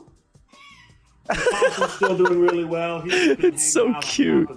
But I keep him covered with a blanket because I want him to stay wild. Biggerton. But Biggerton can climb up on the couch whenever he wants, and he likes to sleep under those blankets. Pretty soon, this whole place is just going to be an office for wildlife. I'm going to use this iodine I got from that medical supply run on my Kevin bite. And Oh this my is what goodness. happens anytime I serve Relax. the couch. Big Ounce just kind of curls Oh, up in a little do ball it in in the my pocket. This fella pocket. loves climbing into my pocket. And sometimes I'll just get up and walk away with him in there. All right, everybody, this water is clean Just now, chilling. So I'm gonna turn it off right here. I got a call about a hawk that's got an injured wing. This one is in Woodway in someone's backyard. So you found him right here originally, and he was just hanging out on the grill? Yeah, we can hear him. He's a juvenile, but his mom is still... Yeah, his Wahoo! Do you know where the nest is? No idea. So there's another one way up there in that tree. At this size, he can make you bleed just barely. I was saying you don't want to Oh. underestimate the little guys because they can grip a lot harder than they look, and it can break the skin, especially if they're really stressed. He'll go from being a little evil, angry Oh. boy like this, being eaten out of my hands. And like, even though he looks developed, he's still just a baby.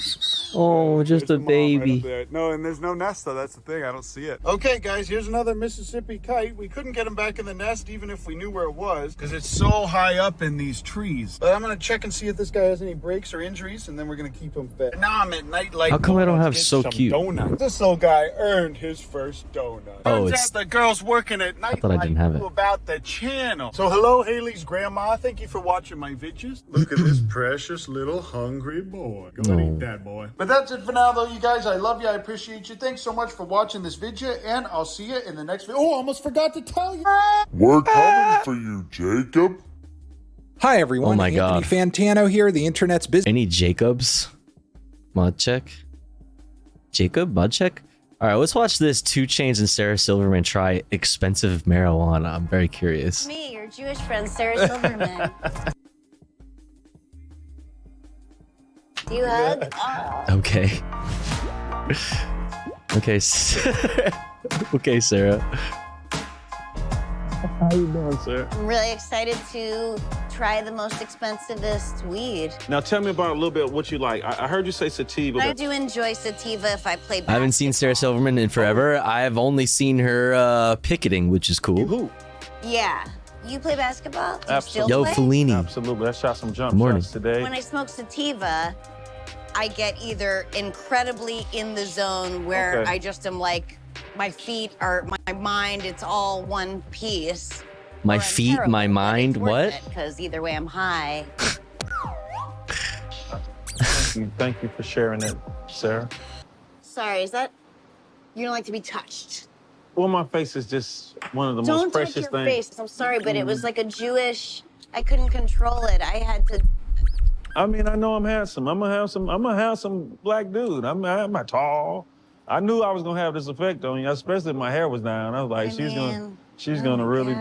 Later on in the episode, Stop touching me and him. You will be Sarah, you're pulling up being on weird. Cal Cushman. Cal Cushman has. His came up name with is some not shit I have Cushman. Never heard of in my life. Are you ready? No way. And organic. Vegan and organic? Let's fucking go.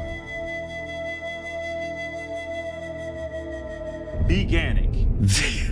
What meat is in weed? It's like, oh, is it like the cow manure that they?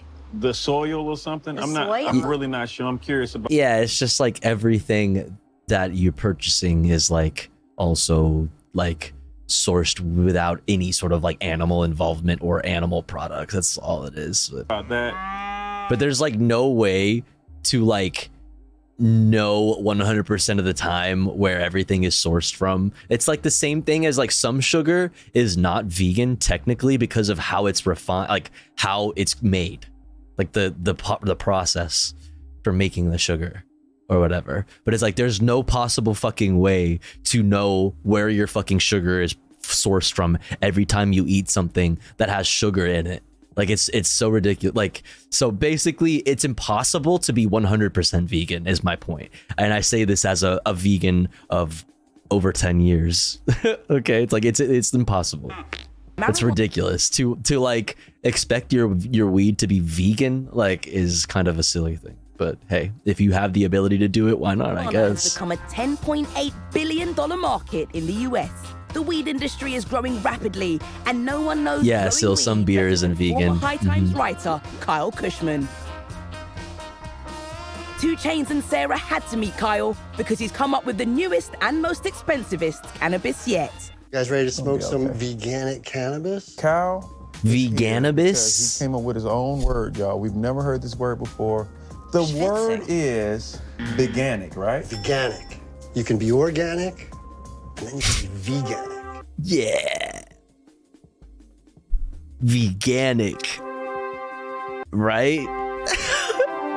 Where's my weed at? And we're talking about weed.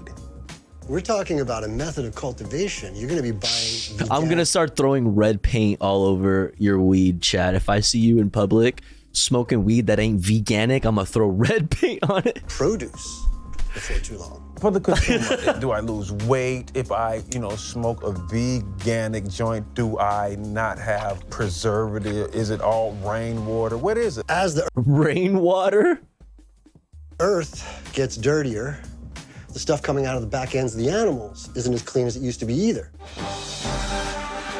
Okay. That's where all of the heavy metals accumulate. Tofu, is that red vegan? Red 41 comes from crushed up bugs, but red 41 is only used in food, right? Put that into something that you're combusting and that you're inhaling. Wait, if they might actually use that in for paint too. It's a lot different than something that you can wash off or that goes in through your Right, we stomach. don't poop it out. I'm gonna help you with some of the time. Nope, some paints are not vegan. Yeah. I can't believe you're telling me my Like time. is your laundry detergent, are you sure it's vegan? Are you sure? Also, I would like to say it is so fucking great to live in a state with legal weed. Back in Nebraska, you could catch an intent charge with a gram on you. Fucking shit, dude. Holy fuck. Yeah, honestly, I can't imagine what it would be like to live in a non-legal state. That's crazy. Most tattoos aren't vegan either. That's crazy, man. Yeah. Wait, eating bugs is not vegan? Get the fuck out of here. Is the air you breathe vegan? Listen. Us off. I'm literally Shut up. I don't like thinking about that. Dust mites? I don't like thinking a about comedian. I know it, but I don't know because I don't do stand-up. But Right. I do TV really well. And I think... Like, what's that thing? Okay, what's up with Sarah Silverman? Is she like, is the bit she's hitting on 2 Chainz? Because it's freaking me out. It's really freaking me out. I forgot what I was going to say about weed. You just wait 1 second before you say the next thing and then say it. Dramatic pause. It'll hit. We'll put a beat in and She just kind of acts like that. This mother... What, you mean cringe? Crazy. Before we get into this, is it expensive? It's really expensive. To grow veganically, you have to spend 10, 20 times the amount on what you feed the plants. Really? Yeah. The average cannabis brand spends between $20 to $50 a pound on the food, the nutrients. The thing is, there's no shot like it's really that much of a difference in the weed. And I guarantee you, with how little regulation there is on this industry, that like there's no way, like there's no FDA to like approve what their statements are about like how healthy the weed is. You know, like there's none of that. Like they can just say whatever the fuck they want, that like, yeah, dude, I like used this kind of stuff. And it's like, bro, it's just weed. Like I'm just trying to get high. Like, Right, to produce a pound of weed. To produce a pound of weed. Shut A the fuck veganic up. gardener Chiropractor weed, dude. But Tofu, his name is Cushman. That's true. His name is Cushman. Right. There's Cheese Bro and there's Cushman. You know what I mean? Bro has found a way to jack his prices way up. That's what I'm saying, dude. It's a fucking racket. To feed their weed. And you get fed back. Oh, that's exciting. Cannabis is a bioaccumulator. So anything... Bro, bioaccumulate these nuts in your mouth. I just want to smoke some fucking ganja, okay? Like, I just want to get high. I don't care what you bioaccumulate. Like, what the fuck, bro?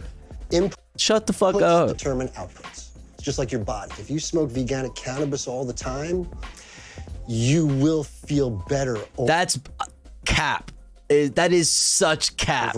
I call bullshit. How? Source? Like when you say How? it was so clean I could go to church in it.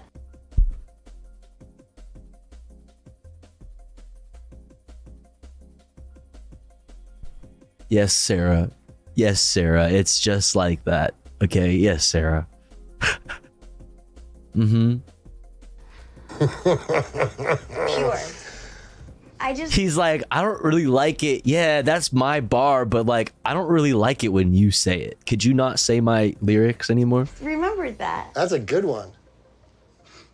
Because I was thinking, like, how can you go to church in a vagina just because it's clean? It just helps. Anyway, I think the question is, like, what do you use for 2 Chainz is so uncomfortable. fertilizer? So actually, I make my own line of vegan organic fertilizers called Vega Matrix. Bro, oh yeah, Vega Matrix. Fuck you, Cushman. Fuck you, dude. Vega Matrix. And shut the fuck up.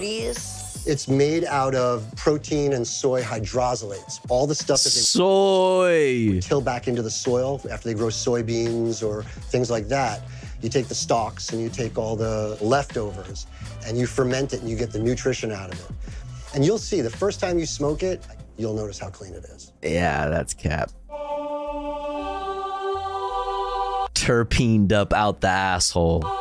So what I brought here, wow, help yourself. Wow, it's weed. What is this? What kind is this? It smells gassy. This I grew with my very own hands in my very own house. Out of your hands? That's disgusting. Wait, in your house? You grew this in your house? Oreos, and then this one is filled with half What's your house look like? moon gelato. This is an indica dominant hybrid, and this is a sativa dominant. In here, we've got a brand called Zushi. Like Zushi. Is it raw? Let me see. Is it Oh, raw? I think I was smelling your hands. Ew.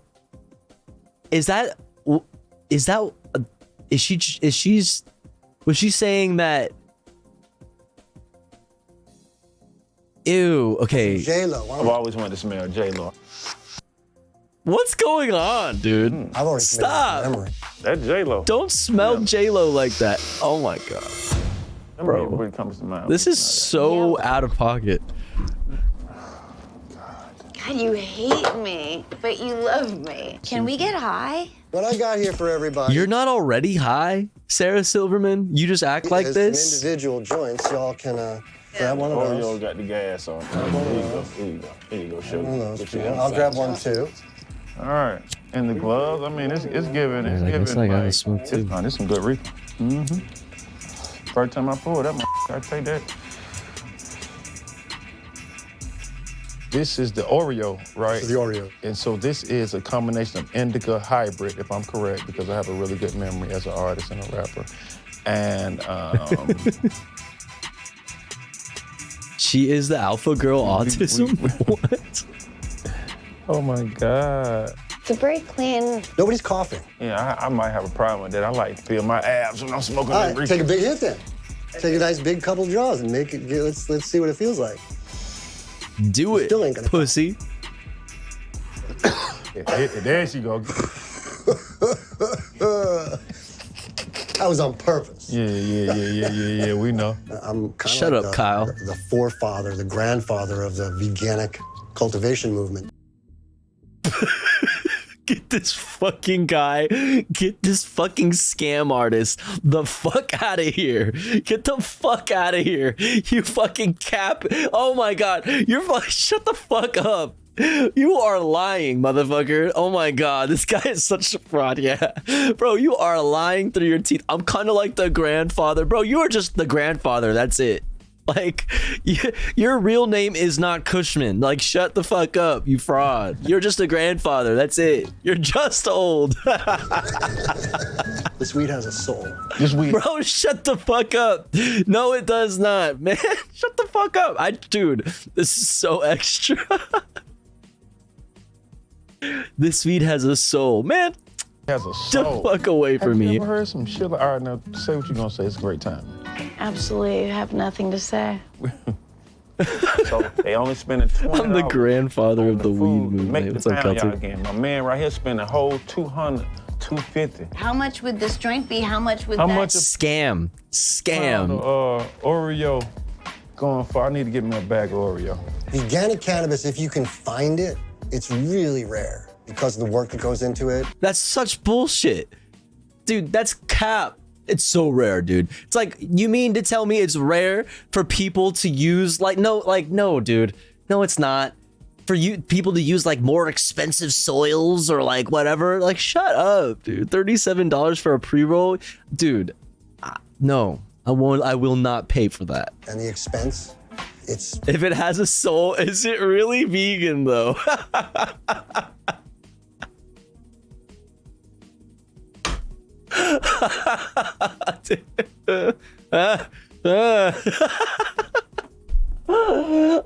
Checkmate, motherfucker. Checkmate, Cushman, bitch. Damn near $1,000 an ounce. I'm on to you, bro. Cushman exposed.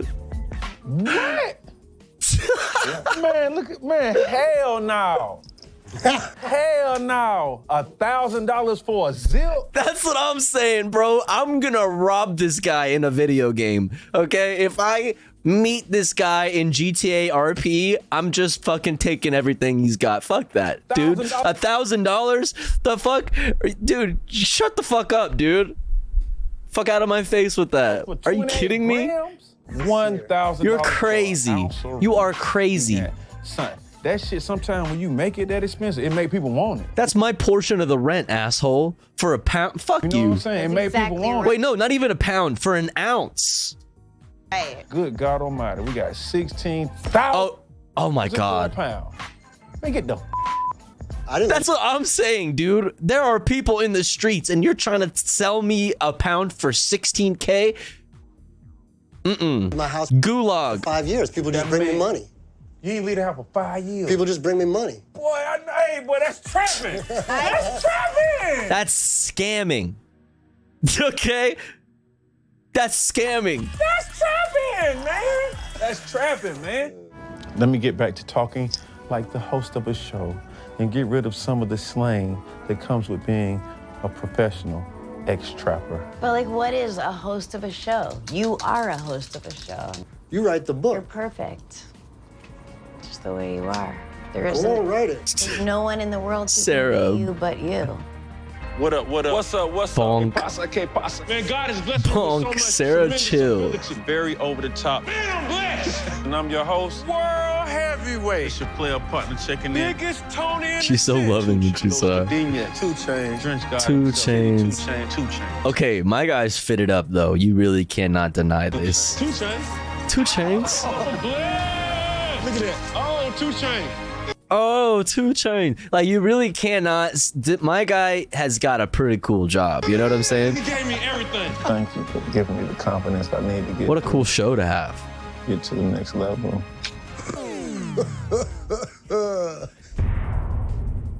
Go ahead. There she go. Get out of there. There you go. Dude, this guy just looks like the type of motherfucker that would like open up his coat and try to sell you fucking watches and DVDs or some shit.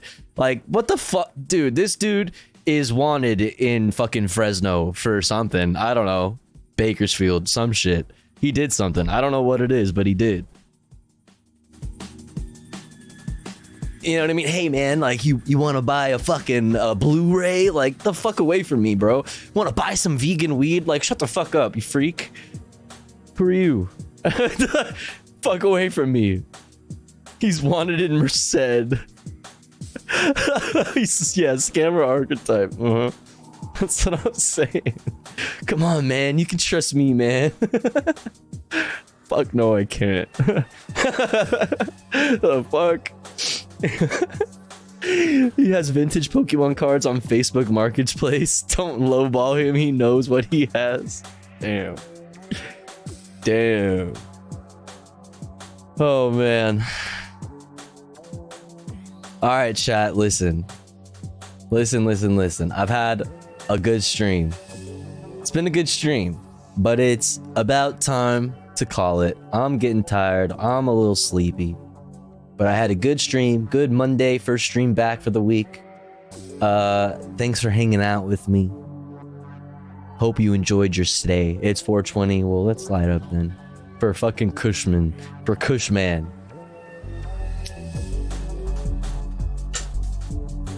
I'm off that normal people Kush. That normal, regular weed Kush like a normal person. Let's go, baby. All right, let's see. Who are we gonna go raid? Boom, boom, boom, boom, boom, boom, boom, boom, boom. Who should we go hang out with? Who should we go hang out with? Who is streaming? Do do do do do do do do.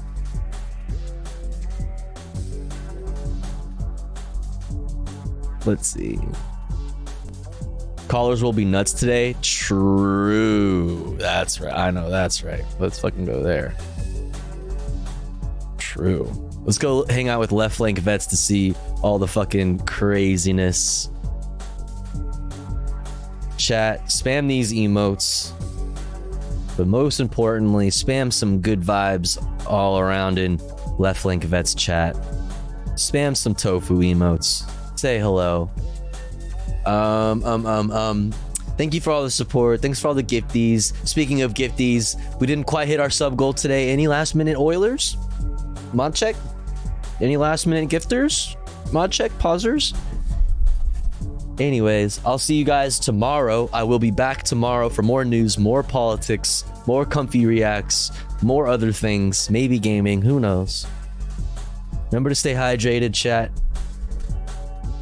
Remember to take your meds. Remember to be kind to yourself. Remember to be kind to others. Yo, Diosu, thank you for gifting to Tressa12. Thank you so much. Thank you. I really appreciate it. Thank you so much. Oh shit, Midnight Dime. Thank you so much for the 5 bomb. Thank you. I really appreciate it. Let's go. Thank you so much. Diosu and Midnight Dime with the 5. Thank you. Thank you so much. Really appreciate it. Thank you. Spam these emotes.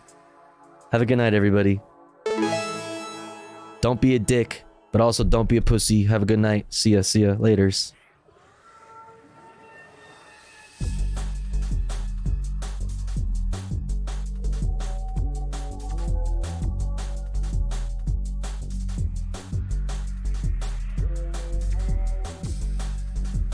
Take the socks off your eyes. That last election when Trump lost, the Republicans didn't lose. Only one lost was Donald Trump. Big, massive dumps.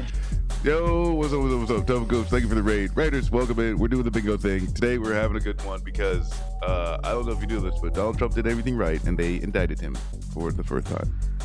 Who's the Republican? The Constitution. RICO charges in Georgia coming down for Mr. Donald J. Genius Trump.